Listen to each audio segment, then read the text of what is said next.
Ladies and gentlemen, to the FIDE World Cup presented by Chess.com. It is the long-awaited day of round one of the second matches. All of the top players, and we'll go through them. They've gotten a bye. They've advanced to the second round, but now it's time for them to prove their worth. I'm GM Daniel Naroditsky, and once again, it is an honor and pleasure to be joined today by former world champion, the legend, Grandmaster Veselin Topalov. Veselin, are you excited for all of these top players, including Magnus, to prove their worth today? Yeah, definitely, Daniel. I mean, today I think it's a big day.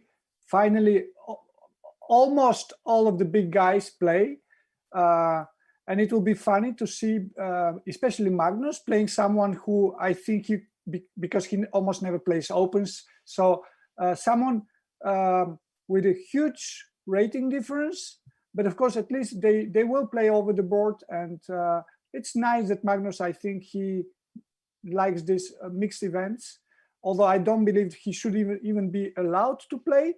But again, we'll have Magnus, Fabiano, and almost everyone. Again, it's a big day finally. It is. Let's quickly remind everybody of the format.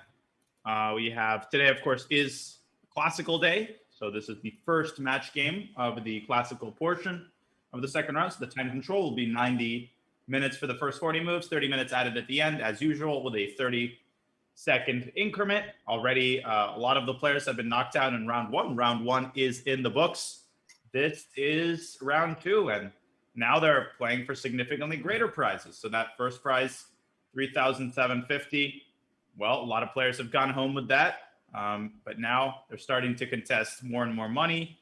But obviously, people like Magnus, they're not playing for 6,000 or 10,000. They're playing for that first place prize, and a lot of the players are playing for qualification to the candidates.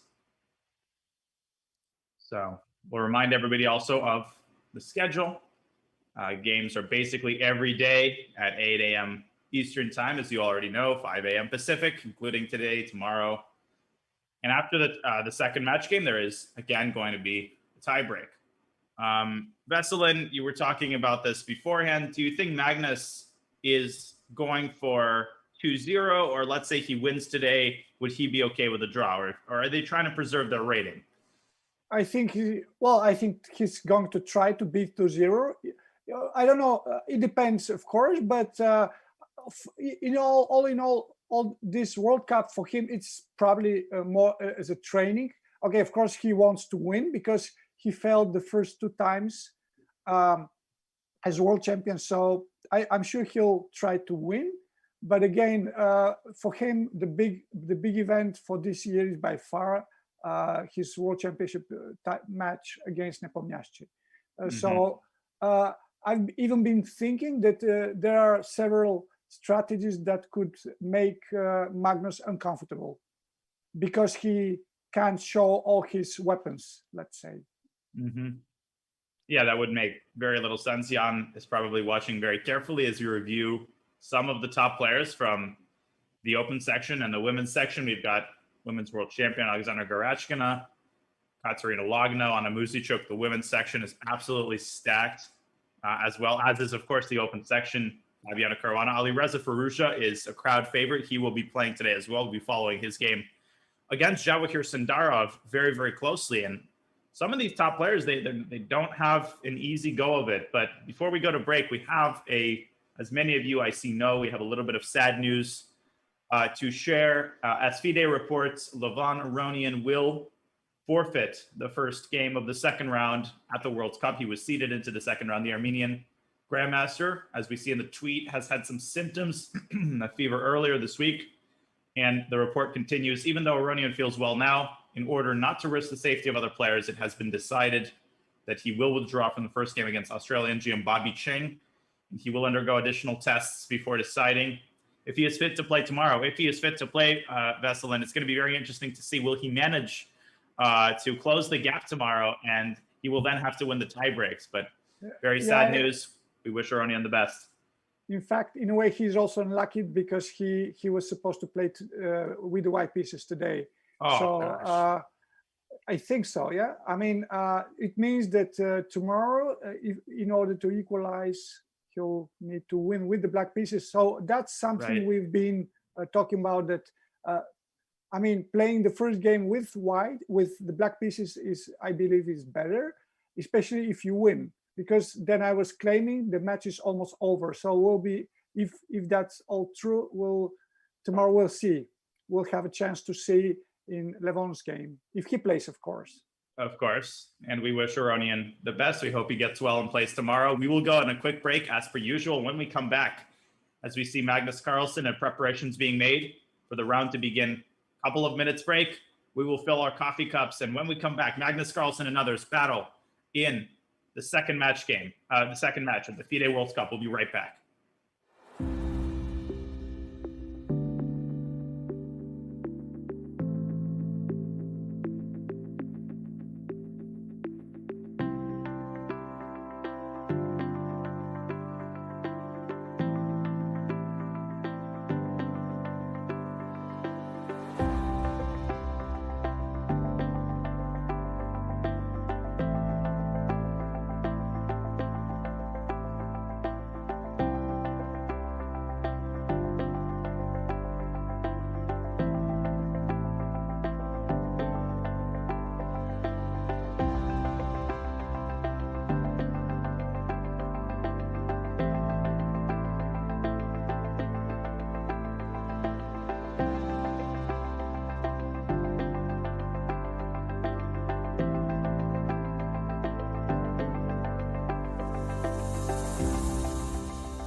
And welcome to the FIDE World Cup. You can see on the big clocks, 30 seconds left before the first moves are executed. And we have the bird's eye view. We see a lot of the top players, MVL, Magnus.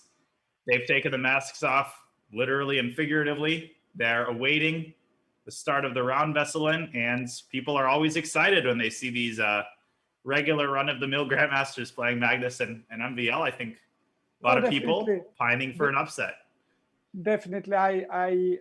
In fact, the first rounds, they're in a way very entertaining because you see, big rating differences and then also different openings. Because problem what I see now in the really top events is that there's a lot of correct openings. Nobody takes big risks.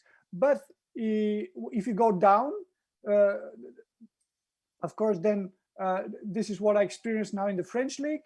you have some players with new openings and openings you would otherwise never face in top events.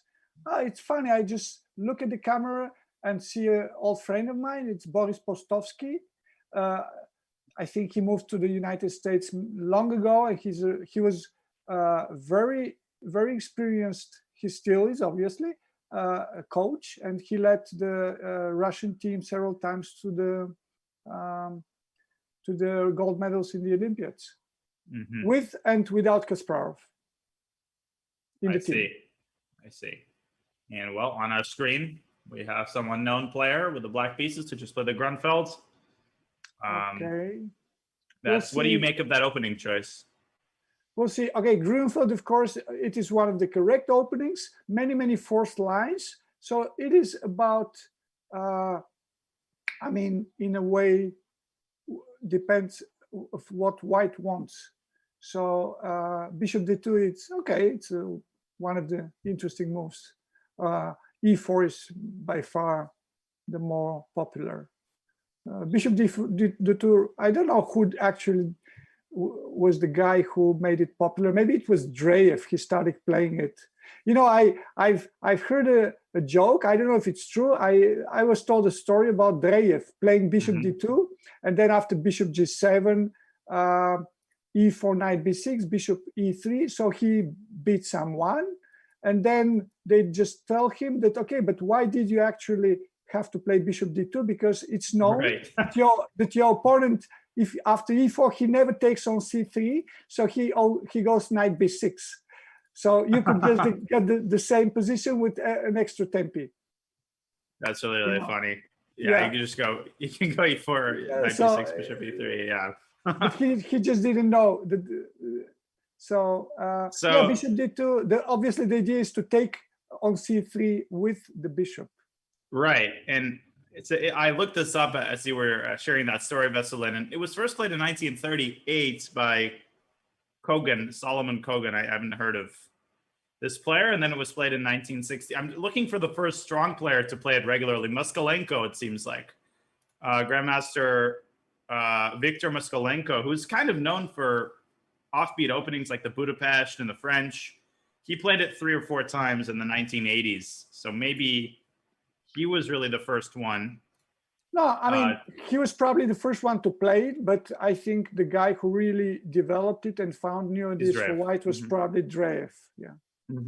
Alexei Dreyev, of course, Russian GM. And now there are several. Okay, C5. It's I was commentating Gibraltar, and in fact, Lachno played against Antoaneta Stefano the move C5, and I think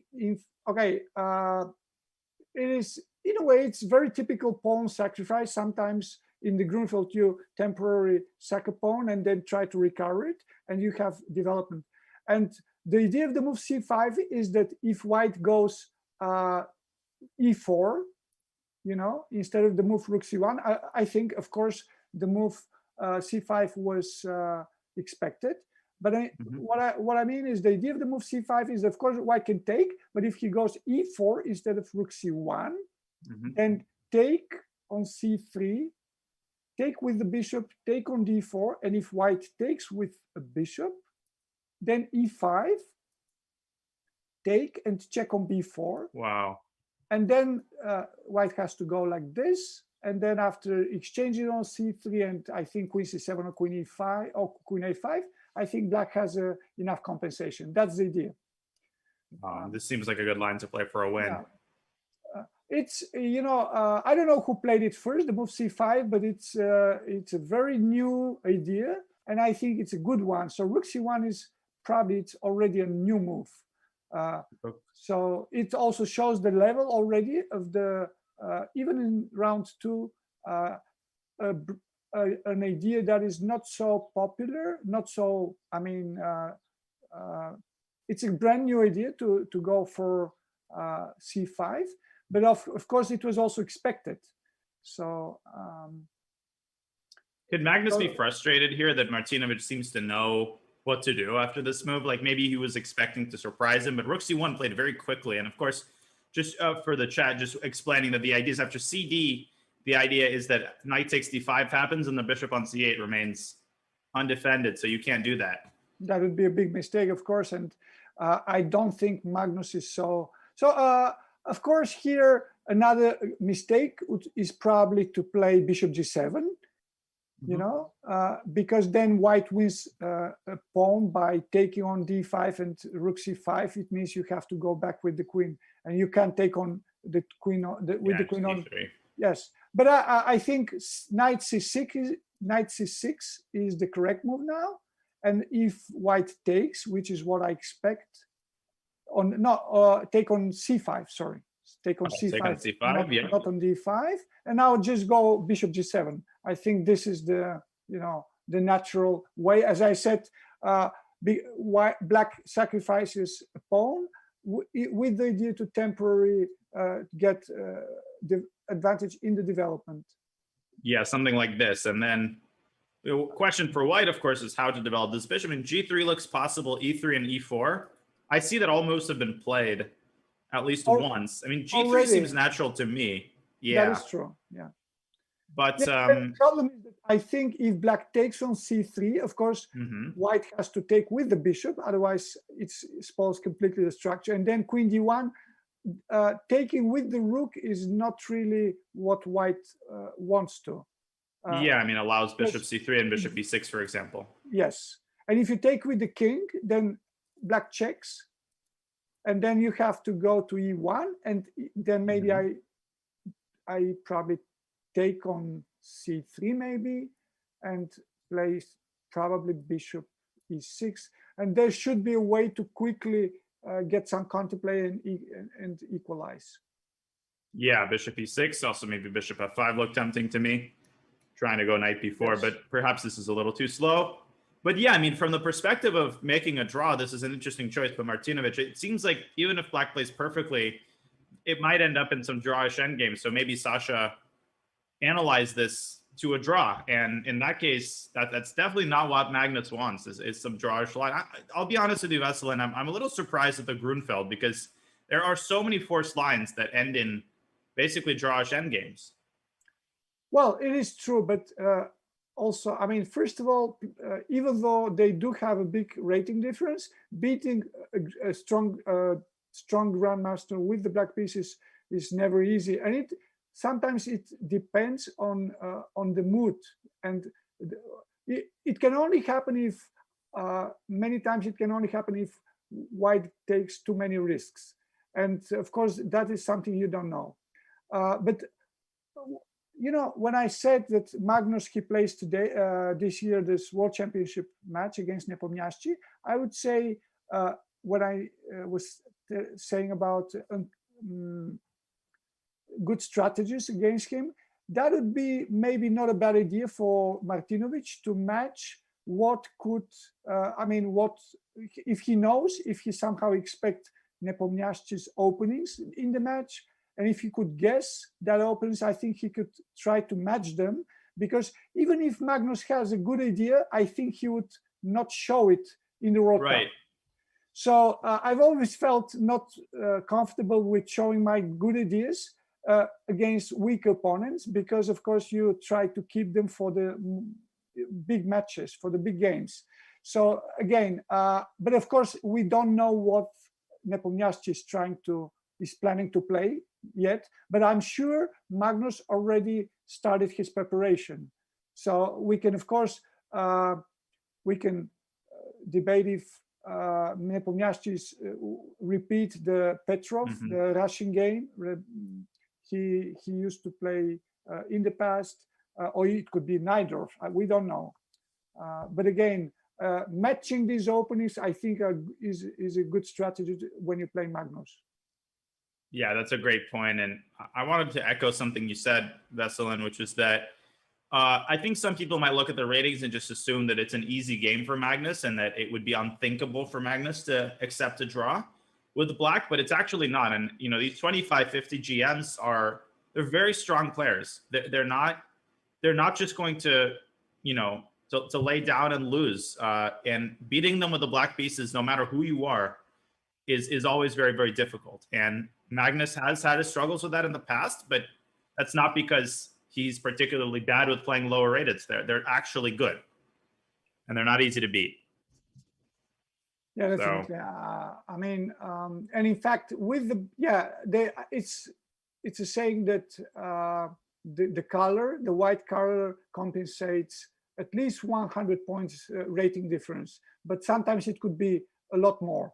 So again, a strong and experienced grandmaster, well prepared with the white piece, it's extremely hard to beat, especially if he wants to play solidly. But the problem with Martinovic, I think now, is that, okay, imagine he draws the match, the first game with the white pieces, nothing happens, he doesn't even try, he plays solidly, and he plays harmlessly just to make a draw. And then he loses the game 2 with the black pieces. It means he would leave the World Cup, and probably without even attacking a single pawn of Magnus. So sometimes it's worth to try to not to just to make a draw and it's make a normal game, but the whole idea, of course, is to advance to the second round. And I don't know which strategy is best. I think it's okay what he does, in fact, because with the way it's very difficult to win against a strong answer with the black pieces. Of course, even with white, if it's not easy. I mean, I don't know his openings, but I mean, if you play normally, you shouldn't be losing even to Magnus, Yeah, you should know your prep. And I want to take a quick look at some of the other top games here, starting with Fabiano Caruana as the white pieces against Indonesian GM Susanto Megaranto. Megaranto is very strong. I've always felt that he's quite dangerous and capable of delivering some upsets. So here we have an Italian and this fashionable h6 line, but to my knowledge, g5 has become popular in recent times. But Susanto going d6 and then not g5 but g6 Veselin. So what do you make of this? Well, nothing important has happened now. Very, very typical. Well, it makes a big difference, of course, if the pawn is on g6 or g5. But the whole idea, of course, is to place the bishop on g7, because it is supposed that on g7, of course, I think it's better placed than on e7, because many times what black does is after bishop e7, what they do is they castle, they play rook e8, bishop f8, and then fianchetto the bishop. So of course now we do it immediately. So it can be bad. Yeah. So many times now the plan is to to fianchetto. So okay, I'm sure there's been hundreds and hundreds of games in this line, and with the pawn on, of course, with the pawn on g6, of course, you can advance to move your knight from f6 in the future, maybe prepare f5 and take with the pawn, of course. So, and it's the big difference between playing with the pawn on g5 and g6. Right. That's a good point. We'll be following Fabi's game, but right now it's still very much in its incipient stages. Anish Giri on board 3. He's got the white pieces against Russian GM Boris Stavchenko. And it's a kind of a Catalan Slav, d4, c6, yes. c6. That's interesting. Bishop g2, dc, and a4. I always believed that knight e5 is the critical move here. And I guess bishop b4 probably. I've even played c5 here, which is a very rare move, but yeah, but I believe the move c5 is just compared to some lines, it's we get to the same position, but black is tempi down. No, if we get to the lines with knight a3 and knight takes c4 somehow. This is one of the lines. Yeah, but I mean, I agree. Many lines that white gets an edge. In fact, the difference is that the pawn is not on a6, but it's on a7, and sometimes it can even be good for black. So it's not so tragical. Right. Maybe, I don't know. But a4, I don't. I mean, it makes black sense, play of this? course. Did black give a check on b4? Well, that's one of, I think probably still the move c5 makes sense now, because it makes the move a4 not so useful. I think now c5, it seems to me c5 makes a lot of sense now, because the pawn on a4 is not really so well placed. Yeah, I mean, let's say white castles and then probably just knight Yes. c6. But I'm sure Anish knows, and there's been many games. So if white takes on, we have these endings. The ending on with after knight bd2, the pawn is on a4, but of course c3 doesn't have to be played. Maybe okay, if black goes knight a5, still he's not going to keep the pawn after knight e5. So right.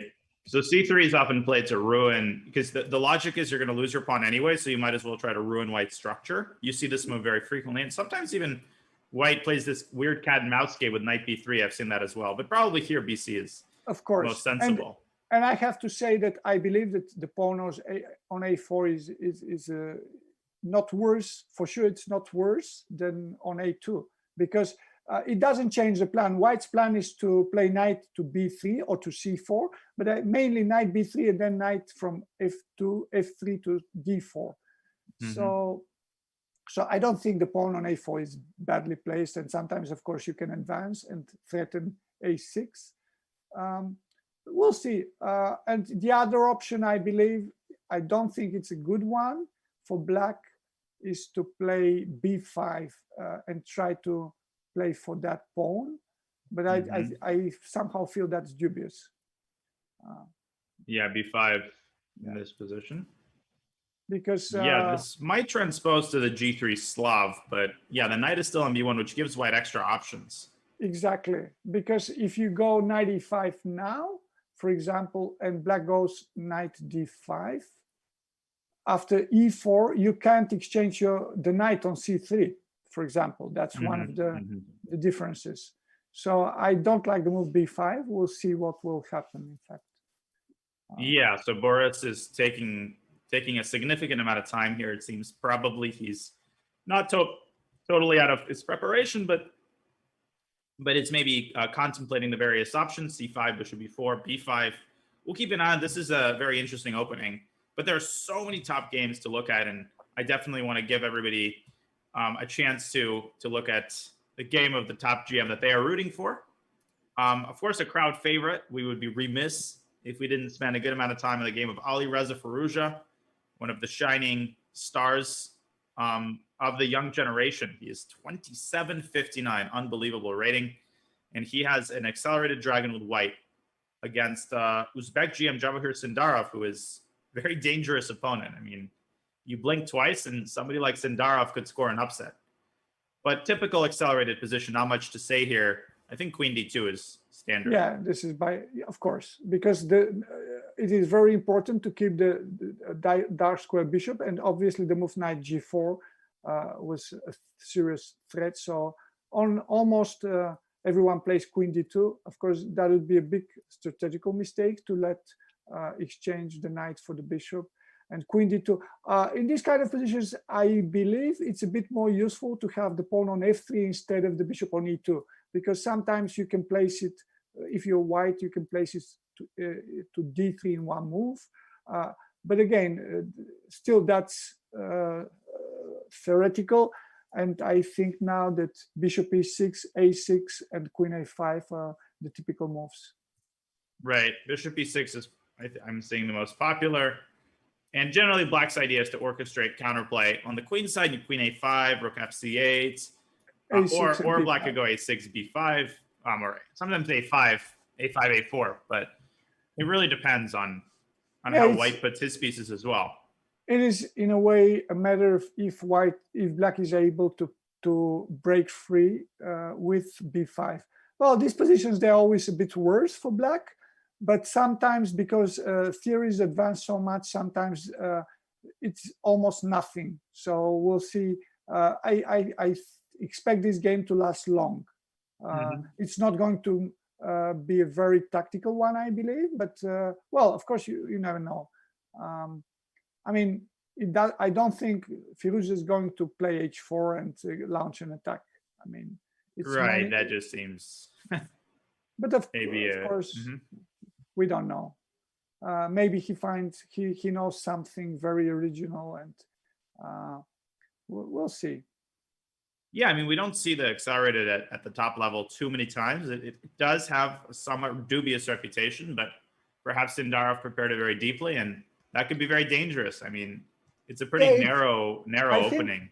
I think the problem of Marozzi is it has the reputation, maybe not dubious, but just a passive one. That's what I believe. So that's the reason. So it's once you, I mean, what players on top level look is to clean and to have a clean path to equality. So these kind of passive positions where white can go back and forth, I think is the typical. It's not that they're lost or very bad, but that's typical the kind of positions that black tries to avoid. Right. That's absolutely true. And there are so many top games to look at. All of the GMs seeded into round 2 are, of course, now playing. Not necessarily a top board, but I want to ask your opinion, Veselin, on something near and dear to my heart. In the game between Inian and Tomaszewski, we have a Berlin, and white played bishop a4 in this position. I've been playing this move for about a year. Ray Robson played it against me 4 or 5 years ago in a US championship. I was black. I managed to win the game, but I'd never seen this move before. And ever since then, I've started playing it with white. It's an incredibly dangerous weapon if black does not play accurately. Veselin, what are your thoughts on this gambit line? Yeah, absolutely. I believe there was not long ago there was a game when white achieved a crushing victory. It was maybe played in Paris or one of these events that Giri organizes, and then I think Nepomniachtchi won very quickly against someone. And then even Gary tweeted something that he said that he liked the idea. Well, I don't believe it's the refutation of the Berlin. Otherwise, that would be too easy. It doesn't make that much logic. But of course, it's an interesting weapon. And it will be interesting to see this game. But I somehow suspect Tomaszewski is prepared. I think, of course, in this kind of situation, all these gambits, it's a mistake to be greedy with black. And for example, taking makes no sense in this position. So it is better to return materials even sometimes and to complete the development and have your pieces a normal square and not to be greedy. I mean, that would be probably exactly how computer would have played 20 or 30 years ago. Take and get mated. Right, get mated. Yes. but of course now I think they're so strong now that even now they are evaluating maybe the positions like equality, or who knows, maybe even a bit better for white. I don't know. But of course, natural move is bishop e7 here, or d3. I don't know. Maybe d3 also makes sense. Yeah, bishop e7, cd, and I think b5 is a fashionable line, trying to accelerate black's development.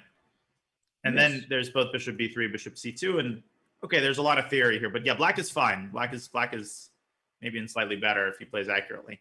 If he knows, yeah. Yes. Yeah. So, but Tomaszewski is, you can see his clock at 1 hour 11. So he's been lost in thought in this position, and that worries me a little bit. Definitely a game to keep track of, because yeah, if black does not play precisely, then he could definitely land in a significant amount of trouble. Correct. Another matchup that interests me a lot, even selfishly, is Sam Shanklin against Badur Jabava. Sam, of course, is a good friend of mine. We're from the same part of the world, and he's very, very hardworking GM. He's clawed his way to 2,700, but he's facing a very formidable opponent. We've got sort of a typical IQP position. Yeah, of course. So now the big thing is that the pawn is on h6. So of course, I believe what has happened is that white had his bishop on g5, and the normal reaction after being attacked on with h6 is to play bishop h4. But instead, Jabavas played his bishop on f4, I think. h6 was played before that. Honestly, I've never seen that. But of course, Mhm. it's so after bishop f4, knight c6. So what Not about afraid of d5. yeah, yeah, it looks very natural to play the move d5, but I believe that in that case, black would have exchanged or and then play just go queen f6 probably. So Yeah. attacking the bishop on f4. And what about taking with the bishop on d5? I think it also deserves attention, no? Instead of taking with the knight. Yeah, trying to Also makes, establish a knight in the yeah, center. it makes sense to me because bishop f7 is a threat. Oh. Mhm. So taking with the bishop with the knight would follow, and then the knight is quite annoying, I would say. So I don't know. It looks to me very natural. Okay, of course, I would prefer to have my bishop on d5 instead of a knight, but the knight is also strong, you know. And I don't know exactly what. Maybe not Would be, taking on d5 is the idea. but Moving then the queen somewhere. maybe queen e8 or something. Queen e8 could be. Queen It makes c4. sense. Yeah, but then I take on c3 and take the bishop, no? And Yeah, then now you're totally and fine. that I'm totally fine. Yeah. So queen e8 was So probably equalizing, maybe. So that it makes sense.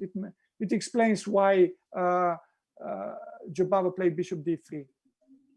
which doesn't seem like it signals, the most ambitious approach. And Sam could go knight e7 here and try to go for a d5 square blockade, but it's Yeah, these IQP positions could go either way. He can also go rook e8, and by playing rook e8, he stops the move d5 almost forever, Mm-hmm. And then the bishop might go to f8, and then bishop h6 is never going to be a threat. So that's another option, I would say. But yeah, and of course, these structures, when you give your bishop on c3, they're a bit worse, always. And I don't really think it's a good idea to give the pair of bishops and this hanging pawns. Because that gives good dynamics for white. For example, if you take and play knight d5, of course, then bishop d. It only makes sense if black's able to play b5 and stop the advance of the pawn. But if that doesn't happen, then of course that's not a good idea. Right. White gets all this play on the center, on the king side.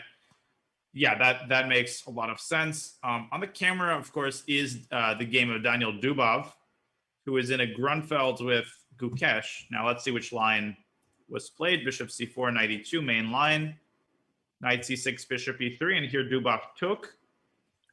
Queen a5 and queen a3. I'm not too familiar with these intricacies. Castles, bishop g4. Yeah, I mean, when I was preparing for my World Championship match against Vichy Anand, and the candidates match against Kamsky, then I prepared this line for white and taking immediately on a5 and playing queen a3. Then back then we considered that not so good for black, but of course that was more than 10 years ago, and maybe things have changed. I think the correct move was to immediately play bishop c3, maybe. I don't know why. So, but again, we are talking about more than 10 years ago preparations, and of course computers, they so strong now that just a little detail changes everything. So it could be. I don't think Dubov experiments, So. For sure, he knows something, and it will be interesting to see this bishop g4. Yeah, bishop g4. It's a good way to first of all, after the move f3, which I believe is the logical one now. White doesn't have the square e3 for his bishop. Right, so just bishop d7 probably. And of course, yes, and of course sometimes you have this checks from c5 if white decides to advance. So I guess bishop c3 would make sense. Yes. And then c8, there's probably a lot of moves here. Castles. Yeah, I guess it's a typical position, but the difference is that the bishop is not on e3, it's on c3. But again, I just don't remember because it's considered not the main line. There are many other lines for black that are considered better than taking on playing queen a5 and queen e3. Right. So Dubov, of course, is known for choosing very, very little known lines. He had that game against Karyakin in the Italian where he played d4, b4, which caught Sergei completely by surprise. So we'll see how he manages this. Bishop g4, f3, bishop d7 has been played, and now Gukesh is thinking. We'll keep an eye on this game. I know Dubov is a crowd favorite, always produces interesting games. We will take our first break of the day when we return. A lot of these games still in their opening stages, but some of them are already heating up. So we'll bring all of that action to you after a very quick break. Don't go anywhere. We will be right back.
Welcome back to the FIDE World Cup. We've got nifty and fashionable new merch available. Use promo code World Cup, all one word, for 10% off. That ends August 7th, so make sure to go to go.chess.com/merch. Use promo code World Cup for 10% off all Chess.com merch. And we are watching round 2, game 1. In front of us, Magnus Carlsen's game against Sasha Martinovic. And we were discussing in this position the end game after knight takes c3. But Magnus deciding to go for a more unbalancing option and going knight db4, Veselin. What do you make of this? Well, it's a very natural reaction because what Black wants to do now is, of course, he wants to play knight d3. And these kind of positions, they always, without the light square bishop, there's always a compensation. But I'm just thinking about what could have been Martinovic's idea. But from what I see, the difference, of course, is this compared to the line we considered before. If Black takes on c3 instead of the move knight b4, then bishop takes, and now after taking on d1, king takes, and now in the position where the knight was on f3 and Black had castle, now rook d8 is simply not possible, and which makes a difference. And that's why Magnus has decided to play knight b4. I believe it's still some computer analysis, and my feeling is this kind of position, Black always has compensation. Yeah, I mean, White could play a3, and then the knight goes to d3, and then we get this position. I mean, to me, queen e2 seems very natural. And then yes, I guess knight e5 is interesting, but Black could also take the queen. Sometimes in these end games, that d3 square becomes weak. Yeah, so you could have the knight go to e5, but I don't know. Yeah, I mean, right.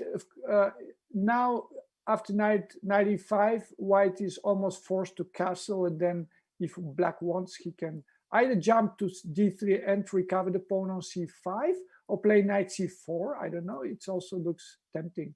So, but again, my feeling is they're both remembering their preparation. So it will be interesting to see. Honestly, it's a brand new line, and maybe there's still some new ideas to be found, and a lot of games to be played. Because again, c5, it's just a new idea. I think it's maybe I don't know when it was first played, but I saw it not long ago on in Gibraltar. So. Yeah, so currently Martinovic is thinking after knight db4.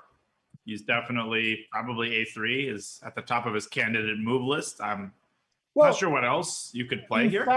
In fact, yeah, because if you go knight f3, then Black can also go bishop g4, for example, you know, and then still sooner or late, either you force the knight to jump to d3, or if you move your bishop to e3, then it means, I think, that even moves like sometimes knight d4 are possible. But of course, White has to consider even moves like bishop takes c3 and knight a2. Sometimes it works for Black. Maybe not now, but at some point, yeah, queen d1, yeah, knight c2. Maybe take on d1 and then long castle and then knight d3 with a very good compensation. Yeah, fair enough. Okay, so we'll keep an eye on this one. I want to take a look at the ladies section as well. So let's switch to that one for a little while. Okay, we have Terjanova against Garyachkina with clearly a transmission error. I don't think b5, knight bd2 was played. But okay, this is just a typical Italian. I think she played bishop b6, knight bd2. Yeah, it's obviously some mistake. These kind of positions, of course, there's a difference. computers, they like to have the pawn on a5 because they believe that by placing the pawn on a5 and not on a6, which was the more popular move in the past, black gains space. And then, of course, it stops the move b4, and sometimes even a5 for white is considered a bit better in these structures. And of course, now it makes a big difference whether white wants to take on e6 or not. But I think if white allows taking on c4, then gradually it should lead to equality. I mean, because sooner or later, what white has to do is to, if bishop takes c4, knight c4, then sooner or later white has to play, I think, bishop e3 also. And then these kind of positions, okay, they're playable, but it's not much, of course. Right. Yeah, sort of a classic Italian position. We'll keep an eye on this one, but not much to say here at the moment. I noticed one funny thing is in the game of Iranian IM, she's very, very strong, Sarah Sadat, Hadam Al-Sharieh. She has the same, well, no, that's not the same line as Dubov, but similar idea, bishop e3, queen a5, bishop d2, queen a3. So this maneuver of the queen to a3 in the Grunfelds has become popular, but this probably is more common than the line Dubov chose to play. Yeah, h3. Well, it's a logical move because it stops the move bishop g4 forever, but it's at the same time waste of time. I mean, yeah, I've seen this. Queen a5, queen a3 is typical. Sometimes white first takes, black first takes on d4 and checks, and then goes queen a3. Sometimes not, and then I think it's still, of course, that very, very theoretical, and I think it has a good reputation for black. Right. But of course, no more inequality, of course, I think. Yeah, yeah. Now this because is... now Gary played black against Grishchuk. I think he blundered his piece very quickly after the opening. Queen c1, that's something new. And but what I was saying is that after, instead of queen a5, queen a3, he took on d4, he played knight c6, and then he played f5, I think. After bishop e2, I think he played a5, and f5? then, yeah, and then castling, he took on e4, check on c4 or something like that. Yeah, and knight g5, and then, well, that's all theoretical. And then he simply, almost immediately after the opening, he took on h3, and it turned out just losing. It was knight takes d4, I think. This was what happened. Knight d4, knight f7. So exactly exchange here. Queen d6 was played, and I think rook e1.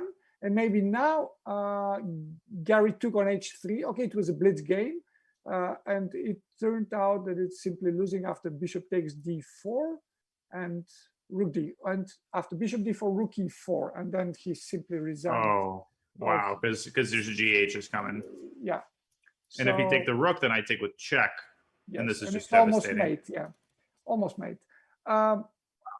So, but again, there are games after queen d6, rook e1. I think there are other moves.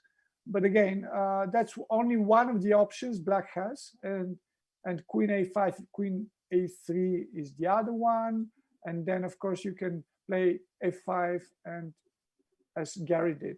So so we get to this ending, which it's a strange mixture.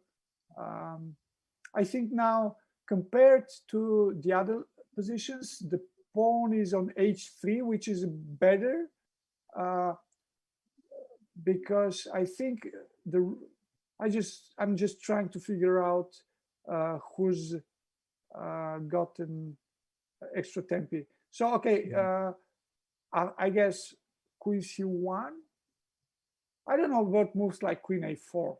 Maybe they're not so good because, okay, if you take like this and take on d4, we got maybe a bit better, favorable version of an ending, because maybe the pawn is already on h3 compared to the other line. And then, of course, because the king hasn't been moved, white has the extra option to castle if he wants to. Right. So I don't know. Now rook d8 looks logical, but again, the pawn is already on h3. So I would prefer white a bit. Maybe it doesn't make a big difference, but it's always nice, you know, to have extra move. Yeah, for sure.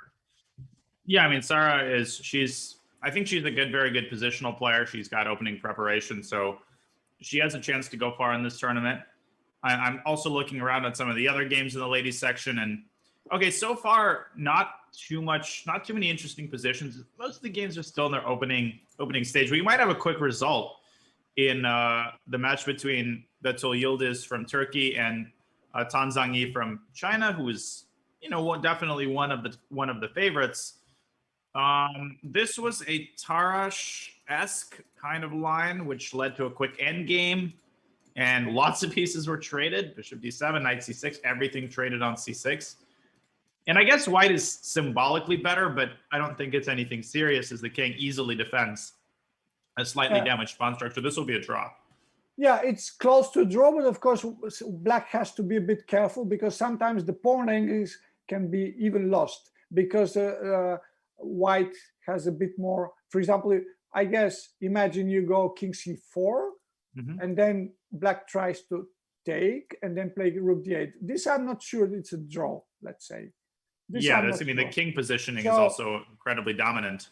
So the correct way I believe, is for black to keep one pair of rooks and not to go for pawn ending. But of course, it's very little. It should be a draw. Of course, it should be a draw. Yeah, and it seems like this is perhaps, so she is aware probably of some of the subtleties in this line, given the clock situation.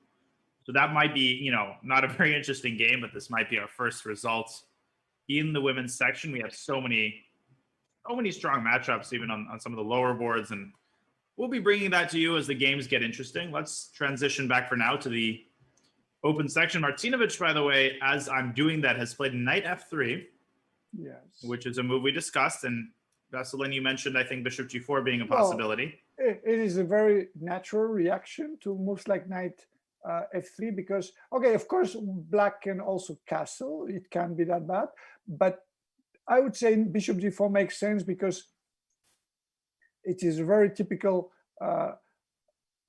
idea to try to exchange the bishop from c8. First of all, you develop your piece, and then, of course, once the knight is exchanged, then black has the option to jump to d4, and it's a very important square, and looks a compensation. But of course, it is, if black had an extra pawn, one more pawn, then I would say black is better, but because he simply has a compensation, but maybe no more. But again, I don't really like all this setup for white, because they're exposing too many squares. Right. I'm not saying I'm not white sure is about worse. knight f3. I think white should have played a3. Yeah, could be. But it's also true that, in a way, when you play a move like a3, you somehow invite the knight to go where it wants to go. True. No? So yeah, it just feels like here black has so many options, though. Castles, bishop g4. Yeah, it's a question if white can find a more useful move than a3 rather than the perfect would be, of course, if white is able to chase the knight back to a6. If you first prevent the secure the square d3, like with bishop e3, for example, and then a3. But of course, I don't think it works, simply because black can take. Yeah, and then taking with the king is not something that you want to do. Yeah. Take with a rook. There's knight c2, and definitely don't play like this. So that can always happen in these positions. That would be a mouse slip in an online World Cup, maybe, but not in, exactly over the board. Yeah, I mean, we've seen a share of games that end this way, but not at this level. Okay, so Martinovic is, or Magnus is thinking after knight f3. I want to maybe look at some of the games we haven't looked at yet. Starting with Mamedyarov against Krikor. And we have a lot of moves played. This is a Vienna. I mean, this is very theoretical line takes bishop c4, c5. This is all very well known. Mamedyarov going for this line, also very well known as far as I know. And basically, white leaves the pawn on d4 for the time being, and instead institutes this kind of cramp on black's position. Bishop is, not easily developed. Krikor, Mamedyarov sort of accumulating pieces on the king side here. You're right. That as you see, what black tries to do is he wants to give the pawn back. In fact, he's not trying to defend the pawn with knight c6, the d4 pawn, because in that case, I think that would be much easier for white to play for a kingside attack. And he returns the pawn with the idea to equalize. And sometimes the pawn on e5, of course, is weak. So in a way, this structure, because also we have opposite square bishops, and then it's a matter if white is able to launch an attack or not. And sometimes I think a good square for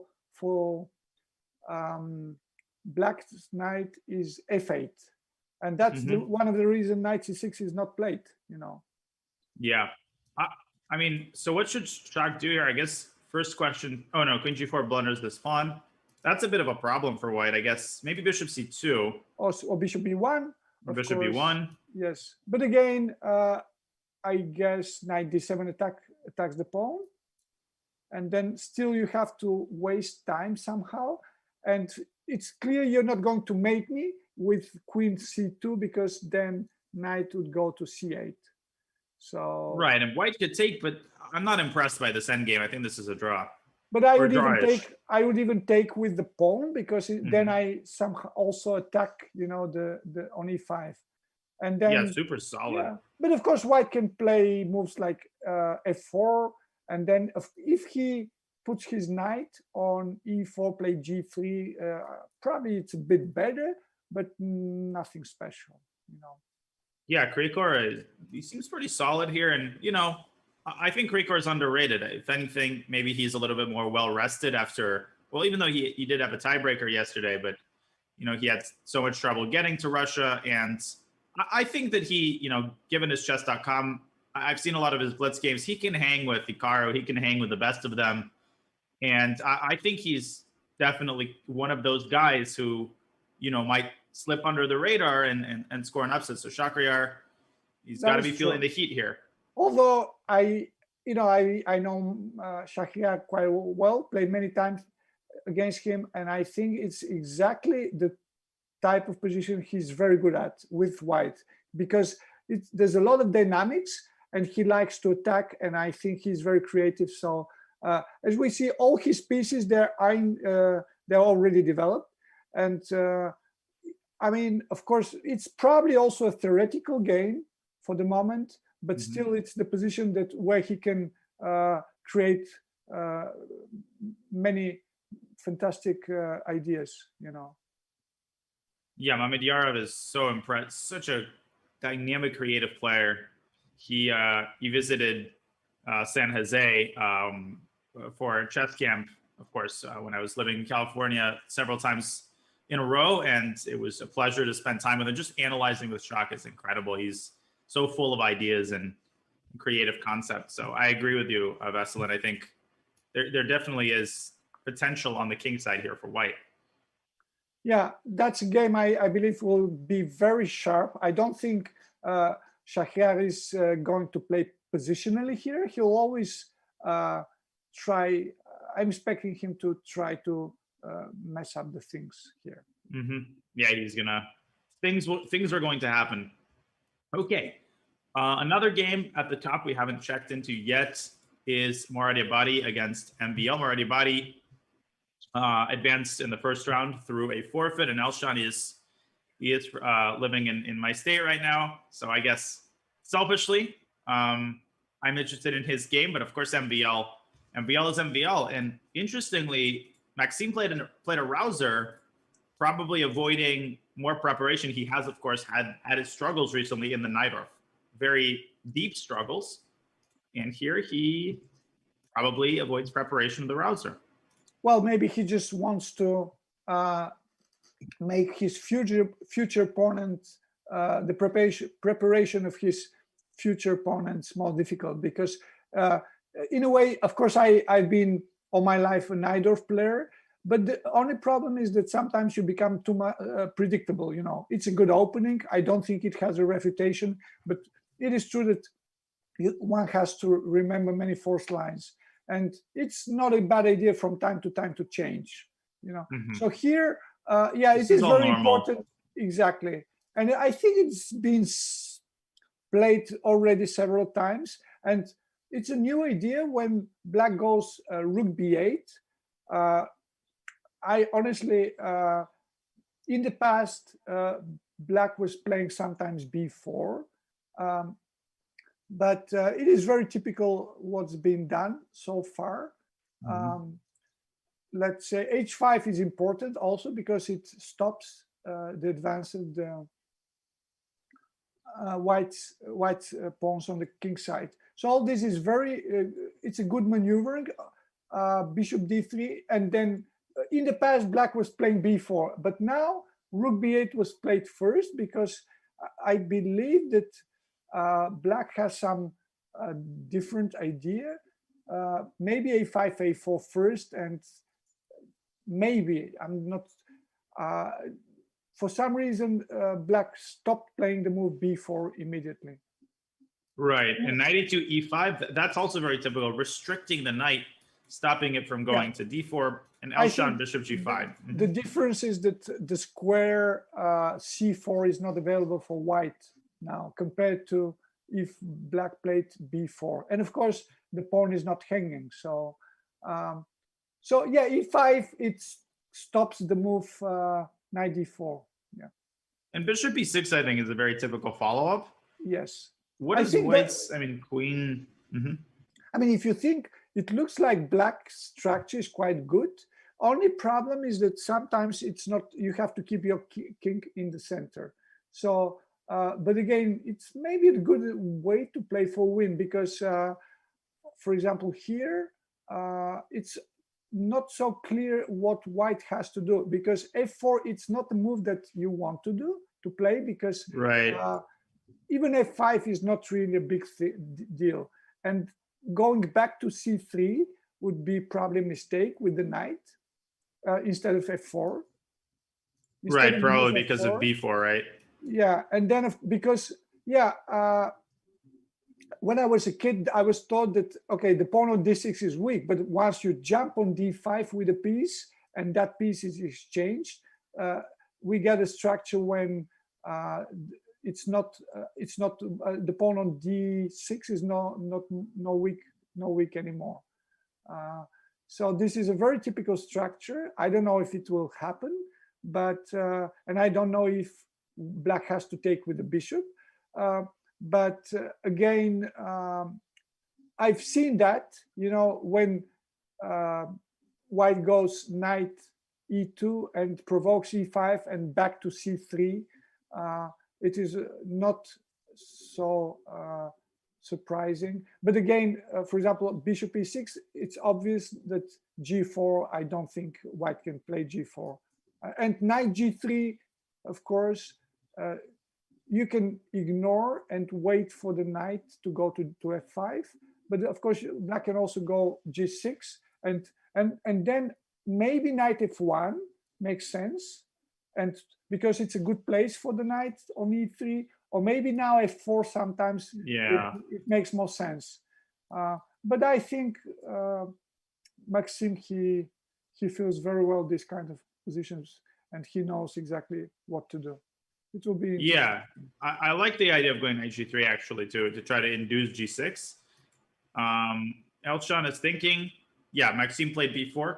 Quite the time advantage for black as well. So Maxime probably very confident in these positions. And I think they're repeating some game, maybe. My impression, they're repeating some game. Yeah, what I at think. least Maxime is. Maybe maybe Elshan is not aware of it. Maybe, but again, once you have to somehow improve your pieces, and then one of the advices I've received as a kid is that if you don't know what to do, you should simply try to improve your worst piece. And I mean, if you see I would call it's a kind of an opposition. You have a knight on e2 restricted by a pawn on e5. So you can't advance with your knight right now. So you have to find a better place for it. So that's why knight g3 makes sense, I think. And these kind of positions also, it looks like sometimes black can advance his pawns to a5, a4, and b3, but many times, in fact, these pawns are more a weakness than a strength. So white doesn't have to be afraid of an attack, of that advance. Yeah, I've seen a lot of games kind of backfire with this attack backfiring.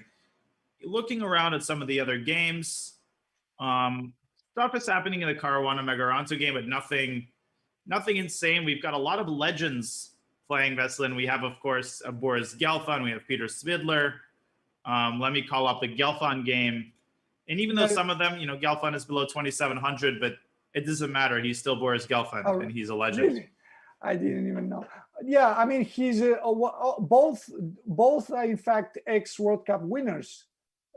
I mean, and Svidler, he was close to win for second time. He was leading 2-0, as I mentioned on the previous days against Karyakin. He was leading 2-0, and he was with huge advantage in the third game, close to winning. He was eyeing for his third win, and then he blundered, and then finally he also lost the tiebreak, and it was very tragical defeat for him. But again, he won once the World Cup, and Gelfand won the year he qualified. Later on, it was, I think he won in 2009, maybe. So, but of course, a lot of time ago. It is true. Boris, very creative though. H4 in this position. I don't know if the move Rook A8, Rook A7 is the critical, because I always had the impression that B5 was the move here, but I'm not so sure. I mean, I thought that B5 was critical and Rook A7 was passive, but I'm not sure, because it's another move you want to play, but it's also true that Rook A7 is passive. So I don't follow this line. Yeah, Rook A7, Queen comes back. Gelfand trying to prepare Knight G5. Now opening up the position. We already have a very interesting opening. It's different. So black has two bishops, but also the Rook on A7 is a bit off. And white has the advantage in the development. So we'll see if he'll be able to, improve and to make use of his advantage in the development. I don't know, but but it's a good strategy to reduce the tension with exchanges. So, for example, I think if white plays something like Bishop D3, then I would rather take on E4, play C6 solidly, and then H6 maybe, and see what to do next. And Rook A8, but yeah, we'll see. Yeah, Boris taking his time. So many legends playing, and all of the top GMs. It's a fascinating round in the World Cup. We will take a short break, and when we come back in a few minutes, we'll bring you more of the action from round 2 of the FIDE World Cup. We'll be back in a few.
Welcome back to the FIDE World Cup. Chess.com is your exclusive Twitch home for the video feeds for this year's World Chess Championship. Join us for the best coverage around as we watch this year's players, the defending champion Magnus Carlsen, and of course Jan Nepomniachtchi battle for the title. The World Chess Championships are coming your way in November to Chess.com. Mark your calendars. It's going to be an absolutely epic World Championship, and we will have the video feeds for you. And here we have a video feed on Sasha Martinovic as Magnus is walking around the tournament hall. He seems pretty happy with what's been going on in his game vessel, and it seems like Martinovic has lost control a little bit. Well, okay, nothing really tragic has happened so far. I believe, again, that white should have black should have a compensation, but maybe no more. I mean, now I just don't see another move except, well, Queen E2 looks to me like a natural move now. But then I would, if I were black, okay, Rook D8 could be played, but I would even take on C2. I've been thinking now about this position during the break, and then Bishop G4 is a very natural option.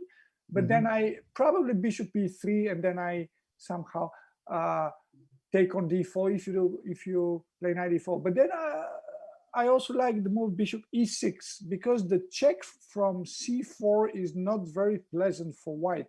I mean, and I just don't know how to stop it, because Rook D1 is even losing maybe, because then Bishop C4 checks, and then Bishop if you go to E1, Bishop B3, or first Bishop E3. So it looks pretty good for black now. My feeling is, of course, that like squares are very important, and the lack of pawn is more than compensated by the compensation black has.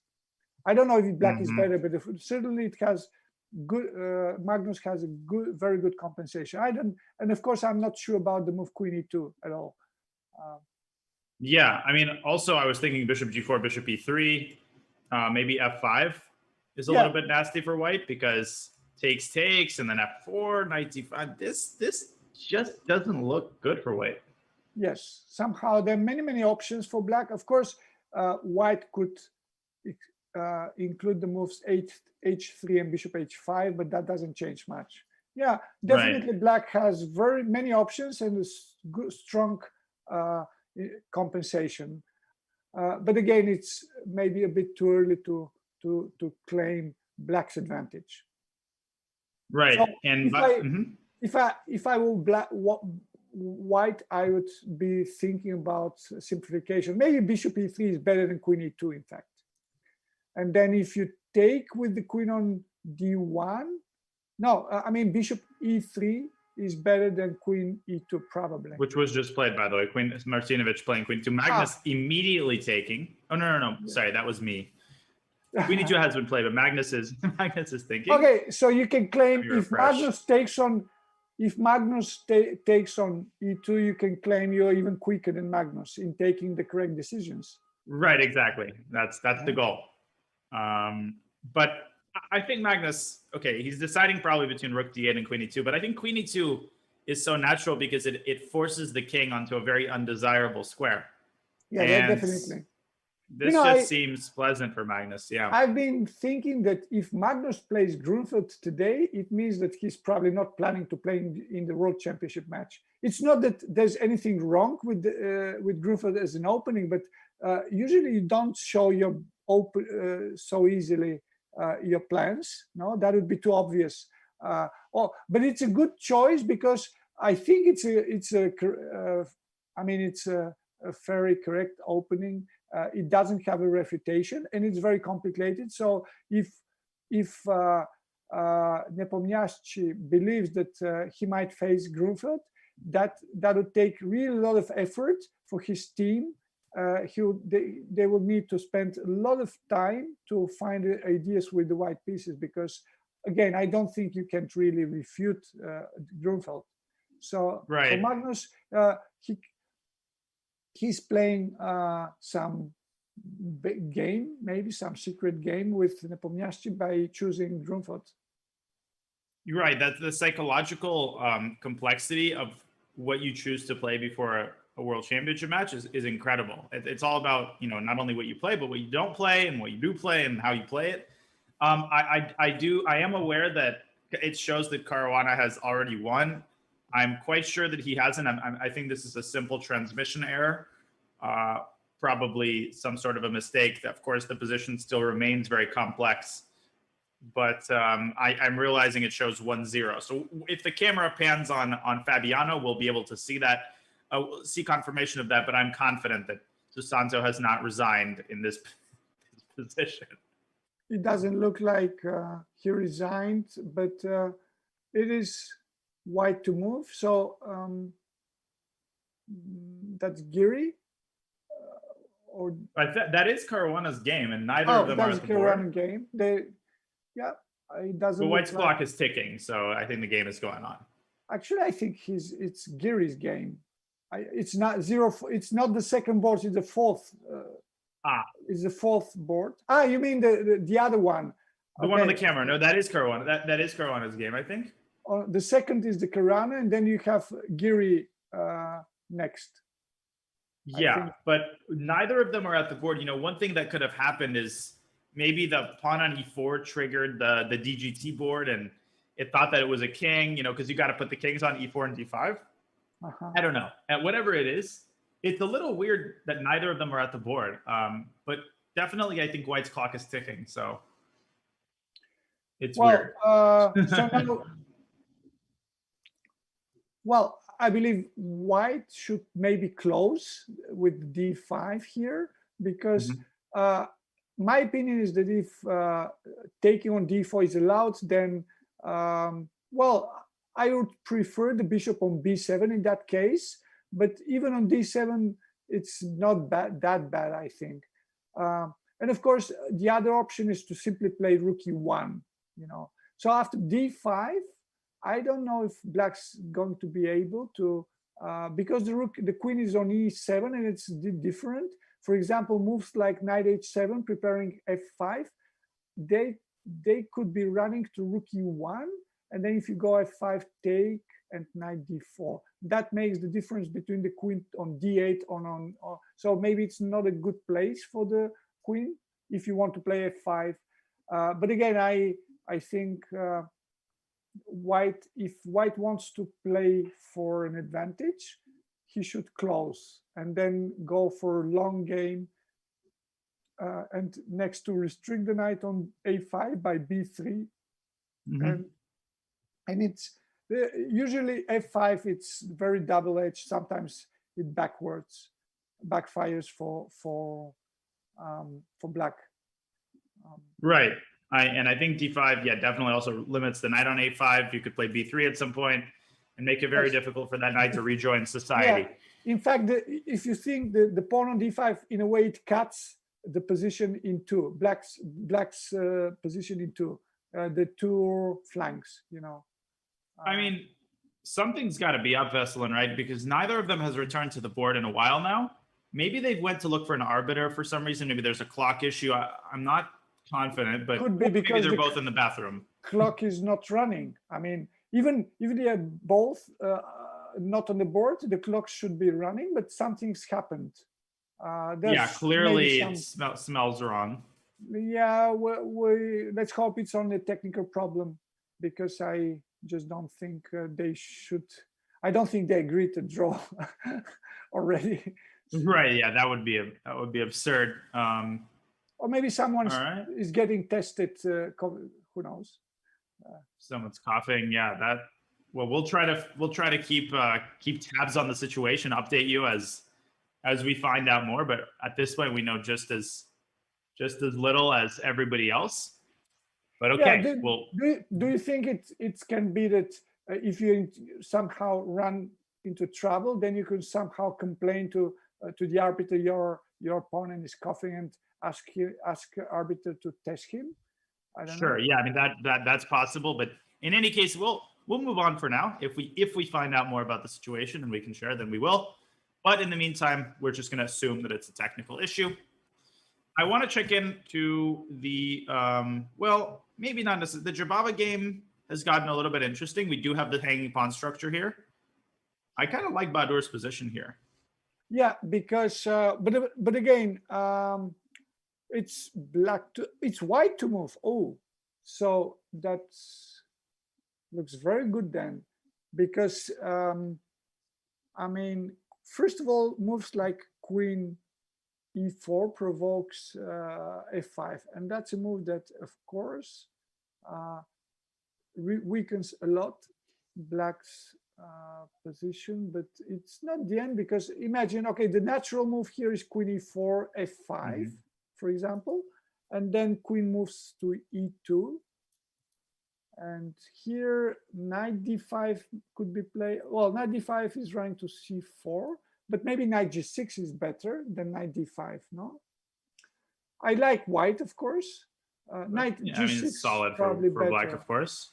Yeah, but Knight G6 simply Black white exchanges. Knight C6, I think take, no? And then should be better for white somehow. Bishop C4, maybe just pile up on that pawn. Yeah. No, this is a serious advantage. This is a serious advantage. So Badur, but of course we don't know if Knight C6 has to be played. I believe Knight G6 is maybe better than Knight C6. But even that's not so clear, I think.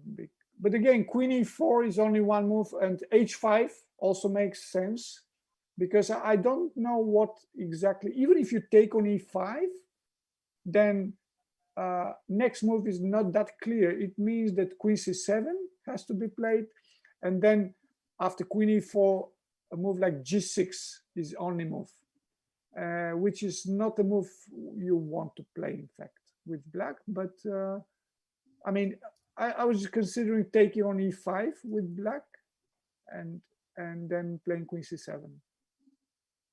Right, takes, Queen C7, Queen E4.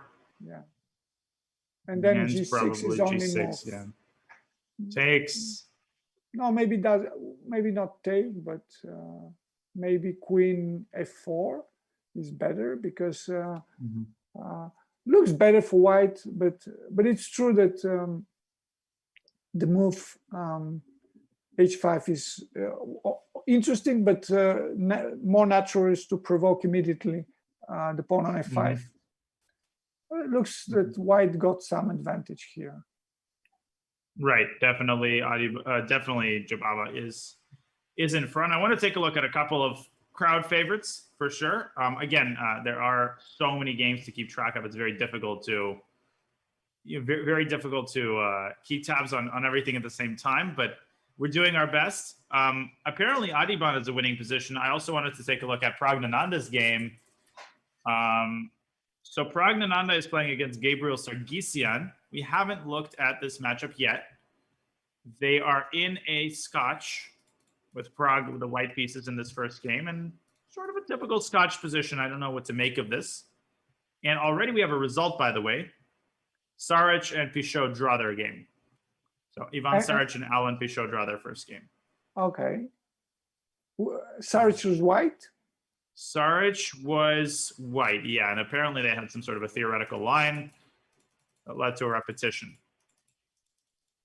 Oh, yeah, this Italian. That is theoretical, yeah. That is. Wow. And Ivan, one would think he would want to be ambitious with white, but maybe he got suckered into some sort of prep. You can see the clock 45 minutes, so probably he was not. Definitely he has to repeat, because Black wants to go Bishop G6, and then his white's king is very exposed as well. So he's simply forced to repeat. Again, I don't know if it's theoretical, but it looks very logical. Just no way to, to look for something more than that. Yeah, definitely. I agree. So, okay. So Prague and Sargsyan are in a relatively normal position. Let's take a quick look at Adiban's game. It looks like he might be rushing it here against Delgado in a F3 Nimzo. This is looking incredibly dangerous for black, at least if I'm getting the right read on the situation. Well, for the moment, of course, it's I guess black has to take on c5, and otherwise, if it was white to move, then of course queen h5 and queen g6 would immediately win the game, but or almost like queen e7, of course. But queen c5 for the moment, let's say queen h5 or is met by h6. So we don't have the check from c4, you know, and then so this doesn't work because the queen for the moment. c4. So white has to do something differently. So it could be that white has no more than a compensation. Let's see the starting position again. It looks pretty dangerous, but for the moment after queen c5, I don't see a forced win for white, because even knight f7 doesn't work. You know, so let me see. Maybe moves like knight h7 deserve attention. Well, what about this queen h5, h6, and then knight f7? Yeah, but of course it can be. But then again, we might end up in some perpetual. But even if I go king h7 and you try to repeat, then I try rook f5? Oh, of course, yeah. Looks very good. Takes king g8 and knight h6. Yeah, that's mate. That's true. It means that black has to go to g8 now, and of course white has perpetual if he wants to by taking on h6. But it looks like white should be able to mate. Okay, so after knight f7, let's go back then. Then it means black has to simply take on f7. Maybe check on c3 and go knight h6, but it looks very dubious, honestly, because knight d7 would be better instead of knight h6. But then I think the pawn on f5 is hanging, so it means knight d7. I think it doesn't work, no, instead of knight h6. Yeah, this looks dubious, of course, because as we see, even though the material black has maybe enough pawns, but because the king is so weak and black is not able to complete his development, the simple move rook e1 looks like winning. So okay, let's go back again and look for some other defense for black. So queen c5, knight. Queen h5. Black can throw this in, but it doesn't help him. And after king h1, it's the same thing. Yeah, it's the same. So this is forced. Yes. This position is going to appear on the board. Yeah, but then I guess you have to somehow check. It doesn't change much if you don't. And right, you got to throw this in, but how does, again, this doesn't seem to help. And then if you don't have knight d7, I think knight a6 is just losing to rook e1. So, and knight d7 would be a way to place the knight on, but no, here I have. I mean, just f5 also hangs. But I think rook f5 looks very strong because queen e8 is queen f8. And then maybe I'm trying to survive somehow, but. Yeah, but now this wins, I think. Here. And now queen f8. Queen f8. King h7, but I guess just queen d6 even is winning. Yes. No, this is completely winning. Yeah, Ariban is completely dominating. Whoops. Ariban is completely dominating. Something went wrong in black's opening because it was a Nimzo f3 played this line. I've seen this before. Yeah, but this is dubious for black. I think I've seen this as well. Yeah. This castles line. Yeah. This is. Yeah, it's very dubious for black. Yeah. c5 is a nice move, preparing bishop c4. And then queen e2. Yeah. So wow. Yeah. Looks crushing. Absolutely crushing for Ariban. He's probably going to win his first game. Delgado, he's had his struggles in the World Cup, and they seem to be continuing as he just unable to get off the ground. Apparently also Krikor. Let's check back into the Krikor Mamedyarov game, and then we'll have a look, of course, at Magnus's game where a lot of stuff is happening. It looks like Krikor is doing great against Mamedyarov. He's got that solid knight on f8. You pointed that out, Veselin, and black's doing fine. Well, let me see, because still many pieces on the board, and I think white still has certain ways to go for an attack. But of course, the bishop on c6 attacks on is well placed, and it's a question if white is able to quickly, push f5 and create some mating threats. That would be nice to be one, to have one extra move, and then just to be able to transfer the rook from d4 to, to. Oh gosh, to g4, Yes, that would have been potentially devastating. But okay, so I guess rook c4 now makes sense, no? You can play bishop b5, but what black can do is to play rook c8 and threaten to take on g2. So yeah. So here white would have to solve problems. But even that is not the end, because let's even try to continue, because f5, bishop g2, queen takes, and queen takes c4, and knight h5, and you have to push g6, and also looks pretty dubious. You could also try queen d5. Oh no, sorry, knight f6, my bad. No, not now. I was gonna try to get the queen at e5, but it doesn't work. And then g6 is just taking and looks very bad somehow. No? Yeah. And so, although this maybe simply take on g6, and if bishop takes g6, then queen f1 is the only chance. So it could be still not so simple, no? Yeah, there's some checks on the first rank, but yeah, I mean, it still seems like a position Shakhriyar kind of likes to create chances in. Yeah, but yeah, keeping the rook seems good. Exactly. I expect white to try to keep the rook, and then maybe even sack it at some point with the idea to push f5. I don't think Mamedyarov is trying to think about playing positionally. Although even positionally, white has a very sound space advantage, and even sometimes the endings are better, Indeed. Yeah, this is a very interesting position, and as you predicted, it'll be sharp. Let's take a quick look at Magnus's game before we go on another short break. Stuff is happening in that game. Now, as you suggested, Veselin, Magnus went for bishop e6 instead of bishop g4. Martinovic jumped into d5 with his knight, and Magnus snaps off that pawn on b2. So we might see rook b1, bishop a3, rook b7 happen. Very sharp endgame. But that would immediately lead to equality after bishop c5, rook c1, and knight d4. I think. So black is in. I believe rook c2 has to be expected instead of rook b1. But because now taking on a3 is not a good idea, but, and because of rook b1, and I don't. And think the bishop is in trouble. Yes, rook a1. Sorry, rook a1. Or rook a1. Even stronger. But of course, after rook c2, I somehow expect Magnus. Yeah, Magnus is going to have to take. Yeah. Bishop g7 probably. And now preferable for black. Yeah, but well, for the moment, f5 is running to knight c7, so we don't have to worry about that. So let's say rook b1 makes a lot of sense, no? Mm-hmm.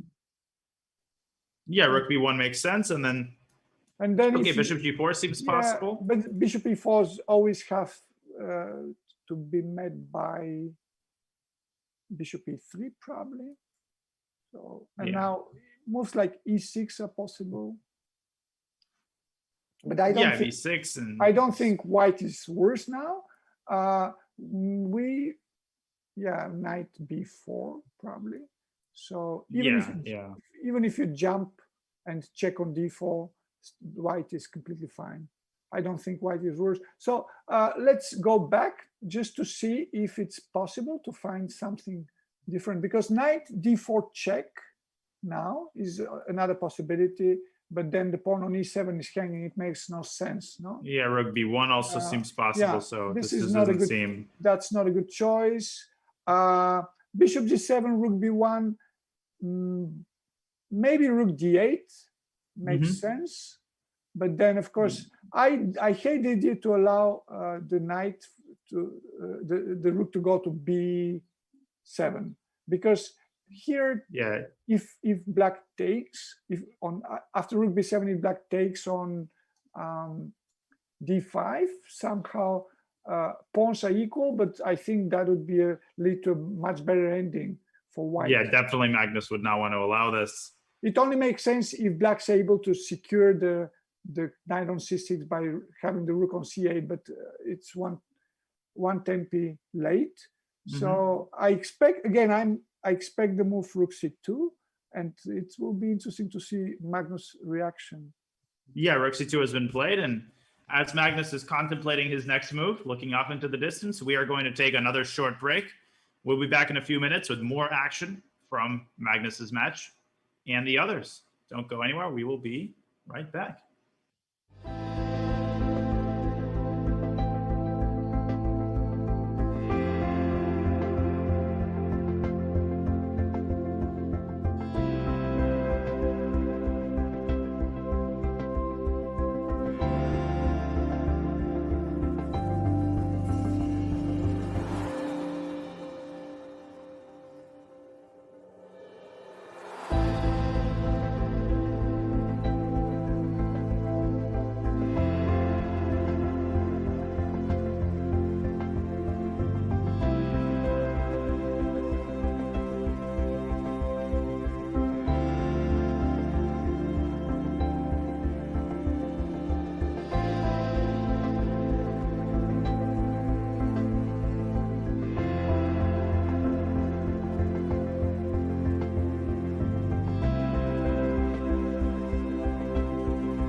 Okay, welcome back to the FIDE World Cup. All right, now we are monitoring the situation on Fabiano Caruana's board. As everybody is by now aware, the players have been gone for over half an hour, and the official broadcast indicates 1-0 in Fabi's favor. We are aware of what is going on, but facts are still coming in. When we have the official report fully out, we will be updating you on exactly what's going on. We are aware of some of the facts. We're waiting for everything to come in. Please be patient. When we have official word, we will relay that to you immediately. But definitely we are monitoring the situation in Caruana against Begaranzo. All right, in the meantime, we can go back for now to Magnus's board. And something pretty interesting has happened, Vesselin. Magnus has taken on a3. Yeah, it's a move totally unexpected for me. It looks like the bishop is trapped on a3, and after rook a1, it looks like black is losing a piece, because I don't think taking on d5 and playing knight b4 helps, because then rook c4, I think, wins the the piece, because both the bishop and the knights are attacked. So that can be an option for black. So the only way to prevent the losing of the piece is to play a5. And then, of course, it's a complete mess. I think that's what Magnus for sure has in mind, because now if white takes on a3, then that would be a mistake. Black takes on e4, both knights are attacked, and you can't even move your knight from f3, because then the knight on d5 would check, and then the rook will fall. So I believe after f5, then what white has to do is to go to c7 maybe, instead of taking the bishop. But then another option is to, of course, black can take on e4, but of course another option is to play bishop b3. So there's something I don't, it looks very messy. Many pieces are falling, but I feel that Magnus has calculated correctly, because, okay, for example, I guess white has to take on e6, but the problem now is that if they, after taking on f3, white has a choice. Either we take or we move our king. The problem of taking is that black is in time to also attack the knight, and this just looks awful for white. It looks good for black. It looks better for black now, because knight c7 attacks the rook. But of course, first of all, black can also take, give check, and take on c2. But also even moves like rook c8 look good. So yeah, taking on f3 with the pawn shouldn't be a good idea. So and this is a better version, because then the king is better placed. But still, I don't know what to do for white after rook f6. Yeah, and you don't even have to play fg yet. You could go rook f6, and if knight c7, then keep even on rook attacking. c8, Exactly. knight d5, and Rook funny f5. kind of line where, and now if knight e3, then but maybe, or maybe I think maybe it was a good idea to take on g2 previously, because so you have rook g5. Yeah, then I would have rook g5. That's looks not forced, but of course it is true that maybe white has some chances. For example, white can take on e7, then take on a3, but looks better for black here. But this is a Magnus type of position, yeah. No, this is a very, very big advantage for black, I would say. But for the moment, feels like after a5, black has very good chances in the complications, because many things are hanging, but the two bishops and also the knights are not stable, as we see, Yeah, So, and I hate to interrupt this analysis, but we do want to update everybody. We have more information on the ongoing situation. Maria Melyanova tweeting from the tournament hall, spoke to the organizers, officials. Fabiano Caruana's opponent, Megaranto's COVID test results came back positive during the game. So the game is forfeited in Fabiano's favor, who was immediately taken to his hotel room. So that is the situation. Megaranto testing positive during the game. The game was immediately stopped. And presumably there are doctors involved, and Fabi was taken back to his hotel room. That is bad news, very bad news. But that is the ongoing situation. That is what we know. Ooh. That is rough. Well, we'll definitely keep you posted as we know more about the situation. It's funny. I was just wondering, what if Fabiano tests positive now? Why shouldn't then Megaranto lose the game? Because if they both test positive, but maybe the one who tests positive first is the one who loses. No. Probably Fabi is vaccinated, but that doesn't mean, of course, that he can't test positive. But I would imagine maybe Fabi tested negative and Megaranto tested positive, but we don't know that. Yeah, I agree with you, Veslin. Probably Megaranto's test came back, and I would imagine Fabi is getting tested right now. Yeah. No, okay. Yeah. It's not only about this game. What if they both, if both players test positive during the game? Then it should be a draw, or I don't know exactly how the rules are. Yeah, I mean, they probably didn't. There's probably no clear rules, but we have another update, and we thank Maria Emelianova for providing them from the tournament hall. Megaranto will remain under a medical supervision, she writes in a second tweet, and it's not known yet whether the second game will be played. Fabiano is going to take another test tomorrow. He is showing no symptoms, but is expected to stay isolated in his hotel room. Okay, so Fabi is getting tested, of course. And I imagine his results will, yeah. It doesn't feel pleasant not to know if you're going to have these symptoms or not.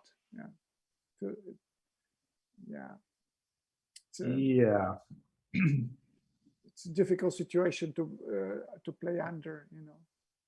Yeah, for sure. So hopefully his results come back, and it's just, that is the reality of the situation we're in. So, well, I think Magnus is played the move F5, so soon we'll see what is happening.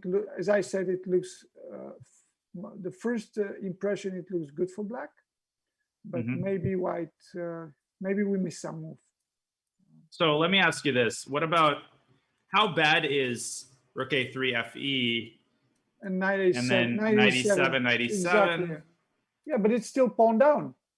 Knight G5 or E5. I'm not sure where the white knight should go. But it's pawn down. I guess knight E5. But yeah, but again, pawn down, and then Rook F5 keeps on attacking. And even if you survive, it doesn't look like a way to play for white in the future, no? Yeah, I mean, knight G4. Yeah, you're right. Knight G4 maybe threatens some. I mean, bishop can come out to C3. Yeah. You know, there are dark square weaknesses for black here. So, but it's very obvious that it's only white black who plays for win. I mean, he doesn't need to play Rook F5. He can just play any move, and he like Bishop D5 or even A6, let's say.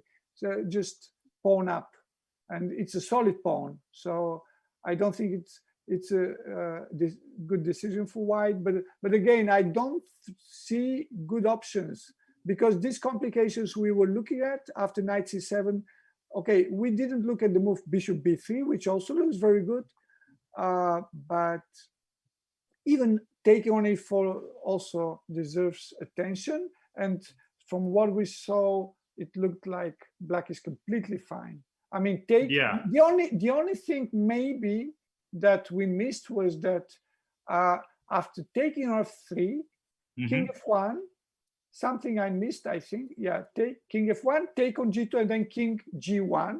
Hiding under the pawn, that's right. Yes, and then after Rook F6, we keep on attacking black's pieces with Knight C7, and then Rook c8, knight. But I'm sure The difference now is that after rook c8, knight d5, rook f5, knight e3 attacks. Now rook c8 here, and now you don't have the check from g5. So, but again, the feeling is black is completely okay. I don't know if black is better, but this is something we didn't look at, and it's not completely clear yet. And what about rook f8? Also, but are you going to mate me? For the moment, it's nothing. No. I've always wanted to mate a former world champion. Okay, but okay. Knight e6. Yeah. Attacking a rook, and then I don't know. But it looks interesting. You have two checks, but again, I just take. So I don't think maybe rook f6. But the feeling is black is not going to win this. So rook e3 maybe. So somehow I'm hanging. Okay. Yeah, and I mean Magnus probably does not want to go for such a speculative line. But you're right. That moves like knight b4 possible now, and even by the way, the rook f6 you're kind of bluffing, I think, because rook f6 has no threat. So I for no reason I defended my knight. I mean, yeah, because the knight on rook on f2 is not hanging. So yeah, probably rook a4 restricting was better, or some other way. But for the moment, white doesn't have to play rook e3. Right. Another it is also a question what exactly white should do, because but again, many interesting options, and we'll see. Again, I think that the bishop b3 was also interesting. That's a move we didn't even we consider we didn't even analyze at the very beginning after knight c7. Yeah? It also makes a lot of sense because we get similar situations, but with some extra options for black. Because after rook c3, if you keep on attacking, then now I take on e4, and we get similar situations, but we have also bishop b2 extra option for black. And then again, yeah, I mean, we have the checks. We have the checks, and after if you take on b3, then I take on on f3, let's say, and then maybe on g2 also. And of course, sometimes I can even take on c5 with the bishop. So it's different, let's say. But again, I have the same moves like rook d8, another extra option now. Rook c8 can be possible. Looks very good for black. Wow, I need an Excedrin looking at this position. Jeez, so many pieces saying. But yeah, I feel like Martinovic is okay. Stuff has happened, and I know that the crowd is abuzz with the news from the FIDE game. We'll definitely discuss that a little bit more. But let's take stock of what's happened in this game first. Martinovic did take on e7, Veselin, and then he played knight d4. So clearly he's accepted a worse position, and I wouldn't like to have this against Magnus. Yeah, he was simply out-prepared, and we could also see that Magnus played quickly, so maybe he knew, or maybe it was just very easy for him to look at, to calculate all these lines. And of course, now black has clear pawn up, two good moves. Bishop g4, I don't think is a bad move, or bishop d5, protecting the pawn on b7 sometimes, and also the one on e3, on e4, sorry. So both moves should give black solid advantage. Right. No, this is looking very good for Magnus. Pretty low on time as well for Sasha Martinovic. 20 moves to make in 34 minutes. Yeah, it just seemed like he had, a better way to play in the opening, and that's just Magnus for you. He does not miss. He does not miss these chances. So. Yeah. And from my experience, I know Magnus doesn't miss winning positions. I mean, he's one of the guys that he rarely miss winning opportunities.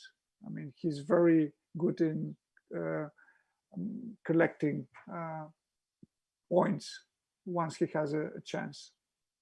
Right. And I switch now to the Gelfand game, which we'll take a look at. But I just wanted to ask you, Veselin, if do you think that all of the players, if Fabi, and we obviously hope he doesn't, but if he does test positive, does that mean, everybody is going to, the tournament is going to be paused? This is obviously an unprecedented situation. So I suppose problem solving will have to happen. Well, live. I don't think they will stop the tournament, but for the moment they only have two, as far as I know, only have two positive cases.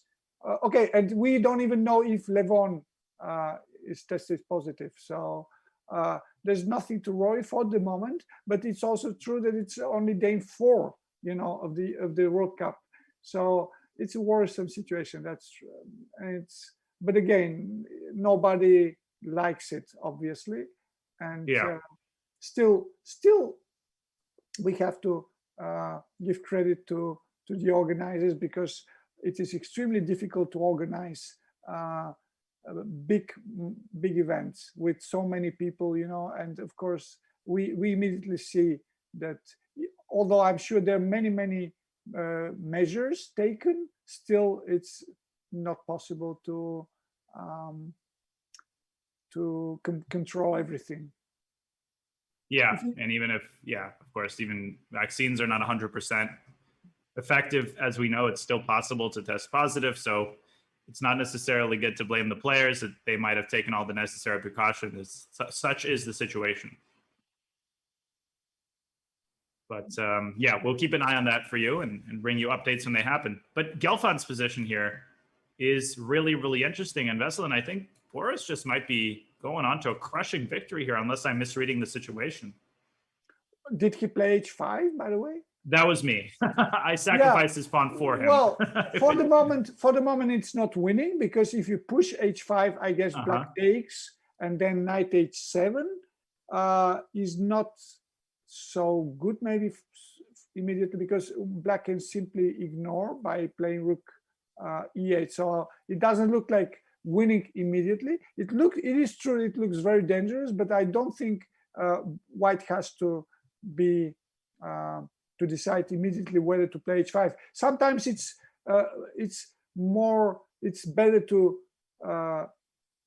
prepare and always make your opponent think about moves like h5, because it doesn't work. It doesn't always work. But I mean, if you go back from the starting position, another normal move is to play knight e5, because sometimes you can take on f7. You have also extra option, or even moves like king b1, just to see what happens. But I think knight e5 looks very strong, no? Because we just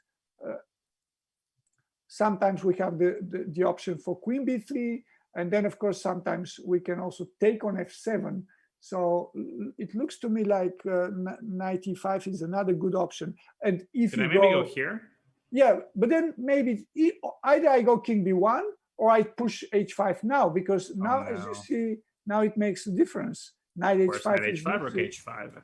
Yes, now it's losing to rook h5. So so queen d5 maybe is not such a good move. And I was thinking that if you go knight d7, trying to exchange a couple of pieces instead of queen d5, then even f4 looks very good to me. And look at those pawns defending the knights. Beautiful. Exactly. Simply looks like white has initiative for free, and black would have to lose a couple of tempes to include the rook from a7 to put it into play. It looks better for white, but of course it's not over. But again, it looks very promising somehow for white. I think objectively, probably the correct move after knight d5 should be knight d5, not knight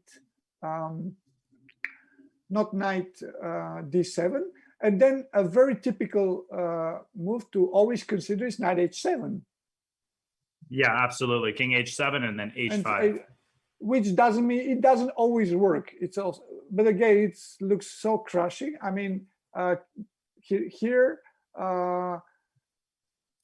Rook is coming into h7. This is just no. This has to be winning. And white's not even down that much material. Oh, and what about this line, Veselin? F6. I mean, I know you can win with any way possible. I was just thinking about rook h8 and No, g7. Okay, no, it's no, not no, necessary. no.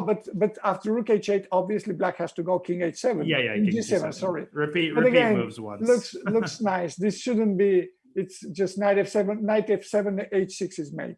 Or So, knight g4. Yeah. No, in this such is, positions, you play to win points, not to paint pictures. But no, Gelfand is in amazing shape here, and I think he's a legend. We all want him to go far, and he has played knight e5. That is pure class. it's a natural move to Gelfand. play, improving and waiting for the best moment to play h5. Right. No, he is in phenomenal shape here. And Adiban, I've also been keeping an eye on that game. We're going to take a look at that. But first, we're going to take a quick break. When we come back, more action from round 2 of the FIDE World Cup, as a lot of the games are heating up. We might have some results soon. We'll be bringing all of that to you and more when we come back. Stay tuned.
Welcome back to the FIDE World Cup.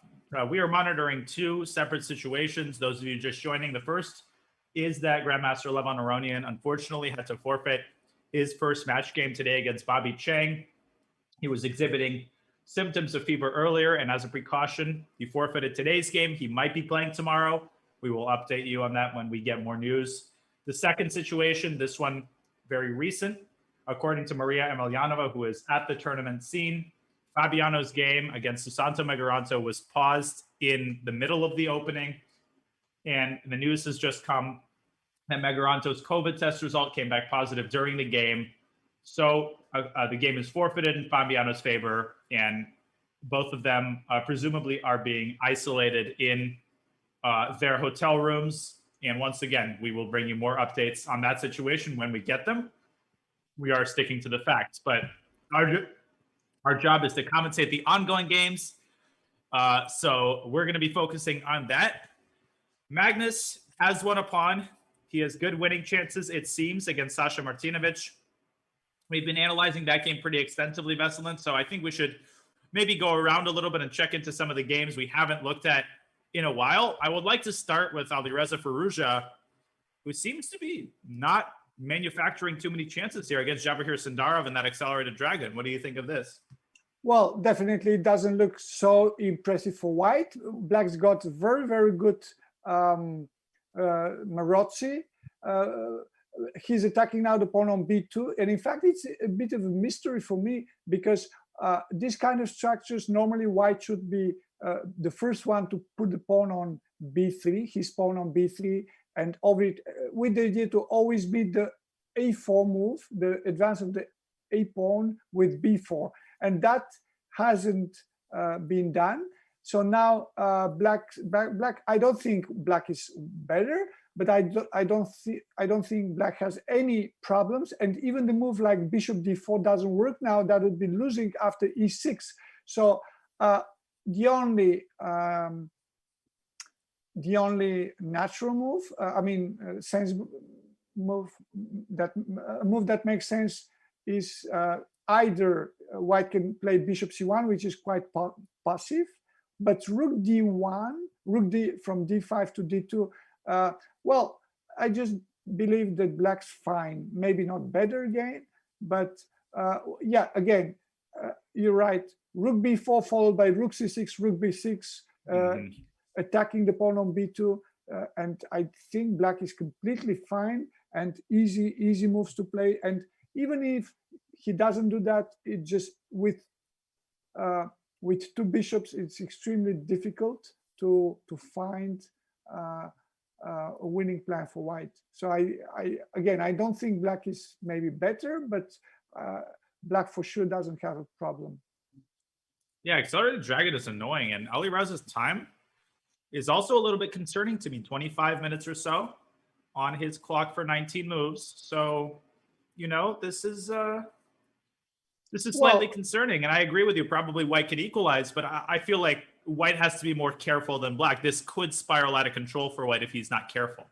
Yeah, simply black doesn't have to do much. He can even wait, and I don't think any white has any big plan to win. I mean, even rook d2, and then rook b4 is good, of course, but if you go instead of rook d2 bishop c1, you can still do the same with black. You can still double on the b file, and sometimes even a3 is sometimes is a possibility. And right, with the sack. With the sack on b3. So there are many tricks for black. I like black's position, but again, white should be able to hold. But again, even a move like knight e6 is already a good option, maybe, because then knight d4 comes, and there are many tricky tricks for black, and somehow white has to be very careful. Indeed, and we'll keep an eye on this game. Another game that we haven't been watching, Alexander Fear is pressing against Vidit, who is, of course, the pregame favorite. They had a Petrov. It was an endgame. And Fear, with his bishop b5 move, nice counterattacking move. Black's rook's got in some trouble. They had a lot of tactics. 2 bishops for a rook currently, but look at that pawn on d6. It goes forward, and FIDE is forced to give up the exchange after rook b8 and d8 queen. Vesselin, and I think black has probably very good drawing chances here, but maybe concerning after rook a1. Well, I believe it should be closer to a draw. But again, it depends. Let's say, of course, if white is able to exchange the pair of rooks, then of course white's advantage would be much bigger than now. But for the moment, let me see. Of course, also sometimes white has to be careful with not allowing the advance of the d pawn. So if imagine black goes something like king f6, with the idea to sometimes help the advance of the pawn, I think black should have enough compensation. But again, he has to be also careful, because especially if the pawn a7 is lost, then the white a pawn can immediately be also very quick. So yeah, a4, a5, a6 would fix the pawn on a7, and then maybe get the rook around to b7, something like that. Yeah, but I believe black has to be active. You can't just wait, because if you wait and exchange a pair of rooks, then I'm afraid that could be a technically lost position. So one general rule, it almost always works, is that the advantage of the rook against a bishop or knight, in this case a bishop, is much bigger if you have an extra pair of rooks. So it means that black has to keep the rooks now, right, on the board, and to be active.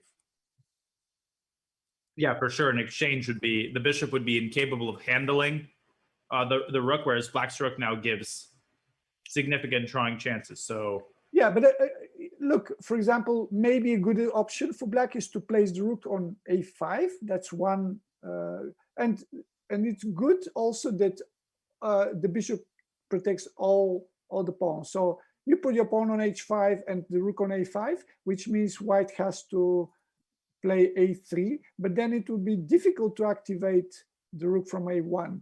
So definitely black has good drawing chances, but we'll see. Again, keep the rooks on the board, never change them. Indeed. And we'll keep an eye on Fear. FIDE is also low on time. I've been surfing some of the games, and another one that I want to take a look at is Jeffrey Zhang's game against Viktor Michalewski, which is only 13 moves in, but already an incredibly sharp position. Michalewski, of course, he's a very strong GM, and Jeffrey is one of the brightest stars of American chess. What is going on here? It was an English opening, kind of a, sort of normal English that became very, very sharp. Jeffrey, c5, bishop e6, and Jeffrey going for the long castle, and Michalewski striking in the center with d4. This does look good for white, but definitely I'm not sure what to make of this. Very good. Let me see. Okay, of course, first move we have to look at is the knight takes e6, because this, and then of course white also has a very good, interesting option to sack a pawn with knight d5. So we already have two good moves. Of course, knight b5 is maybe interesting sometimes, or knight e4, but knight e4 is not an option, because it means you have to take with the knight, so you're losing your attacking options. So, but you could also play knight e6 here. Oh, you're right. That's true. Of course. So maybe it looks very good for white, but because this is a positional advantage, and right. the other option is to sack a pawn by knight d5, and then if you take with the bishop, and the rook, then h4 is followed, and then bishop c4 comes next. I don't know, moves like knight f7 also deserve some attention, and bishop c4, no? So it looks promising for white. But again, knight takes e6 followed by knight e4, or knight e4 followed by knight e6.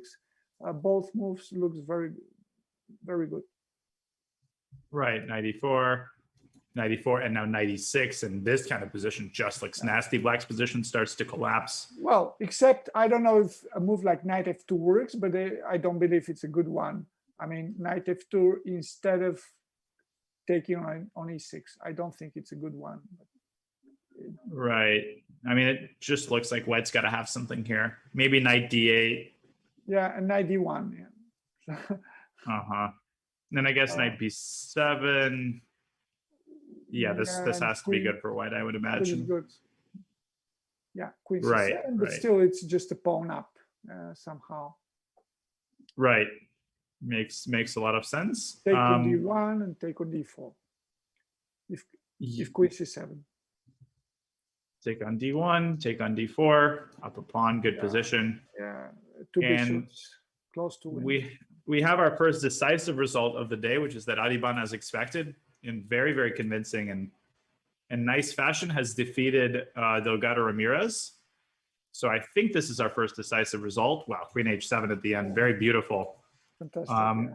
Simple but beautiful. Bishop queen h7 takes, king h8, and rook f8 is going to be mate. So Bhaskaran Adiban, he's won his first one, and he's up 1-0. All right, so let's check back into Mamedyarov's game, which probably is going to end in a draw. And if so, that is a big result for Krikor, holding Shakhriyar to a draw with the black pieces. I don't think black has any serious chances for an advantage here, but black is drawing from a position of strength, it seems. Yeah, that is true. Looks very equal, but of course, probably he's considering move like knight c5, I think. And then if that happens, then I don't think moves like knight d6 make sense, because why somehow it's not clear what exactly white want to do, and f6 could even give an advantage because the pawn on e5 is weak. I mean, black has knight d3 next, and you can't take on f6, and somehow moves like knight b5, they don't really, it doesn't look like white is playing for win. So after knight c5, I expect a handshake or draw. Right. So I don't know how many moves have been played. 27. So they're probably going to make a couple more. It means they need at least 30 moves. But knight c5 looks like the logical, move that draw equalizes, because I don't know, moves like g5, I don't think it makes sense to try. And in fact, a draw is a very good result, especially if you're tired, and I don't know if Mkhitaryan is feeling the jet lag already, but when we have all these news about the problems with the positive tests, I've been thinking that I've been quite lucky that in most of my the championships, World Championship, the matches or the World Cup and all the cycles I've been played, most of the times I've never had serious health problems. But of course, the longer it takes, the probability for something to go wrong, of course, increases. And that's one of the drawbacks of the long matches, I believe, that some external factors become important, as a health condition, of course, becomes much more important than in shorter matches, because the probability that someone gets sick increases, of course. And then, of course, in matches, in fact, of course, the quality of the team becomes to play more important role than in shorter matches, the knockout systems, for example. Yeah, I mean, all of the, with fatigue adding up, your immune system is a little bit more compromised as the matches go on. So I think that's a great point. We also have a very interesting position in the game between Ivic and Vallejo. I think Vallejo, something disastrous happened to Paco Vallejo, who of course is the favorite in this game and in this match. Well, for the moment, he's French. Yeah. He sacked a piece at some point. Yeah, he went 95, which that idea exists. But it seems like he didn't really get any compensation for it. Yeah, that's not. I mean, it's a very typical piece sacrifice, but apparently in this position it didn't. Something went wrong, because I don't know about move like bishop d6. No, it looks like a good pin. So what's wrong with? I thought maybe rook h4 might But be an then idea. queen f, the bishop on f1 is protected. But okay, if you go queen h4, of course, if I exchange all and take on h4, then of course I get mated. That's a good point. Right. Bishop takes, queen takes, and queen g7 mate threat. No, this is simply piece up. So maybe he missed something like that. Could be, but anyway, I think that's what he has to play, because He played it. Because maybe there could be some move after rook h4, a move I don't find for the moment. But could it be that? Let me see, because well, if you take with the bishop and queen b6 check, it's simply losing, because bishop drops back bishop to d4. d4. So it makes absolutely no sense. And for the moment, we don't see a good move for black. Yeah, Ibic is thinking in this position. I mean, this is a key position. Both of them are quite low on time. But if white finds rook h4, this might be game over. Like, well, literally on the spot. The other move white can do is to go queen b3, attacking the pawn on b5 on d5. It also makes sense. It's a way to unpin, and then also looks good.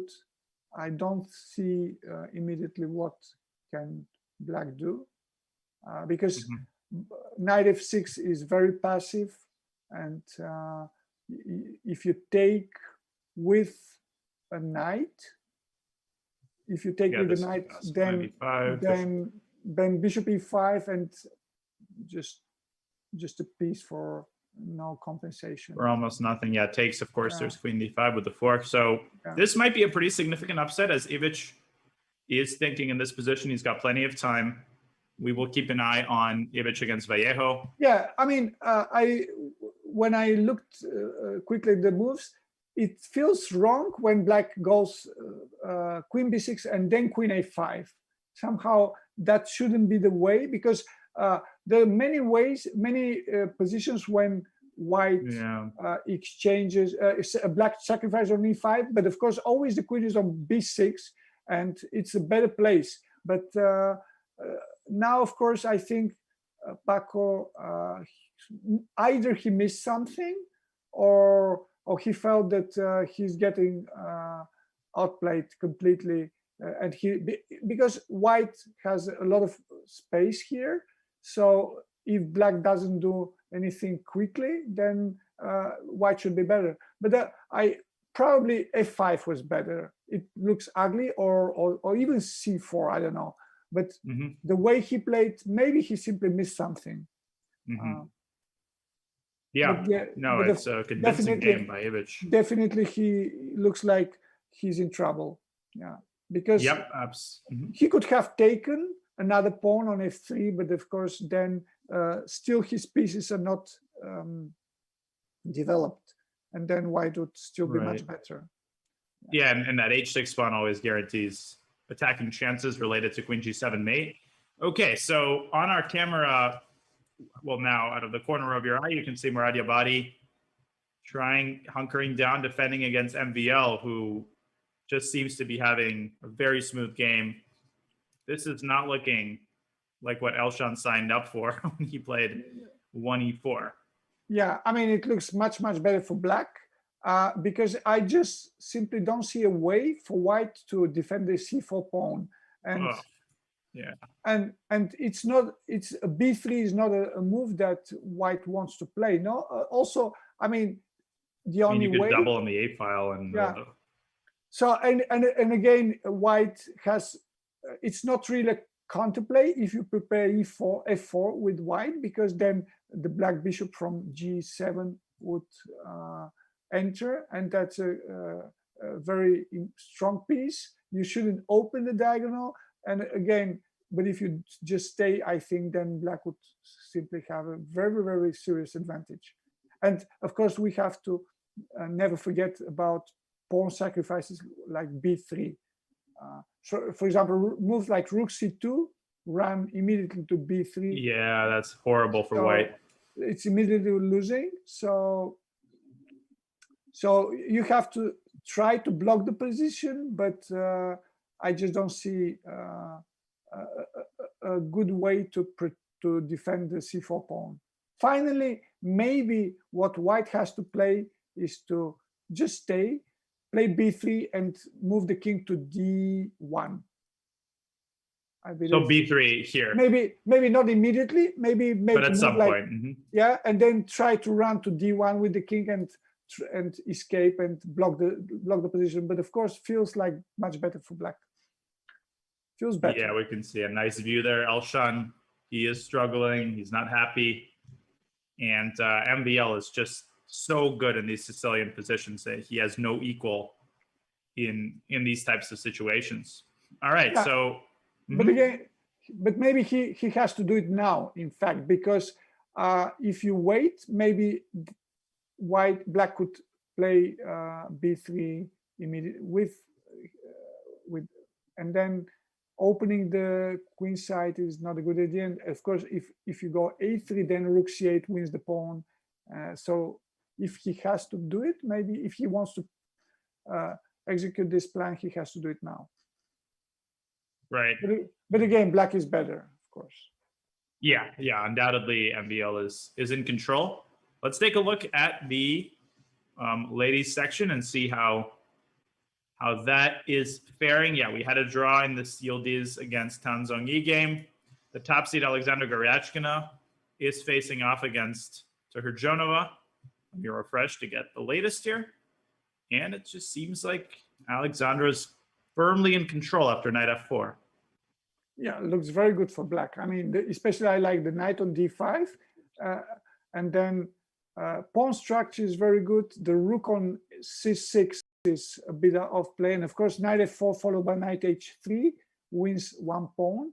But black doesn't even have to do it immediately. I mean, first we have to find a good place for the black queen, and it's not so easy. And not only knight h3 is an option, but also knight g2 is another interesting idea. And then, of course, you can also go bishop g8, bishop d5, and take on g2. So I believe that black should be very close to winning here. Yeah, this is just nothing created here by white on the queen side. I mean, she has a good rook on c6, but that's about it. So Alexandra is definitely in charge. Jennifer Yu against Admakasova, who is another pre-tournament favorite. Looks like Dinara is also in very good shape here after something like knight c4. Yeah, it's a better pawn structure. So endings is better, but of course, it's a question if white will be able to advance this pawn on a4. Of course, white is better, but I'm not sure about the move knight c4. Maybe there could be different moves because the knight on a5 is also sometimes in trouble. So, but again, it's very typical.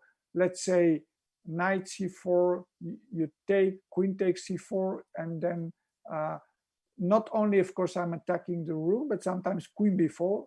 Sometimes because if I move my rooks there. Although here there's rook d1. Rook d1. But of course, rook d8 we can't take on c5 because of rook c8. So, but of course, I guess just a move like b3 makes a lot of sense. But well, but still, look, I think it's better chances for black if he tries to exchange the rooks, maybe play queen d7 instead of rook d5 and look for some activity, maybe. I don't know. Or trying for something although a5 here does look good for white. Or even bishop g5, because of course with queens, maybe bishop g5 makes sense sometimes. I don't know. But of course white is better. Yeah, and sort of another interesting game. In this position, the pawn is very quick. Yeah, that a pawn is just rushing forward. So we'll keep an eye on that one as well. And it seems like Anna Muzychuk, the second seed, is facing off against Tateva Abrahamyan. they've got a classic French position here where at first I thought white was much better due to her knight on e5, but now I'm not so sure because lots of pressure down the c file, classic win-hour pawn structure, and maybe black can take on c4 on d4 here and punt after white's pawns. Yeah, but I expect white to take with the queen maybe, because then even though you take on c2, maybe rook c1 or queen, or maybe queen b6 followed by queen d6 somehow, but it should be, black should be able to hold, I believe, because the knight, it is true that the knight looks very nice on e5, but maybe the pawn weaknesses compensate. And of course, for the moment, the bishop is restricting the white's knight and doesn't look like big trouble for the moment. But yeah, it's critical, of course, to take on d4. Right. Yeah. I mean, it seems like Tatsev needs to be very careful here, and she's got some problems to solve. But well, this could end up being a close game.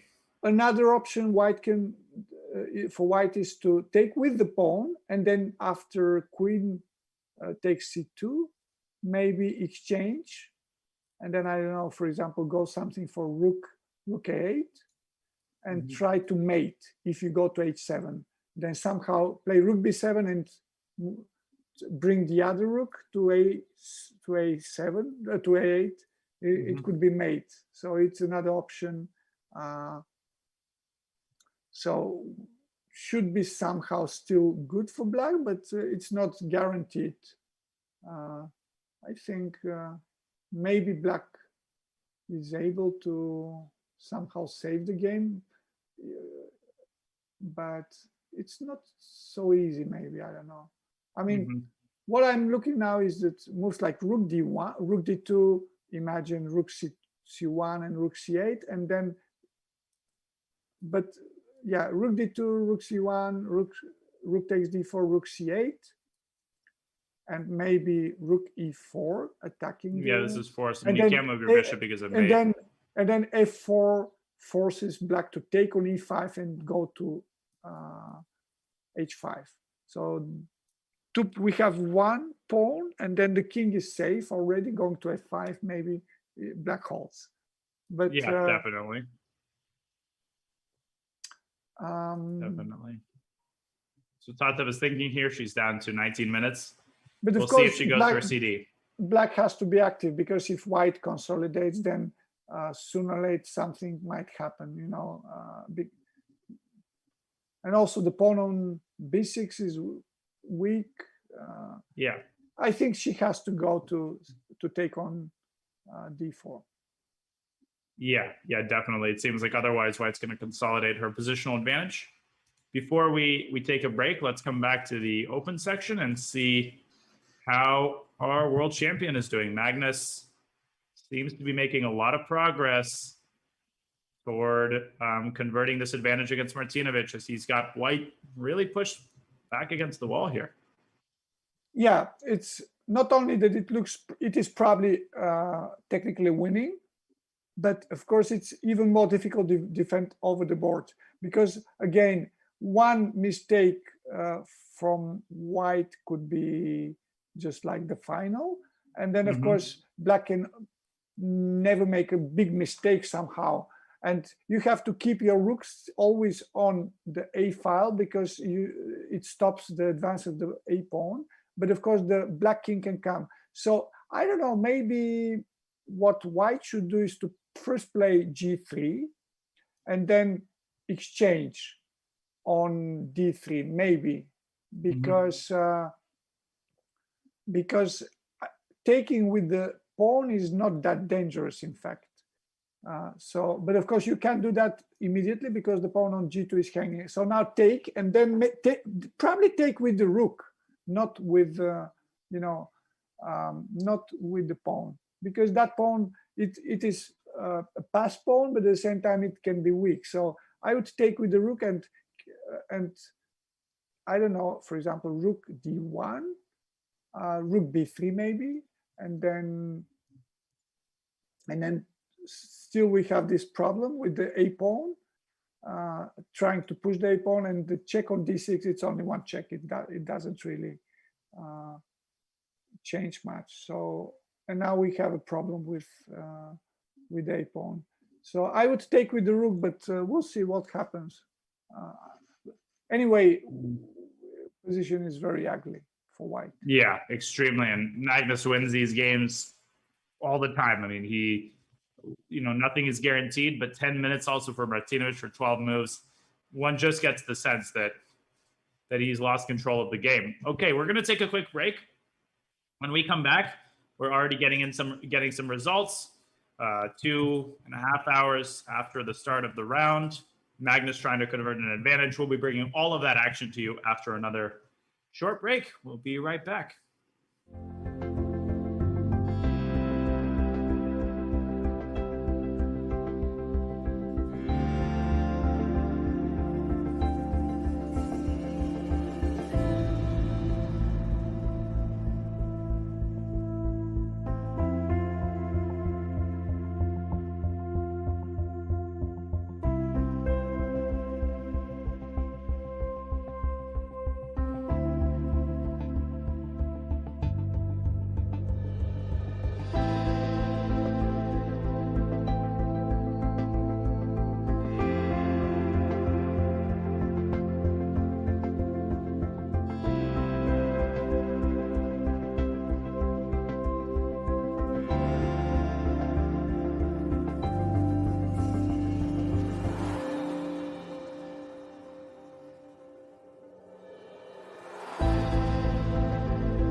Welcome back to the FIDE World Cup presented by Chess.com. Those of you just joining, we are monitoring two separate situations. The first being that Levon Aronian has forfeited today's game due to symptoms of fever that he exhibited earlier. Whether he will play tomorrow and try to tie his match against Bobby Chang, that remains to be seen, and we will update you when we have more information. The second situation, of course, concerns Fabiano Caruana's game against Megaranto. During the game, Susanto Megaranto's COVID test came back positive. He was forfeited immediately, and in Fabi's favor, of course, and they were both taken to their respective hotel rooms. We are keeping tabs on that situation as well, and we'll bring you the facts as it continues to unfold. Okay, so right now we're watching the games from round two. Game one, Magnus Carlsen pressing a big advantage against Sasha Martinovic. He is very likely to win this game. We have a couple of results. Alexander Fear was unable to produce any kind of chances against Vidit. And Vasily played rook a8, which I guess you called it. He didn't watch that d-pawn, and he had to give up his a-pawn for the d-pawn, and he just didn't create any chances here at all. Vidit has to be counting his lucky stars here a little bit. Well, yeah, okay, this looks like very equal now, of course. So, but again, during the break, I've been looking at some of the positions, and many interesting are happening. For example, could you show the game? I think there could be a big surprise that David Anton is in trouble with the white pieces. He's a rating favorite against Idani, and he's in serious trouble. It looks like it's an ending where Black's pawn is advancing also to it's advanced to d2. So White is in trouble, in fact, here. That's one of the positions where the pawn is really strong, and there's no way to stop it for the moment. I don't know, for example, what Black can do. It's a simple plan that Black has. Imagine you play something like h6 with the idea to make a place for the king, and then next move could be rook c1. If you play f3 or f4 with the idea to come with the king. I mean, it's Black to move, I think, no? I think it's White to move, because rook d7 was just played. Yeah, but that was a mistake, I believe, that because Black's plan should be to play, I think h6 was quite good, followed by rook c1, the other rook to c8, and the other rook to c8, no? Because f3, for example, rook c1. Yeah, but here maybe rook d2. You're right, in fact. The idea of the move rook d7, of course, is that the rook is now protected. Yeah, but the thing is, the eighth rank is big, so maybe it's time for White to go a5. But no, but now rook c1. Yes. Yeah. So I don't know, but rook c1 is rook b6 for the moment, so it's getting mated, no? So that was the idea of the move h6. So this is mate, as far as I see. Yeah, sorry, rook a1, just going to show that there's this background. Black's pawn was on h6 here. So we need everything would be different. We need a pawn on h6, but the plan is to play rook c1 with the rook defended, of course. You're right. And then if rook from b2 goes to b1, then we double on the c file, change on b1 and the new rook, and play again. Not of course in this position, but I mean, that was the plan. So that was the reason I think rook h6 was more precise than rook d7, because here a5 is an extra option for White, no? Right, and here, of course, a5 does absolutely nothing because the eighth rank is no longer weak. Exactly. h6 was much stronger, followed by rook d7 and rook c1 and the other rook, I think. And while in the game, of course, after the move rook d7, after the rook d7, then a5 looks much stronger, no? Yeah, so right now, David Anton is contemplating his next move. He's got 7 minutes for 13 moves also. That's unpleasant. Well, I don't know what black wants King to play. G2. King G2. Well, okay. That makes sense. I mean, the idea is, I guess, Rook C1. Wait, what is the idea? Rook C1, Rook B1? Yeah, but then Rook C7. Yeah. I mean, no, this. I don't know what if black goes H5 or H6. H5, I think, is even better sometimes because it gives the extra option for Bishop G4 check, maybe. So I don't know. Right. I don't care. I don't care that much about the pawn on H5.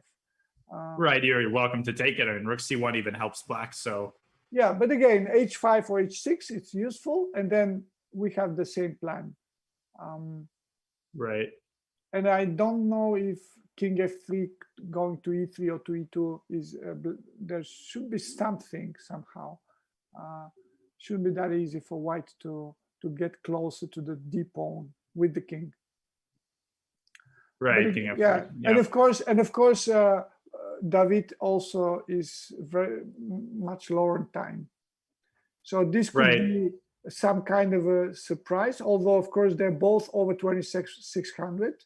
But David, he's okay, also with White, of course, and he was supposed to be the favorite in this match. Definitely, yeah. And by the way, David Paravian has defeated Alexander Onishuk with black in their first game.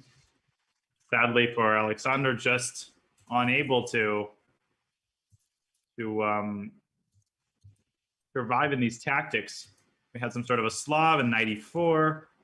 Onishuk's position starting to collapse here after BC knight dc5.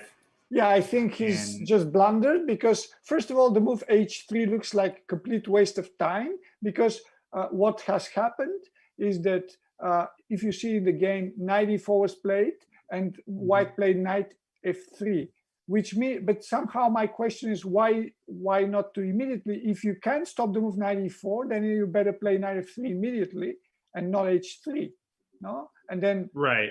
Because anyway, it's very obvious that black's move, the good move for black is knight e4. And now, of course, you have more options. I mean, if black goes knight e4 now, I would never play h3 myself. No, I would be looking for I would be looking for some more useful move. Like and of course, I would protect my pawn on c5. If you want, you can even play knight b3. No.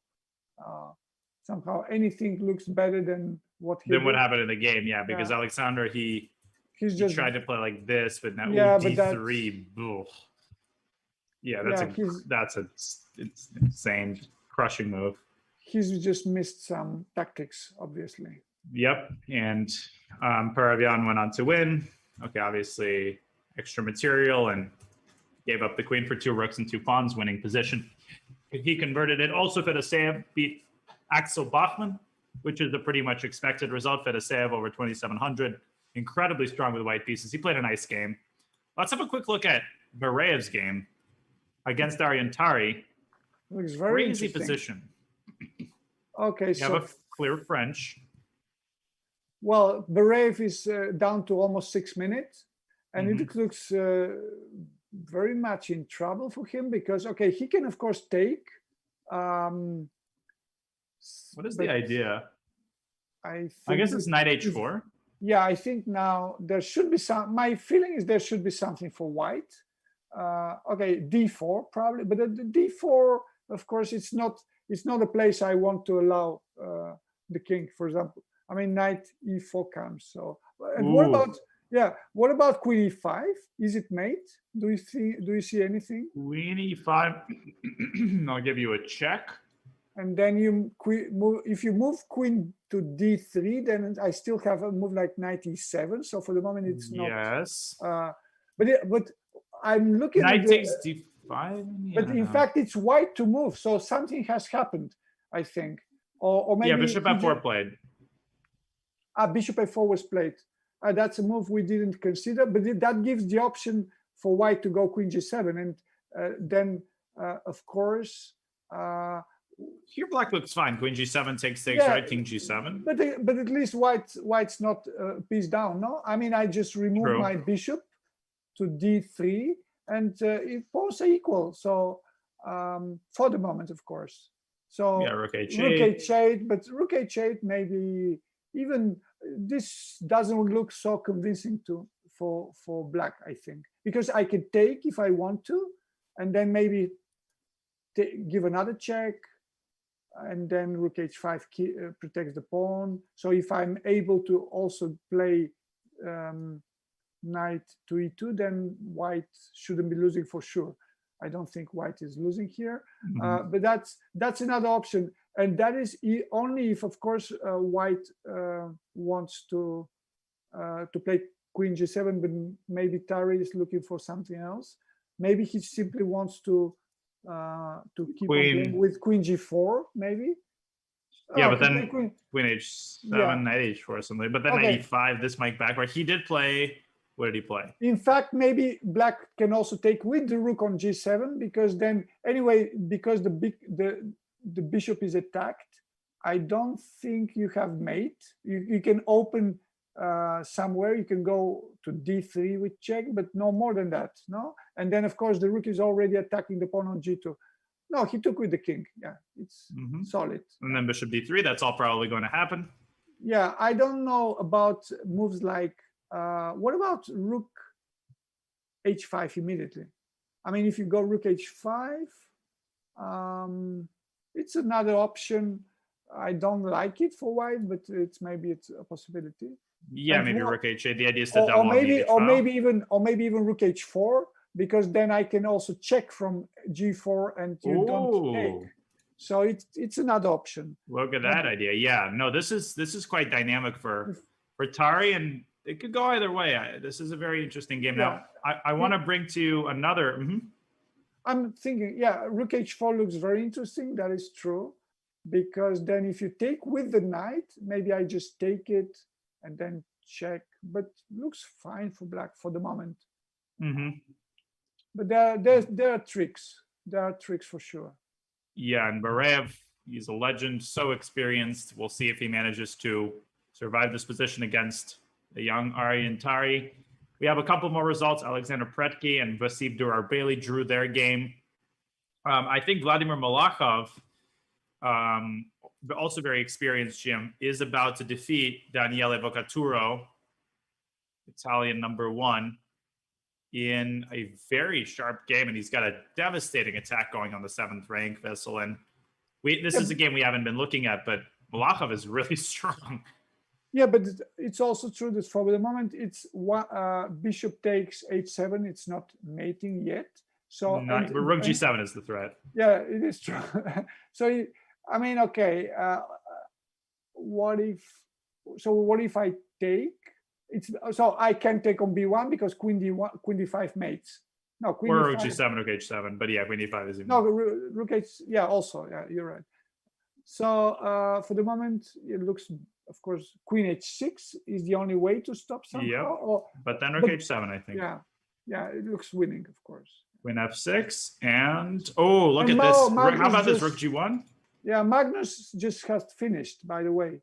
I'm looking at the cameras. Won. Yeah, for sure. Yeah, I believe he's won because I don't think he would let his. He would not offer a draw in this position. No. Let's just put it that way. Exactly. But why would Martinez, just really quickly, I wanted to show this line in this position. What about rook g5 and rook h8, double rook sack, and queen h7 is mate? So that's one way this game could end. Yes. Perez Pons and Grishuk making a very colorless draw. Also, Grishuk with the black pieces, he wasn't trying too hard to win. Well, and with black, it's a practical, Right, exactly. By the way, I was looking at the game of between one of the future opponents of Magnus.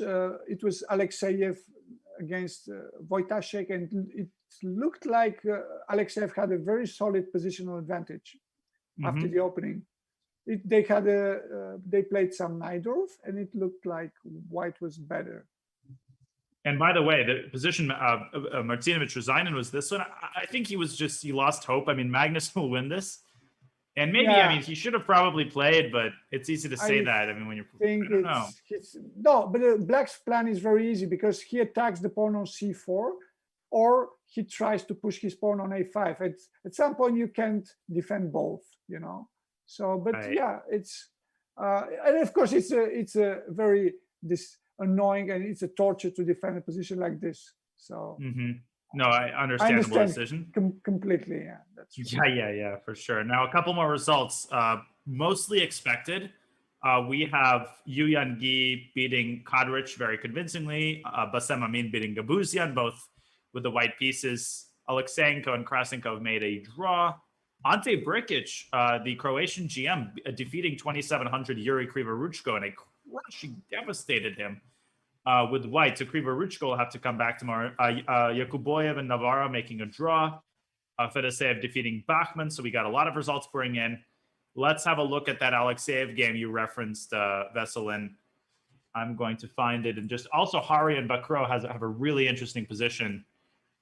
But first, I want to take a look at the Wojciech. Shurov is also playing, by the way. Yeah, the good thing about World Cup, you have so many interesting games. It's impossible to track everything. So many things has changed since the last time I looked at, but okay, still we have this ending, and it looks better for white because of the pawn weakness on a5. But certainly, I think black's done some progress. Maybe it's still bad, but but when I looked with queen on the board, it looked pretty passive for black. And now, of course, for example, if white plays, if white plays knight c4, I think the better it's a good option for black to try to maybe to sack a pawn by playing a4, and taking on a5 is only a pawn, as I said. I mean, king g8, and then I think black would have some counterplay, and it's not so easy to win this position. Yeah, this might fizzle out into a draw. We've got a lot of pawn exchanges that might happen here, and as you indicated, the king is perfectly safe here for Wojciech. But of course, white is better. I mean, there's no doubt about it. And but again, we'll see. There are many options. Of course, white can also take on e4 and to take the knight to e4, and then maybe check, and then we try to win the pawn on e5 without allowing the pawn on pawn advance, because also the a5 pawn it's also weak. So right. I mean, check on d7 and then maybe rook d5 makes also sense. Yeah, get the king back, and then, yeah, definitely white is hunting for an advantage here. Yeah, for example. But again, it's not so easy, of course. Maybe white will win a pawn, but it will not be so easy to. It will not be the end of the game. Right, for sure. And all right, so Mamedyarov, we'll bring you that game in just a second. I want to take a look at Alexei Shurov's position and Boris Gelfand. I mean, yeah, there are so many interesting games right now. I mean, it is impossible to keep track of everything. Nihal Sarin and Sinan Sigurov making a very uneventful draw as well. Typical Shurov position. Typical Shurov. Only Shurov could have this, yeah? Looks much better for white, of course. But and in fact, with 5 minutes to go, I don't know which is the opening. It looks like some kind of a Slav or not. Slav, yeah. Yeah, but looks classic. Well, Shurov. Typical Shurov, yeah. Very nice. Looks like he was in trouble at some point, but this looks. Yeah. Ooh. But Zherabuk E3, I don't know about E3. Now, I don't know about queen takes f4. I think queen e4 here maybe was a better idea, but okay. But still, of course, knight d3, it's not the end. Yeah, but now it looks like Shurov is a good, amazing position. Much better for white, yeah. But of course, I don't know. The only way to survive for black is if black is able to somehow exchange the queens. But for the moment, I don't see how. Maybe queen. What about queen g4? No, we'll take on h7. Yeah. So okay. And then take and queen g7 back maybe. But Yeah, looks bad. It looks bad. Even an endgame honestly looks No, quite promising with such domination. Definitely, yeah. Looks. I mean, and you don't have to look very deep in the lines. Just look at the rook on a8 and bishop on c8. So that would be a miracle. And also with 4 minutes to go, with 4 minutes left, it's very difficult to believe that Black can survive this game. Yeah, I agree completely. And Shurov has a lot of fans. Etienne Bacro, by the way, defeating Ravi Haria, who defeated Zvagintsev in the first round. Bacro, he has been playing he's been playing well recently, so solid, so experienced, and crushing victory here with the black pieces in a position that looked quite equal at some point.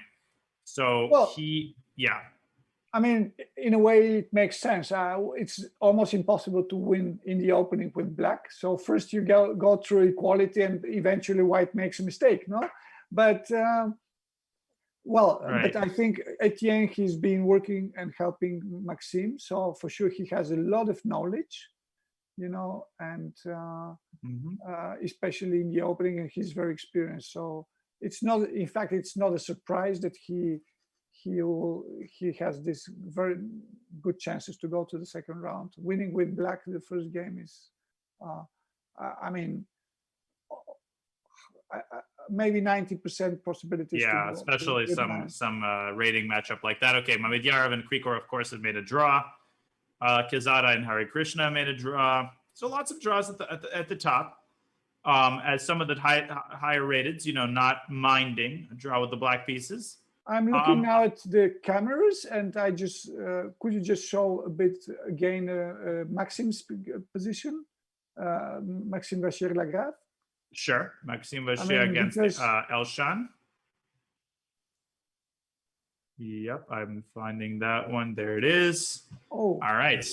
Yeah, somehow things that I predicted has happened, and now exactly.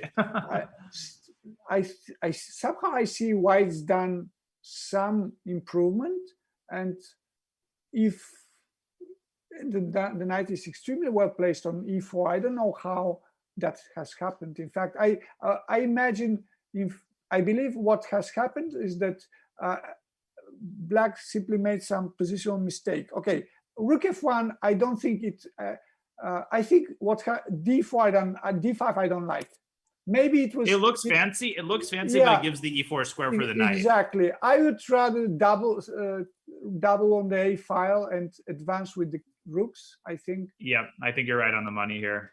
This just seems like it gives white prospects for the knight, and even I think MVL fell in love with the d file getting open, but it's hard for him to get a rook to the d file in a timely fashion. And even if he does, it's not so dangerous. I mean, king can go up to probably king e1 is better, so that you don't have rook a2 check. Yeah, I mean, somehow the knight from d2 found a perfect place, perfect square for, and of course, black shouldn't be worse, but at the same time, it is logical to open the position once you have two bishops, but the knight on d2 was so passive, and now it has this square on e4, and exactly. And then you have the other bishop on g7 completely closed. So again, I think Maxime's made some mistake by playing d5, or maybe he missed some tactics. Maybe he had some idea in mind, but now it looks like white is not in trouble. Very sound positional structure for white. Pass pawn, control on the d file. And of course the bishop on g5 is also perfectly placed. Elshan, and move 40 has been made. Of course, I'm supposed to remain unbiased, but Elshan lives in North Carolina. I see him around all the time. I know he was preparing very, very diligently for the World Cup. He's doing better than he was. Let's see if he can hold it together against MVL. All right, we are going to go on a quick break. When we come back, more results are coming in. Lots of time scrambles, lots of action. Do not go anywhere. We will be back with more action from round 2 of the FIDE World Cup presented by Chess.com. We'll be right back.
Welcome back to the FIDE World Cup. PogChamps is back.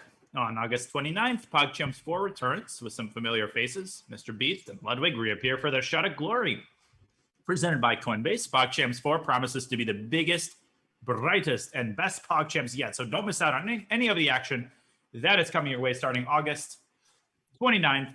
Now, those of you just joining us for round 2 of the FIDE World Cup, we have 2 unfortunate situations that we are monitoring. First of all, Levon Aronian has missed today's game against Bobby Cheng due to concerns over his health. He was experiencing symptoms of a fever, and as a precaution, he has forfeited today's game. He might return tomorrow. The second piece of news is that during Fabiano's game against Santo Megaranzo tested positive for COVID. That game was paused and forfeited in Fabiano's favor. Both players are being currently isolated in their respective hotel rooms, and we will bring you more updates as that situation continues to unfold. There's a lot of situations that are unfolding on all of the boards as we're getting a lot of the results coming in, lots of time scrambles. Some of these top games are heating up as well. Veselin, Anish Giri seems to have very good winning chances. He's played a smooth endgame game against Savchenko, and things are looking kind of grim for Black here. Well, definitely. Anish got very, very, very serious positional advantage in this ending. So his last move after f6, he could have played bishop a4. Instead, he decided to exchange the pawns, and I expect him to play g4 next. And by this, he would have securing a very strong pass pawn h5 on h file, and it looks very, very difficult position for Black. Not only because the pass pawn is dangerous, but because Black has to waste time to protect his a7 pawn, so he can't really stop immediately the pawn on the h4 pawn with rook c8, because then bishop takes a7 is very strong. It means that, again, it's not completely over, but Anish is close to winning, I think. He has fairly good chance to win this game, I believe. Yeah, just his play seems so crisp recently. Just confident. And yeah, this is Savchenko tied up hand and foot here, and it just seems like Giri's going to go on to win this. Well, for sure, fairly good chances to win. And of course, easy game, time advantage. So pretty good chances to win this game. Indeed. Okay, let's check back into the game between. Okay, I don't think we'll have to spend a long time on this game. Jabava and Shanklin just seems like it's heading toward a draw. Sam doing a good job holding together a position that at some point seemed a little bit iffy, but Sam doing a good job here. Okay, yeah, so this is probably just going to be a draw. It is very practical to take on b6. I mean, very big advantage, time advantage for Black. So it makes no sense to play for win for White. And of course, for sure, White is not better, because both pawns were attacked. Not only the one on h5 or on d5, but also the on h5. So simplifications make sense, and then White has to play for draw, and I don't think they should play many more moves. Yep. All right, and let's check into the Gukesh Dubov game, which is heating up as well. Gukesh has 1 minute for 10 moves, but seems like he's on the move here. What is going on? Is Black up knight a5? Ooh. Yeah, I guess queen c5 is possible. Yes. So first things that come in mind is whether we can attack or not. So yeah, of course this is possible. So now, unfortunately, queen f8 is not possible because the bishop is on d7 hanging. And if we take the knight, the rook, and then queen takes a3, probably it should be around equal, I think. But of course, it's very, very messy. I don't find a good place now for the bishop. For example, bishop d6 immediately loses to queen b2, and bishop d4 to queen b4. Wow. So bishop f6 is forced, I think. Yes, but the idea being that. yeah, then you have to go to h4. But Yep. again, it looks a bit dangerous still after Yeah, queen this b, is queen close. b2 maybe, followed by e6. So I don't know if that's losing, but again, maybe knight a5, maybe knight a5 was not the best move. Right. But still, yeah, you're right. That's still an option. What else could black do? What if? Okay, another option could be just to go rook a1. I don't. It looks a bit weird. That's true, but my idea is to play knight a5 after the move fe. Say that again. Which move? I mean, to go rook a1. Rook a1. I don't like it, but could be an option, because if you take now, knight a5 wins. No, so if you take on e5, knight a5. Now and the idea is that if the queen moves, then you just take the rook, and then you take on b7. Yes, but even that's not so clear, because I'm thinking about moves like rook d7, but it seems that it's just losing to knight c4, rook f7, king g8. So we are, we are losing too many rooks. No, we can't have both rooks. So, but of course, after rook a1, white shouldn't take maybe on e5. Exchanging the rook makes a lot more sense, and then the bishop would be misplaced. But yeah, once again, black is having trouble with his minors. Exactly, but maybe it works somehow. I don't know. Maybe moves, because the king is still exposed. You can play moves like bishop, knight b6 with white, because bishop moves to e6, and then you mate it on d1 sometimes. Right. So what I'm saying, it could be still good for black. I don't think black is better, but again. Yeah, we'll keep an eye on Gukesh's efforts to continue the initiative. He does have a minute. Dubov getting low on time as well. He's undoubtedly calculating knight a5. I have two results for you. Alexei Shurov, as expected, has gone on to beat Yaroslav Zverev. This is not the position. The final position is checkmate on the board. And Veselin. Yaroslav played e5 here. Oh. Are you kidding me? But it's not that lost. He can play queen f5. He can continue to fight. Yeah, that's true. Wow. What is that? Oh, my lands. It happens. Okay. It does happen, but yeah, man. No, in fact, it was a very good positional move. In fact, e5, because it's excellent pawn structure. Yeah.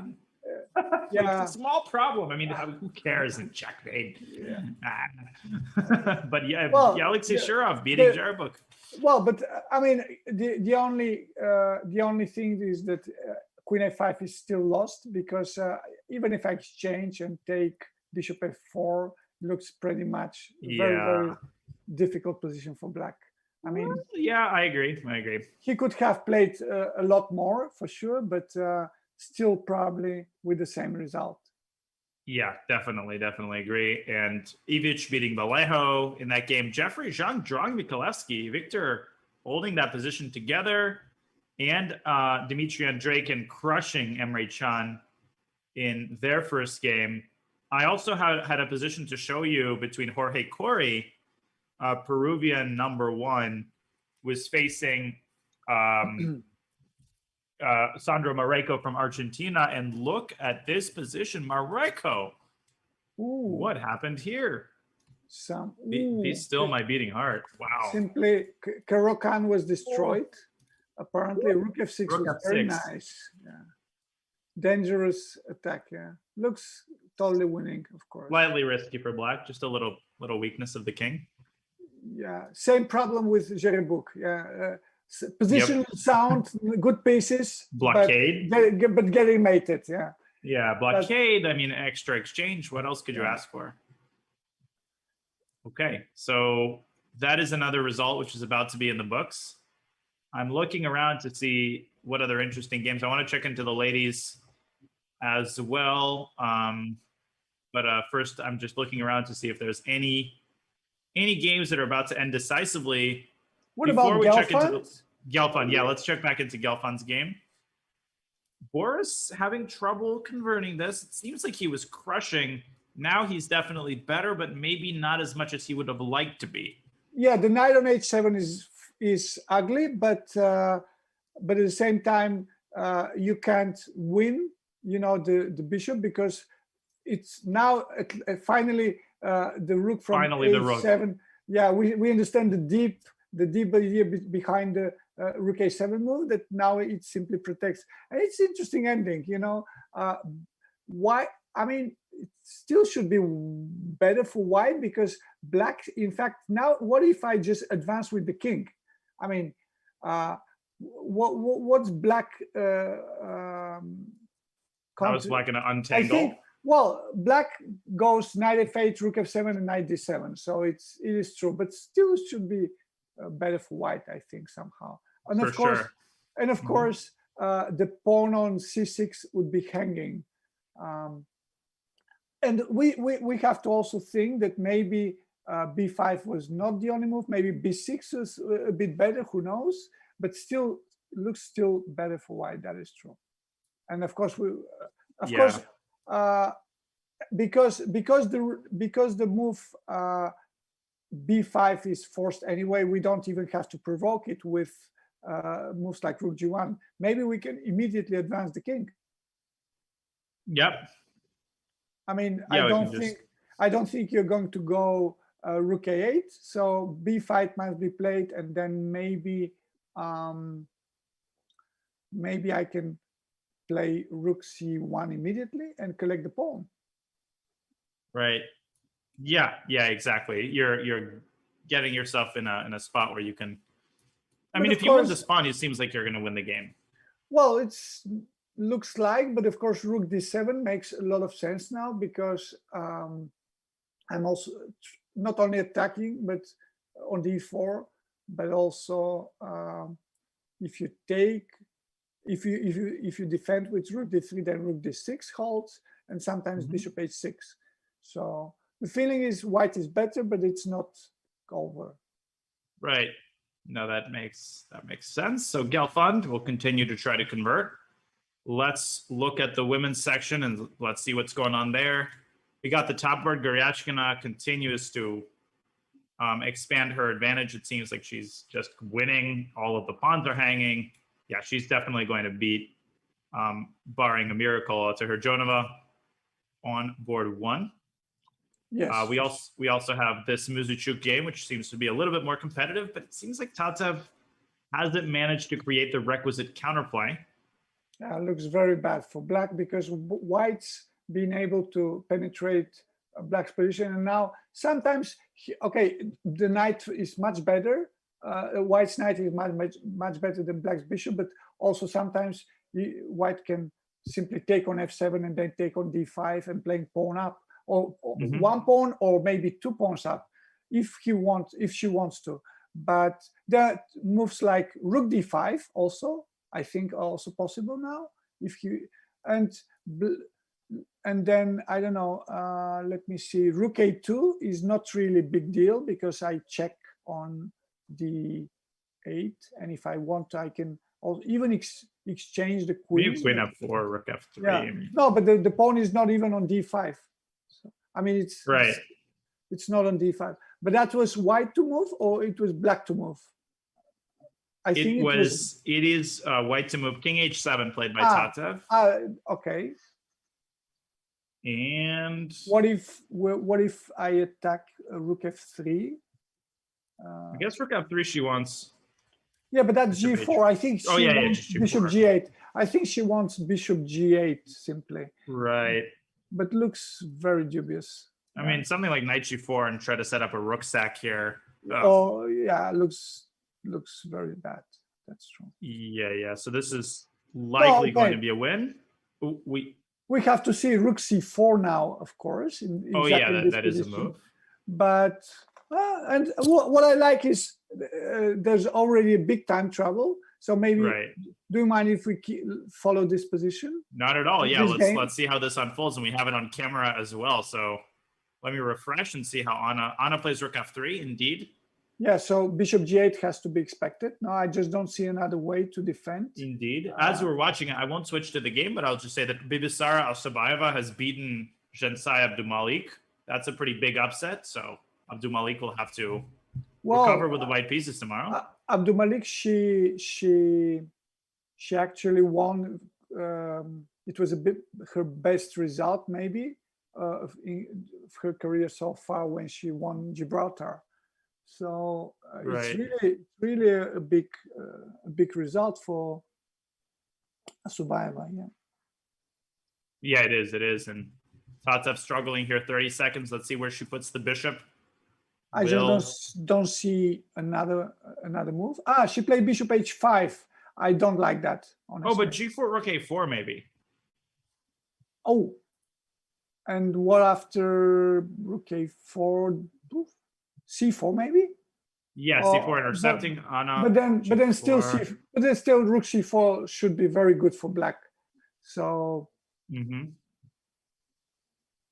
we'll and see. After, let me see, after g4, rook a4, queen d5 is bishop g4, and maybe I just move my rook somewhere to I just go rook f8 and mate is next, no? In which position? c4? Queen d5, bishop g4, and rook f8 looks like mate. I do have queen e4 check though, maybe. But then you take a knight g6. Yeah, looks like. So let's see. There's stuff is happening here. Let's have a look. Okay, g4, rook a4 has been played. Queen b6 was played, not queen takes d5. But feeling is that queen is a bit misplaced, but it also makes sense. I mean, the rook is attacked, but what if rook e7? Yeah. Rook e7, gh. Rook e5, and then you don't have the move rook takes h6 because is that mate? No, I don't think it's mate. That queen on c2 could be guarding g6. That could be important in the end. Yeah. But let's see, Tatev, with 40 seconds, she's going to have to move. She took on, but that looks like... Okay. On c3? No, she took on g4, which also makes sense because I mean, she took bishop takes g4, so queen c7, bishop takes f3, no? So knight takes and rook g4. Yeah, but Veselin, rook h6 is mate. Rook h6 is just mate. Of course, yeah. Yep. This one leads to forced mate because then queen c7 is check. Yeah. That's a blunder by Tatev. Will Anna see it? Oh, no. Yeah, no, she doesn't. She didn't. 5. Oh, wow. Ah. Incredible. And now is black winning after bishop f3? Knight takes, rook g4 check. I don't think, you think it's winning? I don't know. Wait a second. What if you play, rather than playing rook g4 immediately, no, rook g4, but what does white do? If you go king h3, then I guess queen f5? Queen f5 wins, no? Yes. I don't see it. Yeah, looks like winning simply because the knight is attacked.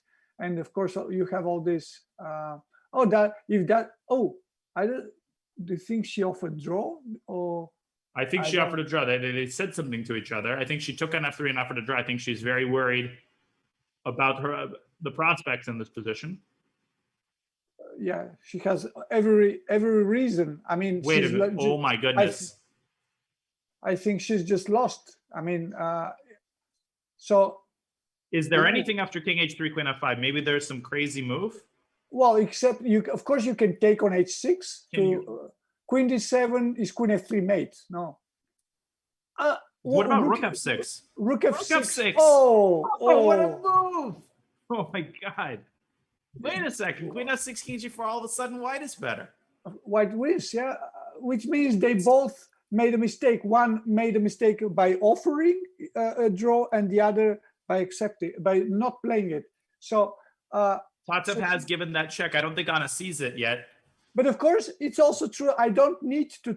Okay, king h3. What about move like rook f4? Why do I have to? Because I still want to take... Rook h6 then. Oh, of course, yes, of course. Ooh, do you think she sees? Okay, I We mean, refresh. she. You think they both see the move? I don't think. I mean, at this point, Tatsev has to go queen f5, I think. And then the question is, will Anna find that in 40 seconds? She can also play queen e4. Sorry, but then queen e4. She's played queen f5. Okay, rook f6. Will Anna see rook f queen e4? Maybe there was queen f7. And then rook f4, maybe. She finds it. There it is. Unbelievable. Look, she couldn't find rook h6, but she found rook f6.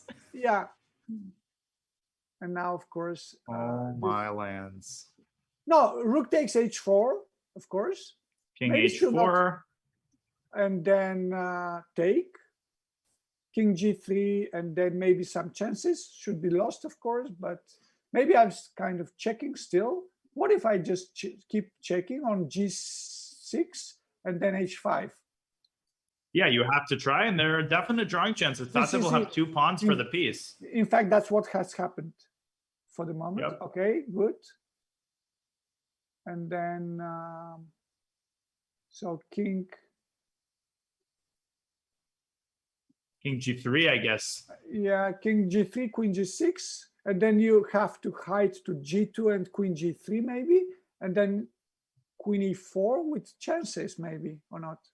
Yeah, no, for sure. I mean, 2 pawns, the king is safe. No, it should be winning, of course, somehow. I don't know.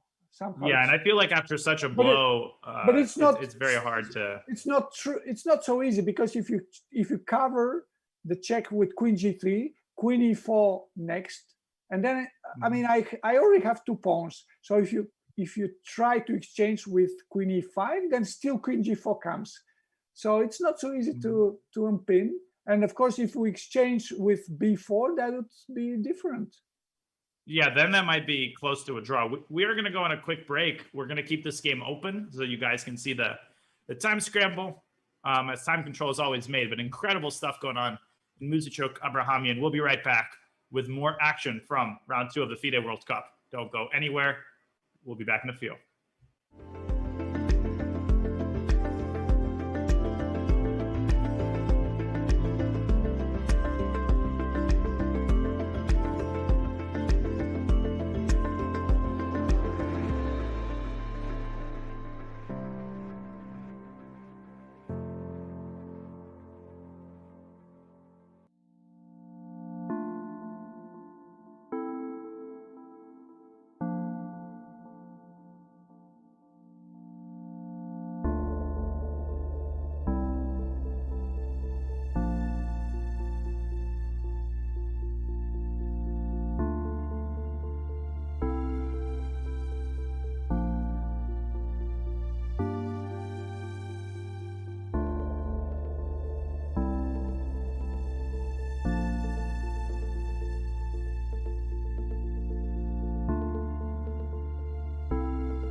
Welcome back to the FIDE World Cup presented by Chess.com. The round 2 is underway. A lot of results coming in, but before we delve back into the games, something funny was caught on camera at the start of the round. And our producing team working so hard to bring that to you. Let's watch. So it's a good view of the start of the round. The players are taking their seats. You can see in the front of your camera there, Sindarov has already taken a seat with the black pieces, and there comes Ali Reza in the gray suit. Okay, we're about to that's the handshake. Oh, yeah. Okay, let's play the play-by-play. Watch what happens. A little mishap there as one side tries to high five the other with a handshake, and back and forth they go. A little bit of a mishap at the start of the round with Ali Reza. Total miscoordination. Right, epic level of they shouldn't be. They shouldn't be in the same team. I think no. That is, yeah, no, it's not, yeah, if they ever join a basketball team or something, definitely no chemistry, yeah. Funny stuff. Okay, so we have Tatev trying to make a draw here with the black. We'll keep an eye on that game. Let's come back to the open section for a little while and see how some of the games are doing. I want to start with Anish's game. I think he's on the path to winning. I'm not sure, though. Well, this seems so close. What's going on here? I mean, rook h7 is forced. Yeah, rook h7 is forced, but then check, and then somehow take. Yeah, looks winning, of course. Yeah. I mean, knight f3. For some reason, or just go back to h5 also. I mean, you don't have to win quick immediately. I mean, or also a5, b6, but I would just keep my pawn on rook h5 back, and then a5, and then b6. No, this looks completely winning. I thought maybe what you could do is force the rook trade and just try to punch the pawn through on the queen side. Also good, yeah. Also good. Many options. Yeah, this is completely winning position. Another result that's about to happen is Pragnananda is about to defeat Gabriel Sargsyan. Very nice positional game. Yeah, he by Prague. He had a serious advantage, a serious positional advantage after the opening. In the, I think Black played quite passively in this scotch. They didn't went for the most critical lines, and then slowly he couldn't resist, but again, after the opening, it was a very solid positional advantage for white. Yeah, now at some point, I think maybe b6 allowed the knight to come to c6.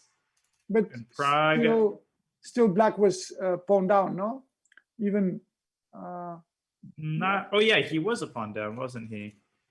And he wasn't able to manufacture any compensation. Prague stabilizing the situation. Look at those exquisite queen maneuvers, and back to e6 to e7 to c7, and the king escaping the checks beautifully. Yeah, it looked like a very convincing win. Yeah, indeed. Prague wins. I mean, Prague, with white. He beat me very easily in 2 years ago, almost in Gibraltar.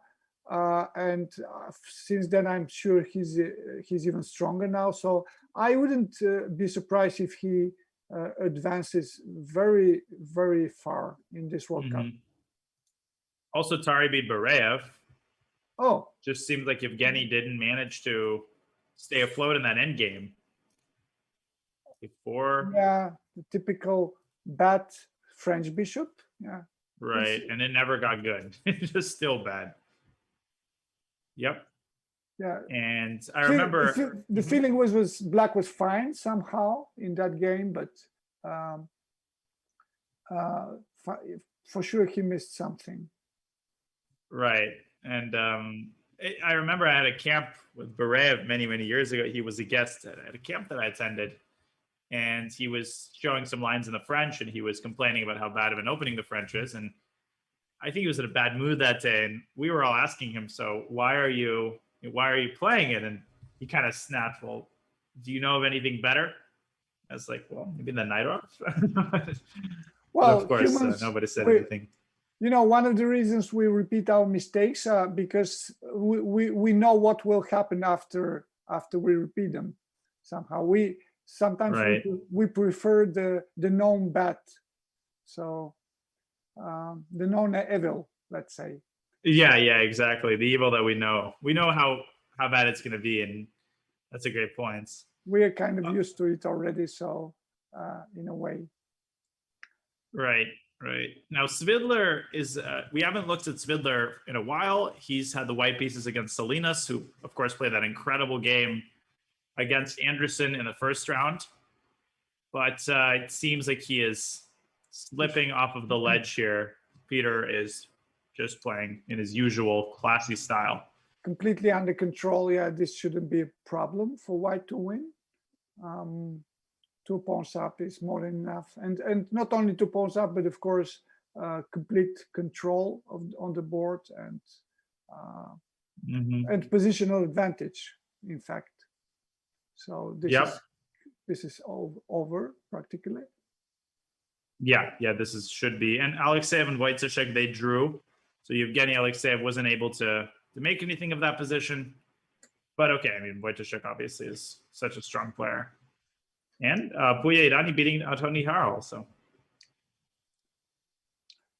we also have an interesting position here. Svein, I think, is defeating Chaparinov. Is that black to move? Yeah, I mean, these pawns, let me see. Okay, the pawn obviously is hanging. So it looks like black is going to lose his piece. So what about a move like, so for the moment, rook a7 somehow, I'm feeling is black has some chances, no? What if I just play a5 here? I mean, my idea is to somehow advance. So okay, I'm giving that pawn, but then a4, and how do you improve? I mean, bishop goes to b2, I guess, no? Yeah, I'll go bishop a3, and then bishop b2. The point is, bishop b2, and then king then a7. I can, oops. And then if once you promote, I have no way to advance with the king, because white has to, black has to still defend the e5 pawn. Yeah, this looks winning. And if he goes c4, it could be the same problem. But then what if? But then maybe. Yeah, if he goes c4. Well, what does white do here, though? Do you stop? Which pawn do you stop? I mean, if you go bishop c2, it makes sense, no? And then it's not easy to make a move for black. You just have to wait with the king. So I would place my bishop to c3 with the same idea. The idea is to take on e5. Right, and there's just nothing that black can do. Black is, look at the king domination. It's completely dominating black's king. Well, I mean, maybe I move my rook, and then if you go bishop c3, then king d6. But still, it's not clear. Okay, rook. Imagine rook g8. I mean, not to f8. Yeah. Or if I go king d6 immediately, how do I? But how does bishop c3? Move my king g8, rook g8. Sorry, rook g8. Then I go king a7. And then I have to run. Okay. So a5. No. Yeah. For example, a5. Yeah, because now I have. Okay, but now I'll just take it. I'll take an a5. But if you take, then of course king moves to b5. Sorry, I apologize for that. Let me make the moves but again. Maybe, so we were saying. I mean, maybe then I don't go a5. Maybe I go after rook king a7. Maybe I go king c6, forcing you to promote, and then king should be winning for white, of course. And then king b5, you take king b4. And then that's got to be winning there, like bishop d4 and check, e5, or check. Yeah, it's winning, of course. Check and e5. So maybe some off chances here for Chaparinov, but it just doesn't seem like it's enough of what is precise. So that game probably going to be decisive. Let's have a look at the end game for Ruja against Sindarov, which was looking quite unpleasant for Alireza for a long time, but. Okay, but now it seems like he's probably the worst is behind him. much closer to equality. I mean, because knight c5, that's a perfect square for the knight, and then white has two options to. No, that would be rook b2. Is that white to move? In fact, it is white to move. So white could take the pawn. Oh, what was then black's last? So you mean that So black played rook a6 in this position. Okay. Bishop c2, rook a6, and I suppose the idea is to play rook a3 and go for positional domination. But something like bishop b3 just looks. White could even end up being better in some of these positions if that a pawn gets set in motion. Well, maybe g4 and take on e4, and then the knight goes back to c5. But something for sure, black's done something very wrong, because I just. But still, it should be kind of equal. I mean, if I stay, it's not so easy to advance. In fact, even if you advance your pawn to a5, maybe I come with the king to c7 and stay. But again, black's done something very wrong, because at some point, I don't see any progress made by black, but I see that is happening, in fact. Yeah, it is. Knight c5, we're going to see rook b2, rook a3. And, we'll see what happens there. But it looks like Firouzja has stabilized the situation. Yeah. For the most part. I think white is out of danger, at least, Okay, pawn up. Shouldn't be losing. Maybe not winning, but shouldn't be losing, of course. Definitely. Yeah. All right, so Areshenko beating Ivanisevic as well. And one could call that an expected result. Praggnanandhaa defeating Sargsyan. It's official. Rager and Piorin will make a draw. Most games have already ended. We just got a couple here that are left. Bach and Sevian. Benjamin trying to push him in a rook endgame, but that also will probably end in a draw. And Haikmersu Rosen, that's another game I'm spotting here. He's probably going to win against Mustafa Yilmaz. Not sure what to make of this position, though.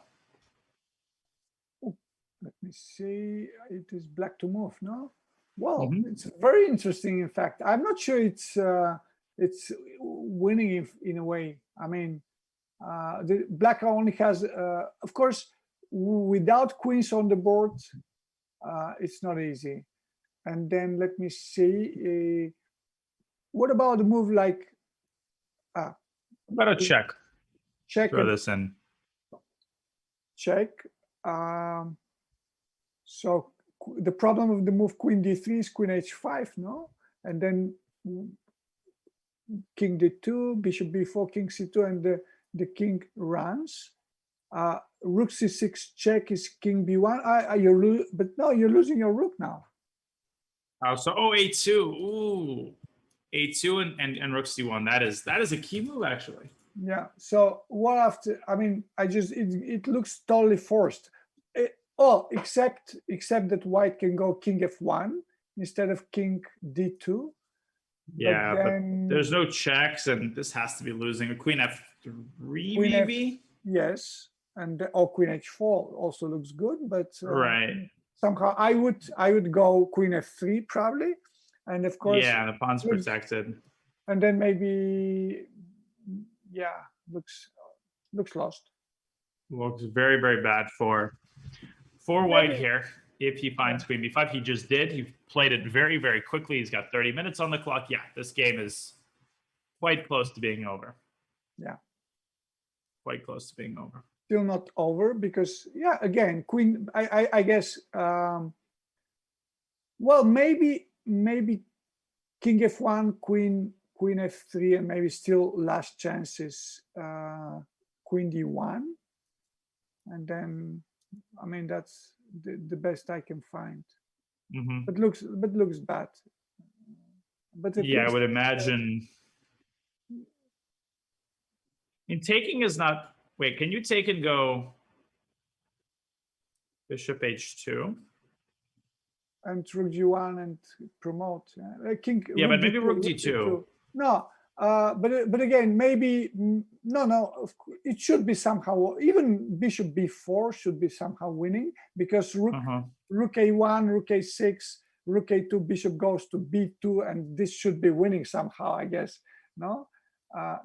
Yeah, No, this no, no, this no, line no, is no, also no, winning. no, no, no. I mean, white goes rook a2 here, And bishop c3. and Bishop then I b2. place. Yeah, this should be winning, of course, but yeah, but maybe there are other moves.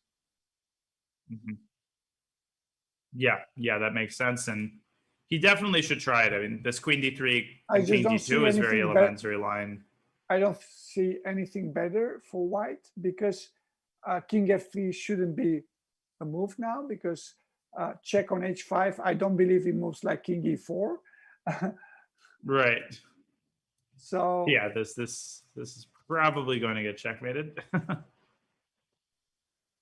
Okay, yeah, even where exactly is the mate here? I mean, I guess it's rook g4 and queen b5 even. yeah, okay, maybe not immediately, but this should be winning, of course. Something, yeah, queen b5 even here, just cutting the king off. I mean, yeah, there's a million ways to win, and he'll find something.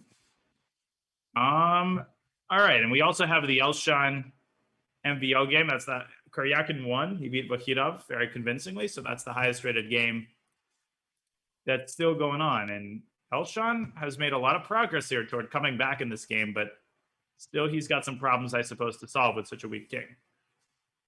Well, he should maybe push his pawn to c5, I guess, and meet the move rook e8 by queen d3.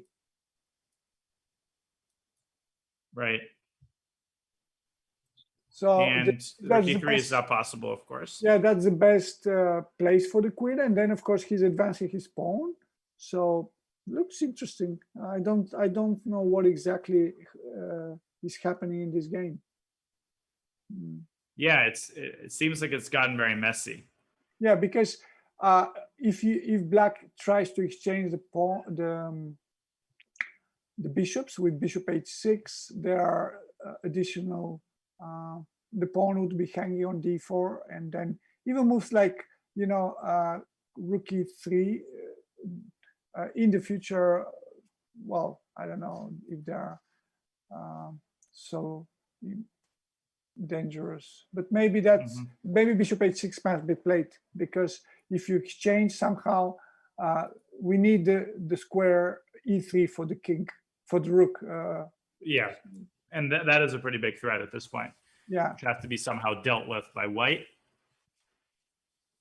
Yeah, I mean, maybe still some chances for an advantage, but not nearly what it was previously, or so it seems.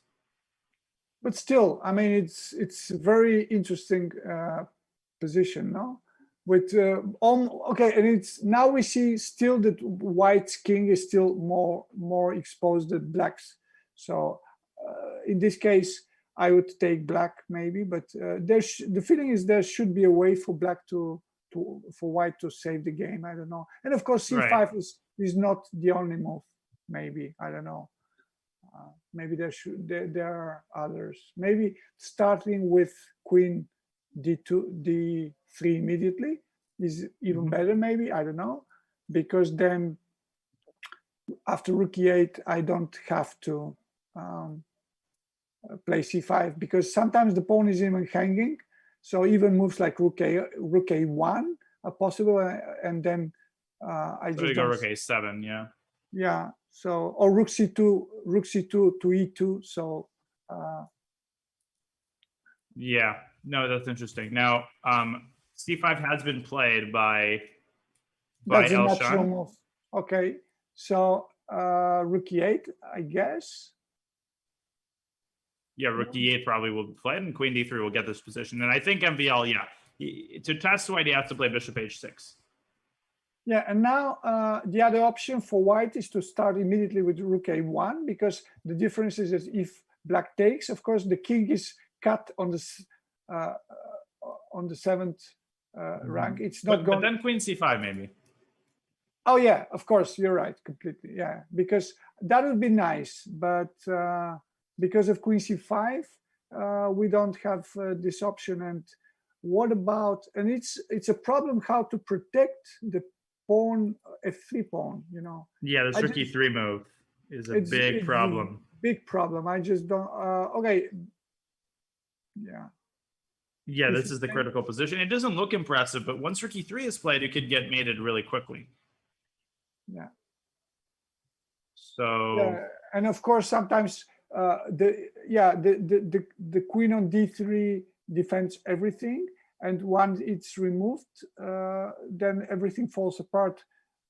Even if you protect somehow the pawn on f3, then you have also another problem with queen f7 taking on b3, and it really looks bad.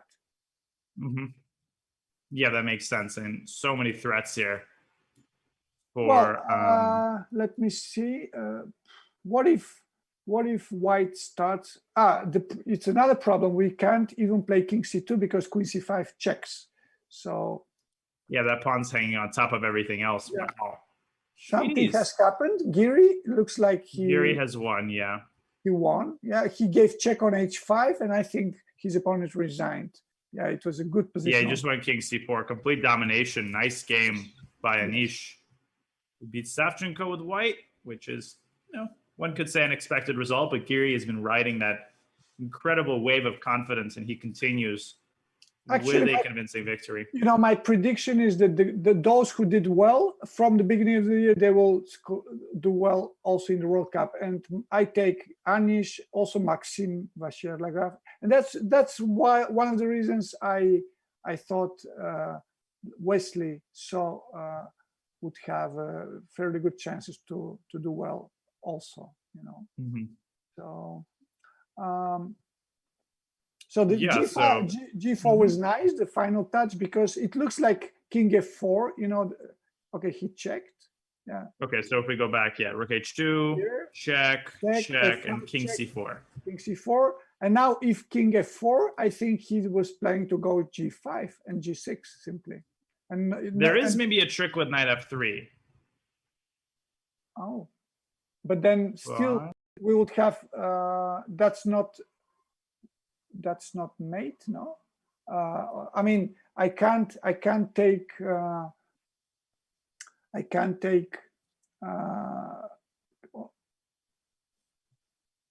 yeah. I mean, you could go like no. I mean, rook f5. My knight is hanging. Somehow it's not mate. Yeah, maybe it's a question. Why did he exactly resign? Yeah, what if g5 is knight f3? Maybe check first.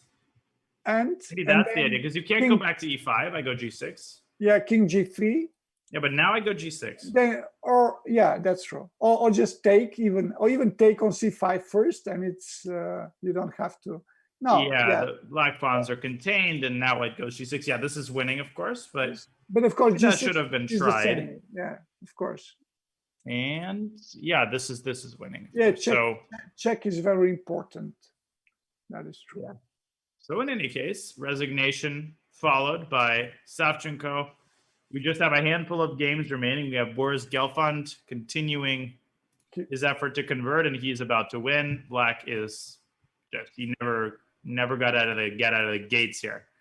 D pawn is running up the board. I think this is game over. Powerful win. Yeah, very convincing effort by Gelfand.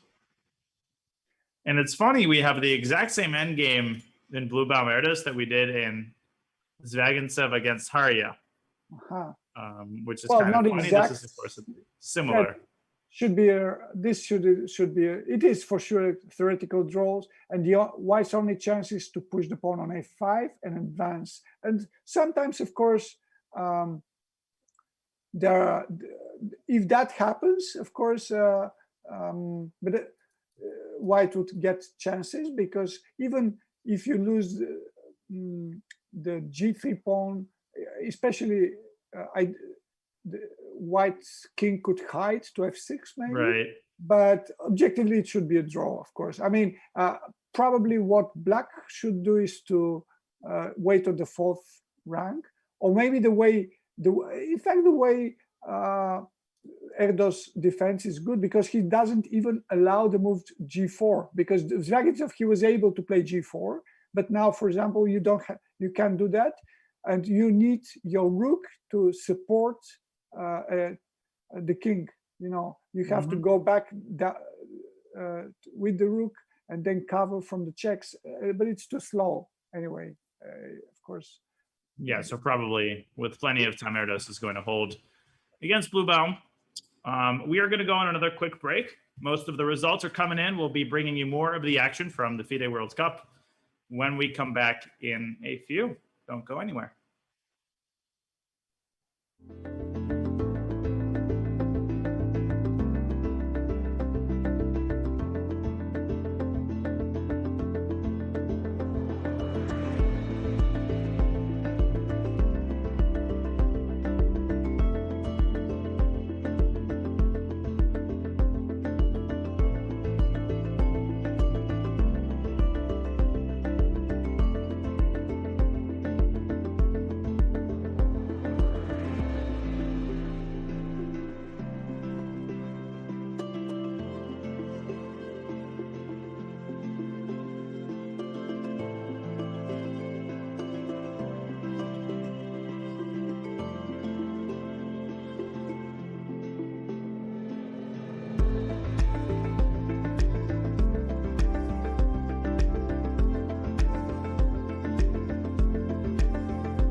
Welcome back to the FIDE World Cup.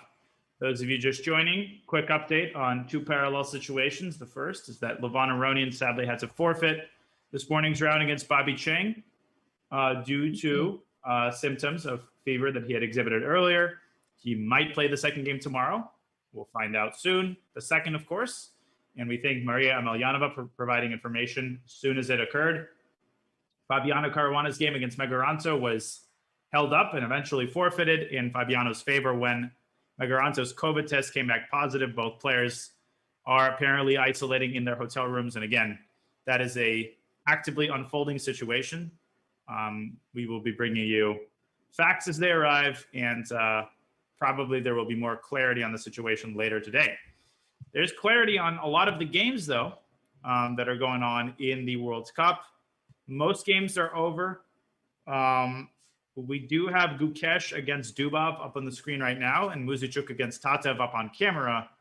Lots of stuff going on, though, Veselin, in this Gukesh game. He goes e6 in this position with the idea of f takes e6, rook takes e6. That, I think, was a draw. But Dubov didn't feel comfortable about this, and instead he goes bishop b2. Oh. Rook c2. So, okay. Bishop. Takes. And I guess what he wants is a check followed by bishop d4. With very strong threat of this. But that's 1 second. What about the move like queen e4 now? Are you going to mate me? Bishop f2. Bishop f2 should be runs to queen e5. I don't know. It looks like. I guess I have to make a draw. Yeah. Okay. Because if you go up, you'll get, of course, here. Of course, yeah. It's me. Or maybe he simply forced found because rook c1 is immediately a draw, of course, in this position, but we don't see anything better. And again, rook c2. What about rook c2? Then we have check and check from e1. That might only be asking for trouble, I think. Whoops. But maybe but maybe still white can try to go to f2 or not. That's mate. Oh. Mate from e3. Oh, okay, that's mate. Yeah, that's e3 and again h5. Yeah. Yep. Yeah. So this is bad, and white could also go rook c1 here, I think. Yeah, rook c1, of course, is the cleanest way to make a draw. It's just a draw. Yeah. Svidler wins, by the way, as expected. I think he's touching his rook. His rook, yeah, he's gonna go rook c1. This will be a draw any second. By the way, how old Gush is? He's like 15, I think. 15, not bad. Yeah, not bad. Yeah, not bad at all. I'm not positive though. He could be a little bit older, could be a little bit younger. Yeah. I mean, not bad. Okay, so we have this game. We'll keep our eyes on it as it winds down. Gelfand is also about to win. In fact, he played rook c1, and I think they should be about to agree a draw. Yeah. Yep. Dubov taking a seat, and it was a very interesting game, I have to say. I'm curious what a computer would say, but it was interesting, very sharp. Very, very, very sharp. Yeah. Many complications, yeah. It seemed like Gukesh had an initiative at some point, then Dubov had an initiative. It was back and forth, and it was a really, really good game to analyze for Grunfeld enthusiasts and chess enthusiasts alike. And Gelfand has also won in parallel, beautiful final position with Zugzwang. Wherever the king goes, the rook moves and attacks the bishop. If the bishop moves, then the rook, just rook f8 is also possible. Boris Gelfand, the legend, he beats Arik Braun, strong German GM, in their first game. Yeah, convincing win. Indeed. And what else is going on? I mean, that ending between Muzichuk and Tatev, I just don't know how to evaluate it, because of course if the pawn, the d5 pawn falls, then of course white should be winning. But and if the queens exchanged, I don't know, because it all depends on, again, of the activity of black king. For example, here it depends on the activity of the king. Tatev could have done this, but she refrained from training queens. To me, it seems very drawish. With it looks closer to a draw, because what white has, of course, to do is to, I guess, is to not to advance the pawn from f2, because that pawn could be easily exchanged. But Right. yeah, again, of course, with queens, of course, looks easier to defend. But I believe there's a plan for white to somehow place the queen on d4, and then maybe try to transfer her knight from f3 to e3 and collect the pawn. If that happens, of course. And meanwhile, black has to all the time check. So it is interesting. But of course, it's also true that the white king can go somewhere to e2, even to f1. So I would consider myself placing the queen on d4, not on h5. Interesting. Centralize it. Yeah, here I guess queen e6 check is probably going to happen. Tatev is running low on time though. She's down to 8 minutes again after time control was made. So I think she spent a very long time considering that queen trade, and maybe that was a good psychological tool to get her to use her time. So I think check was played, and then king g3. So now the problem, of course, is that if queen d6 is played, then maybe queen e5 is stronger because the king is strong, because the king is away. You know, that's one option, and the other is to go knight e5. Yeah, and by the way, black could go queen g6 here. Again, yeah. Queen g6, queen g4, and same stuff. Yeah. I think she should go for it because her time is dwindling. It just seems like if she keeps the queens, eventually white's going to have some sort of a chance. Yeah. And if it's true that she actually got a draw offer and she declined, then psychologically it's very difficult to, to defend position, which, but of course she believes she was winning. She missed, it's easy. She misses rook f6, yeah. It is easy to miss a move like rook f6. It looks like that's over, Otherwise, a move like queen e4 deserves also attention, not only queen f5 as in the game. Indeed, and a couple of other results in the ladies section. Gunina beating Sukander with the black pieces. Gishard beating Atalik. Danielian beating Bulmaga. Lots of close matches. Karissayev beating Natalia Buksa. Alisa Galyamova beating Hoang. And we still have a very interesting, we have two interesting positions. We have Karina Tsivka pushed back against Anna Ushenina. I don't know what to make of this position. Looks like white is better optically, but maybe it's not so simple. Maybe because the material is not so much now. Okay, if white, as long as black doesn't get mated, well, looks very interesting, in fact. Let me see. So do we have to keep the queens on the board or not? Okay, if black takes on e5, then of course knight e5 would be a problem because it's immediate mate. But if white takes, then and plays knight e5, then I think we have to simply move somewhere the rook. Rook f8, I guess, yeah. Yeah, but still bad, it looks bad somehow, even if I just play bishop f3 with the idea to go, or h3 with the idea to go to g7. But maybe, yeah, bishop h3 or bishop f3, and it's not so easy to stop the move rook g7 now. Right, and I guess it's important to point out that, like, if the rook had moved elsewhere, then bishop takes c6 was a very nice win. This, of course, is checkmate. So it definitely looks like, looks dangerous for black, but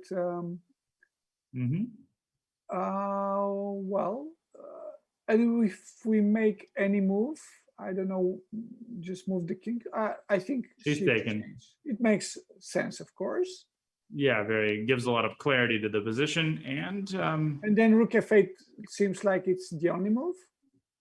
Yeah, and then white moves the bishop, and again creates that pressure down the g file. Yeah.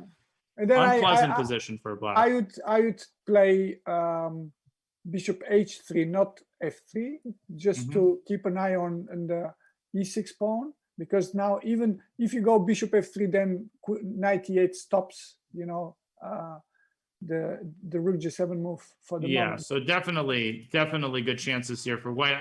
I want to take a look at the MVL game because apparently there have been a lot of developments there, and none of them good for Maxime, who is actually, let me refresh, I heard he's losing.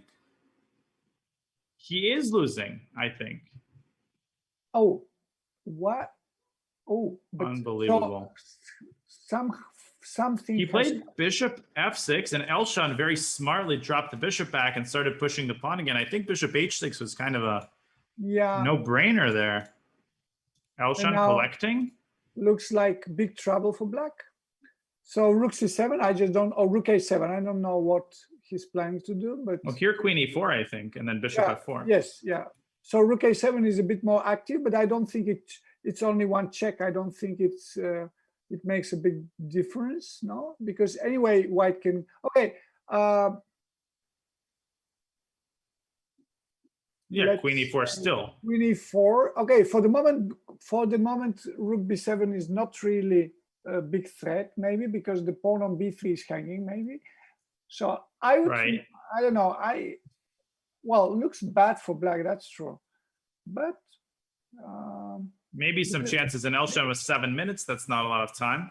But even it's also not exactly clear what black's threat is. I mean, you have to somehow stop. Maybe what he has to do is to place his bishop on g3, and then I don't know. See what happens. But it looks bad because the pawn on d4 would be hanging. And of course, white can simply go something like king c2.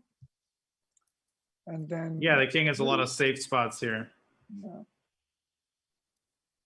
Wow. And MVL thinking this position. Rook e1 check also doesn't do anything. I think he tried to improve my idea. He realized he needs to exchange the bishop, but he missed the very good idea of bishop d2. So obviously, bishop h6 was really strong there. Because that would for sure exchange the bishops. And now, rook c7 was played? Let me see. I think those are my moves, yeah. No, he's still thinking after bishop g5. What about move like d3? Okay, even, d3, there's no threat at all. F4 anyway. And here's a nice detail. After rook e7, you can already take and go rook b7 and black can resign. Exactly, yeah. So... Wow. And by the way, Firouzja and Sindarov draw their game, which is pretty understandable. Okay, well, let's see what MVL does here. This is a very important moment. This could be a huge upset, particularly given the position that MVL had. And in fact, I said my prediction... I mean, that's one of the reasons I never bet. Most of my predictions are extremely bad. So I just said that those who did well will continue during the year, will score well in the World Cup. But in fact, for the moment, it could be that Maxime, it's not over. I mean, he would have still the white piece in the second game, and of course, he's only in trouble. He doesn't. But we don't know if he's losing. So right. But I guess Maxime also has struggled. I mean, other than the Croatia tournament, he has struggled a lot during COVID in the online events. He had a couple of really rough events. Yeah. So and actually we have a funny statistic with Firouzja representing France now. He's surpassed MVL. So Firouzja is now the French #1. And I'm sure MVL wants to change that this tournament, but the way this game is going, it's not going to change. I don't think he cares that much. But, I mean, anyway, he's had a good year, I think, by winning Croatia, I think. And he was, in fact, he finished second in the candidates.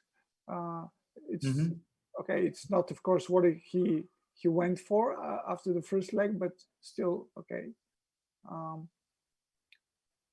And Firouzja, of course, he's much younger, but still he needs to advance in the cycle,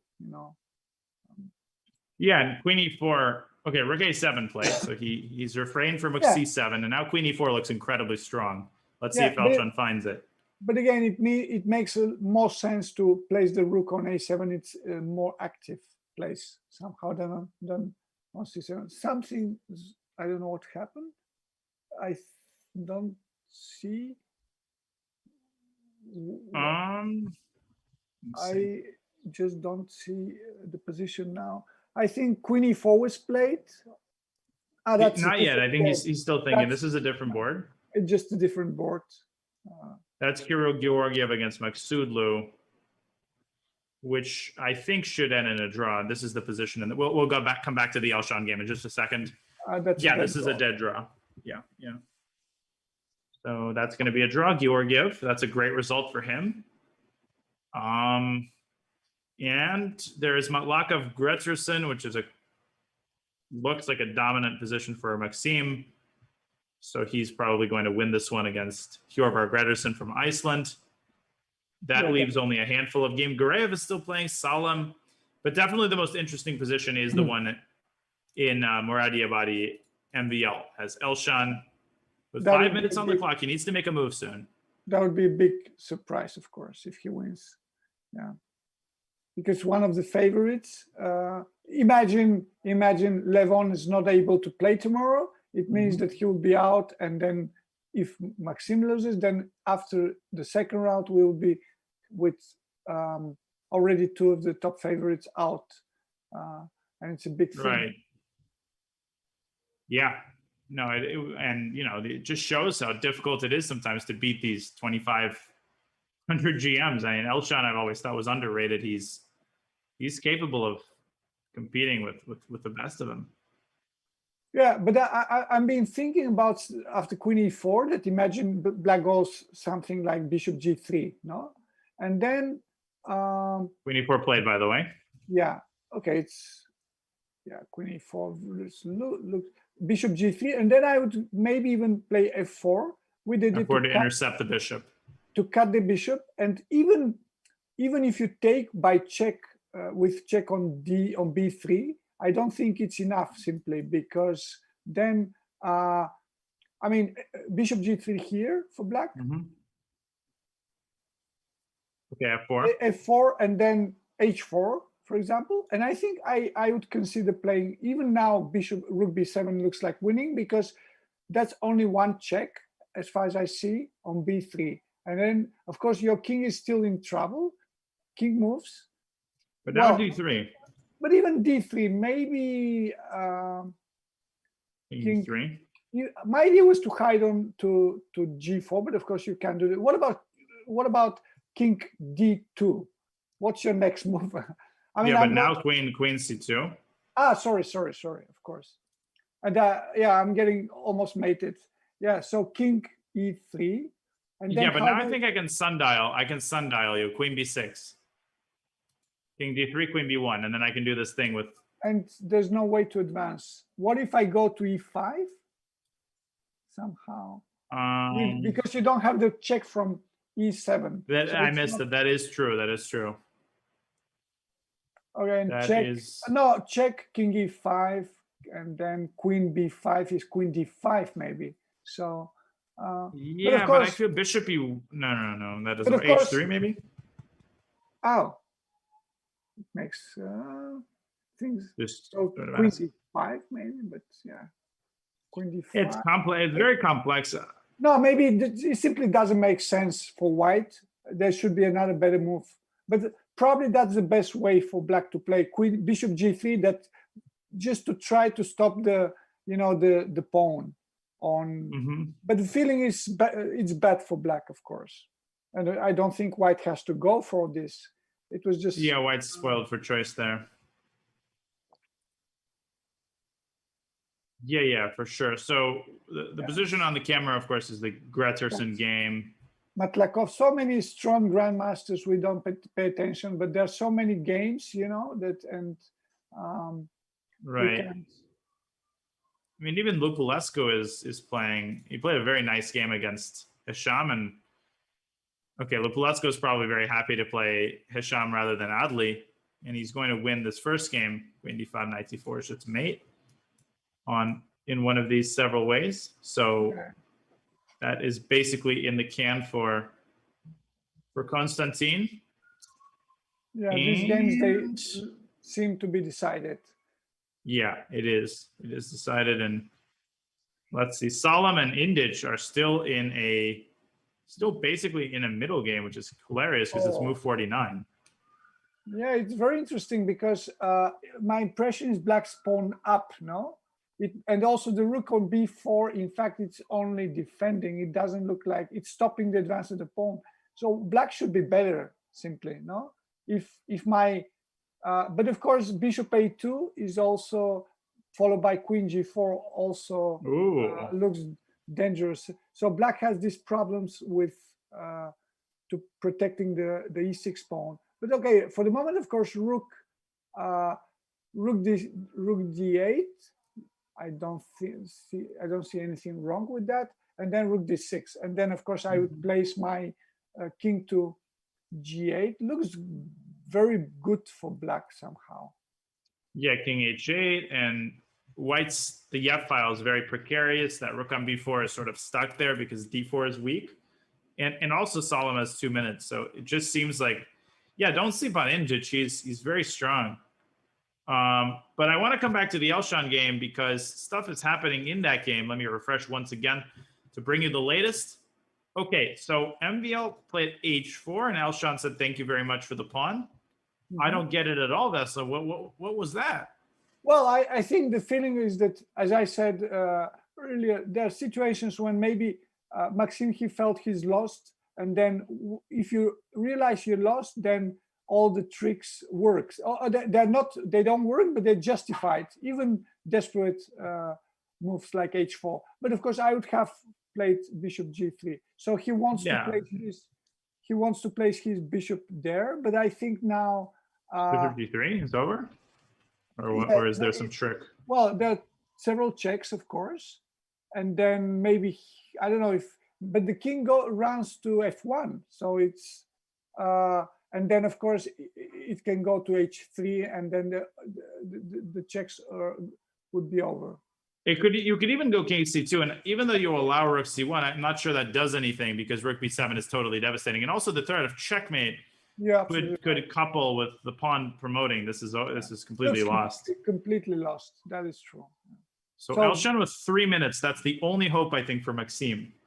We're looking at another position. The camera shows Matlakov's game, very close to winning also. Yeah, he is. I don't see any big trick for black after bishop g3, simply a couple of checks. But of course, black's king's also exposed, no? And every time you leave the 7th rank with the rook, of course, then rook b7 is killing simply. So yeah, what you don't want to do is go rook b7 immediately, though, right? Because again, then it leads to this line, and there's no need to allow that. Yeah, that's true. King e2 played by Elshan Mardibadi. Whoa! But now queen c7. f4. f4 and king f3, no? Yeah. Still I suppose this is still winning. And Anish Giri, I think, is expressing his displeasure with the way the Caruana situation has unfolded, tweeting, "Who schedules the test so the results come back during the game?" And Anish, wow, he won his game, and he's already managed to tweet in that time. Yeah. All right. So king e2, MVL thinking. Now he's on camera. Elshan's got to be nervous, though. He can sense that he's so close to beating MVL in this first game. Well, checks makes no sense. Doesn't make, because the king goes to h3, so it makes no sense again. And queen c7. Well, it's also true that what if I just go something like king d3? You know, are you going to move to? Well, even that looks good, no? Queen moves to h2. Yeah, queen h2 is probably stronger. And maybe even move like queen, bishop e1 stops. But of course, my idea was, of course, to check. No, my idea was to check, but maybe it makes no sense simply. Sorry, queen h2. Yeah, check again, b7. f4 is good, for sure. I mean, f4, it's not a difficult move to be made, no? Securing. Yeah, it's quite straightforward, actually. What about queen a5 after f4? Yeah, I mean, this definitely mixes things up because queen d2 is a threat. So yeah, Elshana has problems left to solve. We're going to go on a quick break. We'll keep this game on, of course, and when we come back, we'll be watching the rest of this fascinating affair between Elshana and Maxime, as well as some of the other games. Let's take a quick break. We'll be back in a few minutes. Stay tuned.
Welcome back to the World Cup.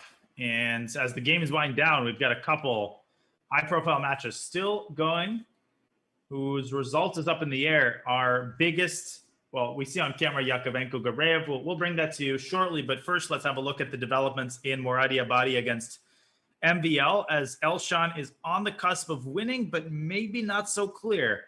They've traded Rook's Vesselin, and now he's trying to escape the checks that are delivered by the queen. Yeah, I mean, I think what happened is that Elshan, he's made a huge, serious mistake by not allowing the queen going to c7. So maybe now, still, of course, he has serious, very good chances of winning, but it is not as easy as it was. And of course, it's now a matter of if White would be able to escape from the checks. But of course, it's very obvious that now that because the pawn on b7 is so strong, it can only still be only White playing for a win. Right. Yeah, for sure. And okay, where should the king? How do we escape the checks? If you're Elshan, do you go king d7? I think he has to Maybe go b5, queen to. c6. I think he should go to f7. That's my impression. Uh-huh. And then once you continue or to f7 and to f8. No, f8. It's you still have the check from h6, and then of course the problem is if we play with the king to f7, then queen b3 is a good check. And then what about queen b3? Queen e6 is not good because queen b7 checks. So Check. on f7 we can't hide on f7. We can go to e8, but again, but then the king has to restart yes. the process. Now, Yeah. my idea was to go queen c6 here.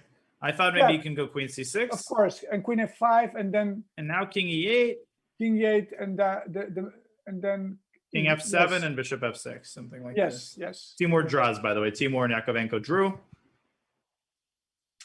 So this should be winning somehow. Yep. Because, Well, uh, he sees and- king d7. Let's see if he plays queen c6. And Georgiev and Maksudlu also drawing. that was opposite color bishop. And Yeah, that was expected. And what Elshan about is Muzichuk against Tatev? Yeah, that's a good question. Shannon might get another knight and bishop endgame. They're still playing, and Tatev has gotten her pawn to d5. As you predicted, White gets the knight to d4. So maybe good chances still to win. And now, yeah, I mean, Tatev might lose this pawn. It looks like I don't think she can keep the pawns because first of all, I mean, queen e5, queen. If you go back to f7, then king e3 and checks are over, and your queen is passive there. And then, right. Oh, if you go back to e5, you said. Yeah, I mean, queen e5.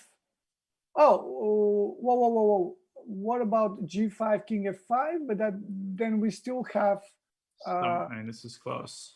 Yeah, queen f7 is king g4. Yeah, it looks like it's all works for White. Or queen f6 here. Yeah, White is so active here. I feel like Muzichuk is probably going to win this one. Yes. Which would be quite the heartbreaker. Yeah, and of course, this looks like, and of course, impression is Black missed her chance to go for this similar ending without queens, but with the king much more active. Yeah, Tatev is slowly sort of slipping here. She's got 3 minutes. We're going to keep an eye on this one. I still want to look at the Elshan game. I think a lot of people are interested in whether this is going to be an upset. And no, this is, I keep having to refresh. Okay, so queen c6, queen f5 has been played, and now king e8, I think will give Elshan the chance to hide from the checks. He's got 2 minutes, though. So this is going to be very close. Let's see. And Dominguez, by the way, also drawing his game that basically only leaves this game and Benjamin Bach's game. What if I go queen e6, queen b5, king c8? You still have to check, but now queen my c5. queen, yeah, queen c5 and then king d8. Also looks good, no? All checks are almost over, and then king e8, and then king e8. You just have a handful. And then, of course, that would be the end of the checks. Looks like Bach might win also, but we'll get to that. Let's see what move Elshon plays. Down to a minute. On camera, we have Solemn against Indich, which probably will end up in Indich's favor. That would be a huge win with Black again. And has made a move, and that move is nope. He hasn't made a move yet. I wish we could see the camera, but we don't control that, of course. Let's see. And 30 seconds. Will he play King E8 here? That's what we're expecting.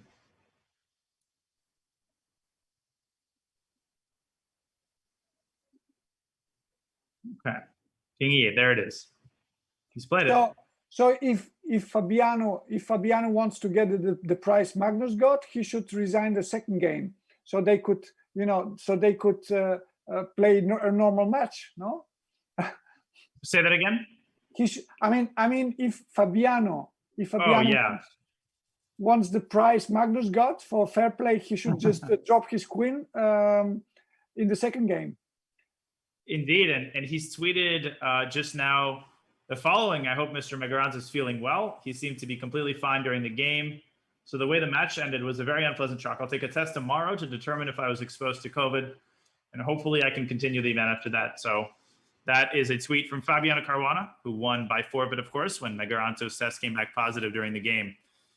We'll continue monitoring that situation. And Erdos and Bluebaum, of course, as expected, drawing that rook end game. What happened in Cheprino's game? He was the ending that looked he was in trouble. Was losing. Cheparinov. Let me check.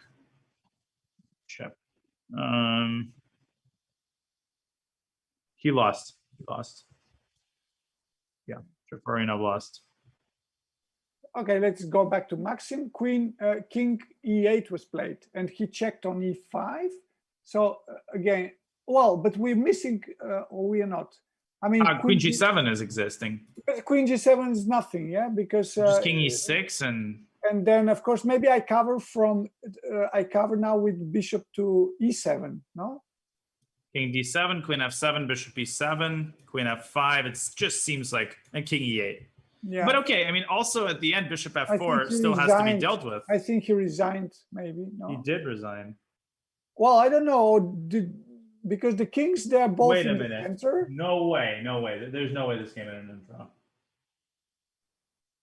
What? Well, they give the draw. Is that possible? It is. It's a draw. They agreed to a draw. Maxime got a draw offer. Like it's a good present. Can you believe that? A good gift. Yeah.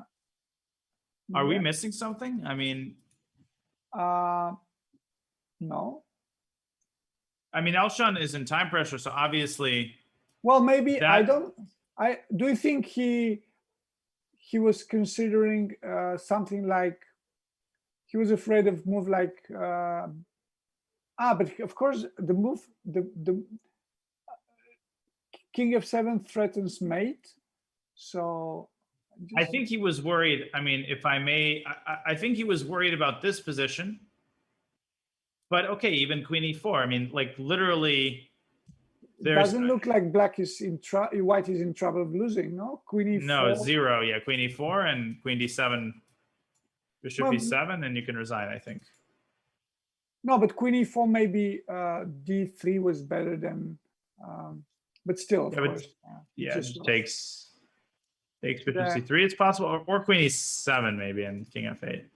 Yeah.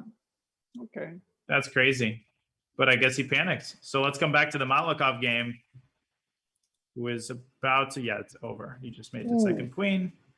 With check, that's nice. Yep. Second. Yep. So, well, okay. I was just trying to say that maybe Queen C7 exchange, but of course, it's not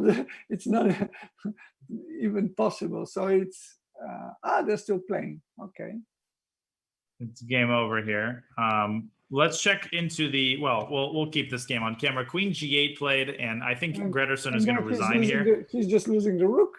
I mean. Yep. But the bishop, the other rook, the other queen is attacked. So let's say king f6 has to be played, and what we should simply not blunder the queen, I think, with white. Yeah, I mean, king f6, queen d8. And then king. I mean, I don't know why he's. Yeah, it's just over. King e7 okay. played, but okay. Okay. Queen g7. But and queen e8. Still.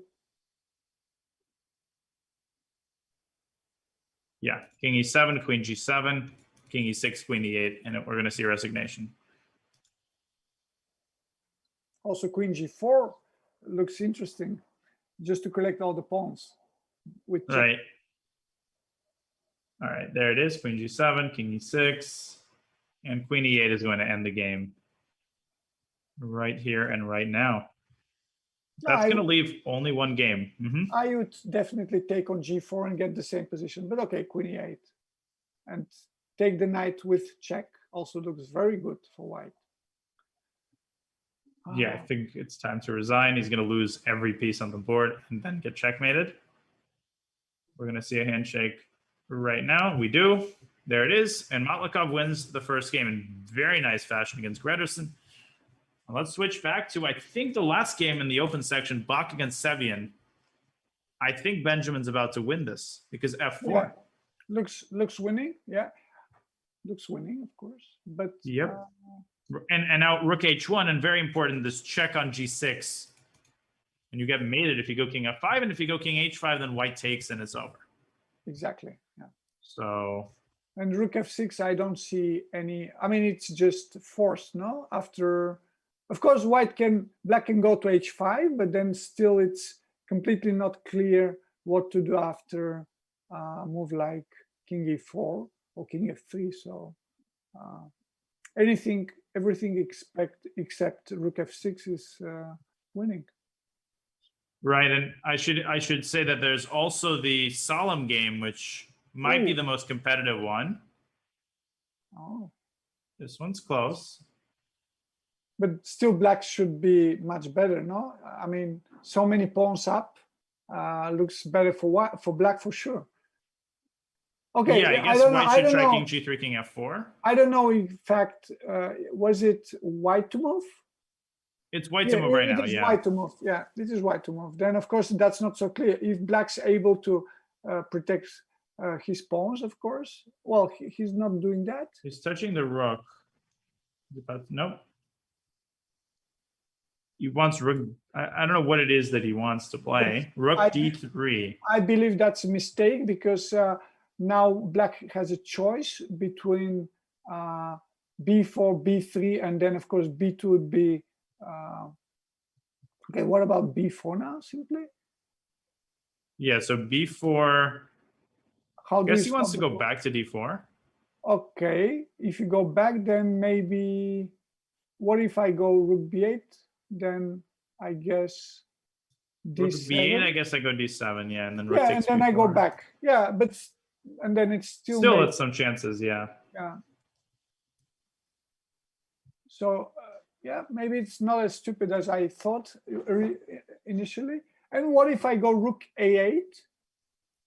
Maybe it's better than. But then maybe now rook c6. Rook c6 and rook e5 runs to d7. Yeah. And if a3, I can play rook a3 maybe. Yes. Rook a3, d7. So some tactics still giving white hope, although the time pressure is going to be brutal. My impression is black should be winning somehow. Yep. Yeah, it certainly feels that way. Benjamin Bach, I think, has won. Let me see. Pretty sure. No, that game is still ongoing, but he's about to win that second pawn, and then he's going to win the game any second now against Sevian. Let's quickly look at the ladies section. Still, Muzichuk against Tatev is ongoing, and the position on the board is currently this one. And now they're in a full-on time scramble.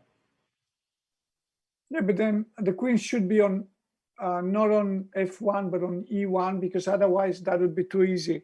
I mean, the queen on e1 prevents the white king advancing. Right, which is what But she's done. But it's winning somehow. I mean, Queen e3, I guess, and then try to get the king into the e file. Queen e3 should be winning, but maybe then I take and push g5. No, should be winning, of course. Yeah, this. She's played it. Queen e3. Yeah. It's quite simple. I mean, the point is you just get the king in, and you should just take the pawn. Yeah, Black played very passively because now even if you push your pawns, I mean they're blocked easily by the white king. There's so much difference in the activities of the kings that. So exchanging makes no sense, but that means that the pawn will fall, and then of course should be just lost. Yep. And Tatev is taking her time, but king e6, king takes d5, and then this game might go on for another hour, but it seems like Anna's quite likely to grind her down here. Okay, back to the Indic game. Indic has not moved yet after rook d3. Benjamin Bach is about to win, so let's show that real fast. Okay, this is not the position on the board. Let me refresh. This is the position on the board. Sevian will resign any second now. You can see that on the camera really briefly. And that's going to leave one game in each section. Yeah, this is over. E7. Yeah. Easy win. So, yeah, we can watch this game until it ends. King h6. Just e7, I think, is the simplest. I like king f6 also. I mean, king f6 is classy, yeah.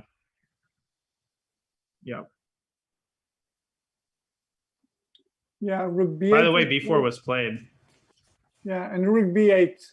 So there'll be an exchange of the a pawn and b pawn for the one of d7. So now that will be, I think it's important to, I think white's not going to be able to protect the e5 pawn because d7, rook d8, rook b4, rook d7, rook a4 loses to rook d5, and then because the pawn is on,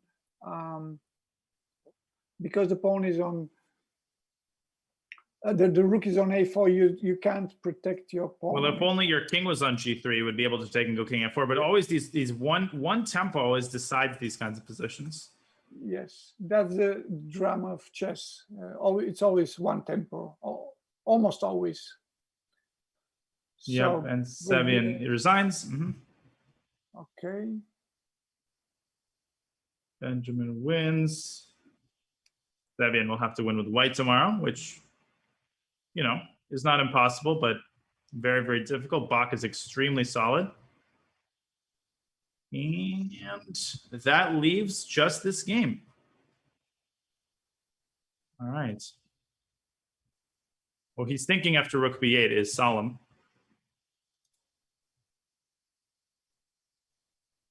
He's probably going to go d7. I mean, I don't see an alternative here. Can you take on c6 maybe? And then go d7, but then of course simply rook would take. Rook would then take on. Maybe what about? It doesn't. No. No, this is losing. This is just losing because d7 is senseless. Well, b3, d7 is losing. Rook c8. Well, rook b4. Could it be a move now? Wait a second. He's gone. Rook b. What about rook b4? And then but then of course the rook can cover with I think I understand what he wants. He wants rook c4. Rook c4. And no, what am I saying? b2, rook b4 takes. No. But then d7 will be a threat at the end. Yeah. So he wants to yeah, you're right. He wants rook c4, but or he's blundered this. Rook c4, there it is. But then just rook takes e5 should be winning, because I mean the only thing black has to do to exchange the pawns and to take he takes check the one on h7, no? Or maybe he wants. maybe he wants to play d7, no? And if you, But what about simply b2 and rook to, yeah, rook e5, and then is that what you're the line you're going down? no, b2 is I think b2 is rook b4, no? Rook b4, I just take b4 and take e5, and then I take h5 with check, and I use the b Yeah, pawn yeah, yeah. to. No, I I was think it's thinking just about winning. it's, yeah, okay. He's gone b2 as Indich. Yeah, and Solemn, I think that hesitation shows that he did not think this properly through. Yeah, he simply exchanges the pawns, and finally there will be 2 pawns up for black. Yep. I mean, there's no both pawns are lost. Oh, Rook no. d1. Yeah, but that I don't think it makes. No, just b1 queen is even winning. b1 queen is the simplest because then you go Anything. around, you collect all the pawns, and you win. Anything, of course. You can in fact include a3 first. Also, He's gotten the queen. Indich is just going to make a queen and win.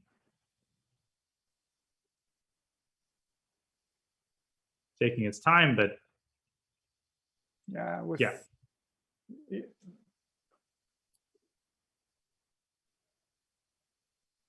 Yeah, he's making the queen. I think Solemn's going to resign here. Time to resign. Yeah. Because all of the pawns will be like, I mean, even without the a pawn, it's winning, but yeah, you think he's going to shake hands? And no, he takes it. Yeah, you can tell Indich is just he's feeling good about himself right about now.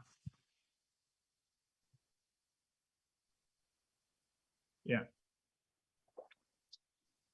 It's goodbye, because yeah, rook h5, rook a5, and it's all over. And that's the last game in the open section. Once this one is over, we'll track back into the Muzichuk game and probably start putting the finishing touches on today's broadcast. Very eventful day. It's been really exciting. I mean, Maxim, he was better, I think, after the opening, but then finally he was extremely lucky to survive that game. He was lost, but yeah, d7. Okay. I think the funny thing, Veselin, is after d7, rook d1, White is going to end up winning the a pawn at the end of the line, but of course h and g pawns is elementary win. Maybe he still wants to, to continue, no? Like rook a8 in the end Yeah. is going to win the pawn. You'll see it, but of course it's an easy win for black. Yeah, but okay, it will take some time maybe. Right. He resigned. He's just resigned. Yeah. Very good. Nicely done by Indich. And he wins with black. He only needs a draw tomorrow. And yeah, Muzichuk has won the pawn. And has won the pawn, and she's definitely going to win this, I think, now. Yeah. And what a day it was. We have drama. Of course, we have the Caruana situation to monitor. What it appears will happen is Fabi will probably not play tomorrow. I mean, I don't know if the match will be forfeited. I imagine it will be, but we will definitely provide you with updates tomorrow. What do you think? Now because Fabi, he tweeted that when he said that the way the match was finished, was he referring to the game or the match? Probably the match. Probably the match is forfeited. It means and so he knows that will probably have tomorrow off. Yeah, it means he knows that the match is over. Yeah. Okay. Yes. So he'll probably have tomorrow and the day after that off. We wish him the best. We wish Megarana the best, and we will provide you with updates. But now it is time for us, as Muzichuk converts her advantage, to wrap up. We're going to leave this game on, but it's time for us to sign off. It has been an incredible 5 hours of action, Veselin, with surprises abounding. Magnus winning convincingly, but some other games, lots of incredible performances, some upsets, and tomorrow will be a huge day as many players have to win to stay in the World Cup. Yeah, but most of the favorites were convincing, I would say. Yep. Yeah, I would say on balance, the top guys. Giri played a beautiful game. We'll see how the lower rated GMs try to win tomorrow. You will not want to miss the action. It begins at 8 a.m. Eastern sharp. And it's time for us to say goodbye, Veselin. A great pleasure commentating with you as usual. And we will be back tomorrow morning. Thank you to everybody for watching and for taking time out of your busy weekdays. And of course, thank you to our production team today for yet another seamless broadcast. We appreciate everybody. Could not be possible without you. So thank you to all. Thank you to Veselin, and we will be back bright and early tomorrow morning for day 2 of round 2 in the 2021 FIDE World Cup presented by Chess.com. For now, we bid you goodbye. Have a great rest of your Thursday, and we will see you tomorrow for the next round. Goodbye.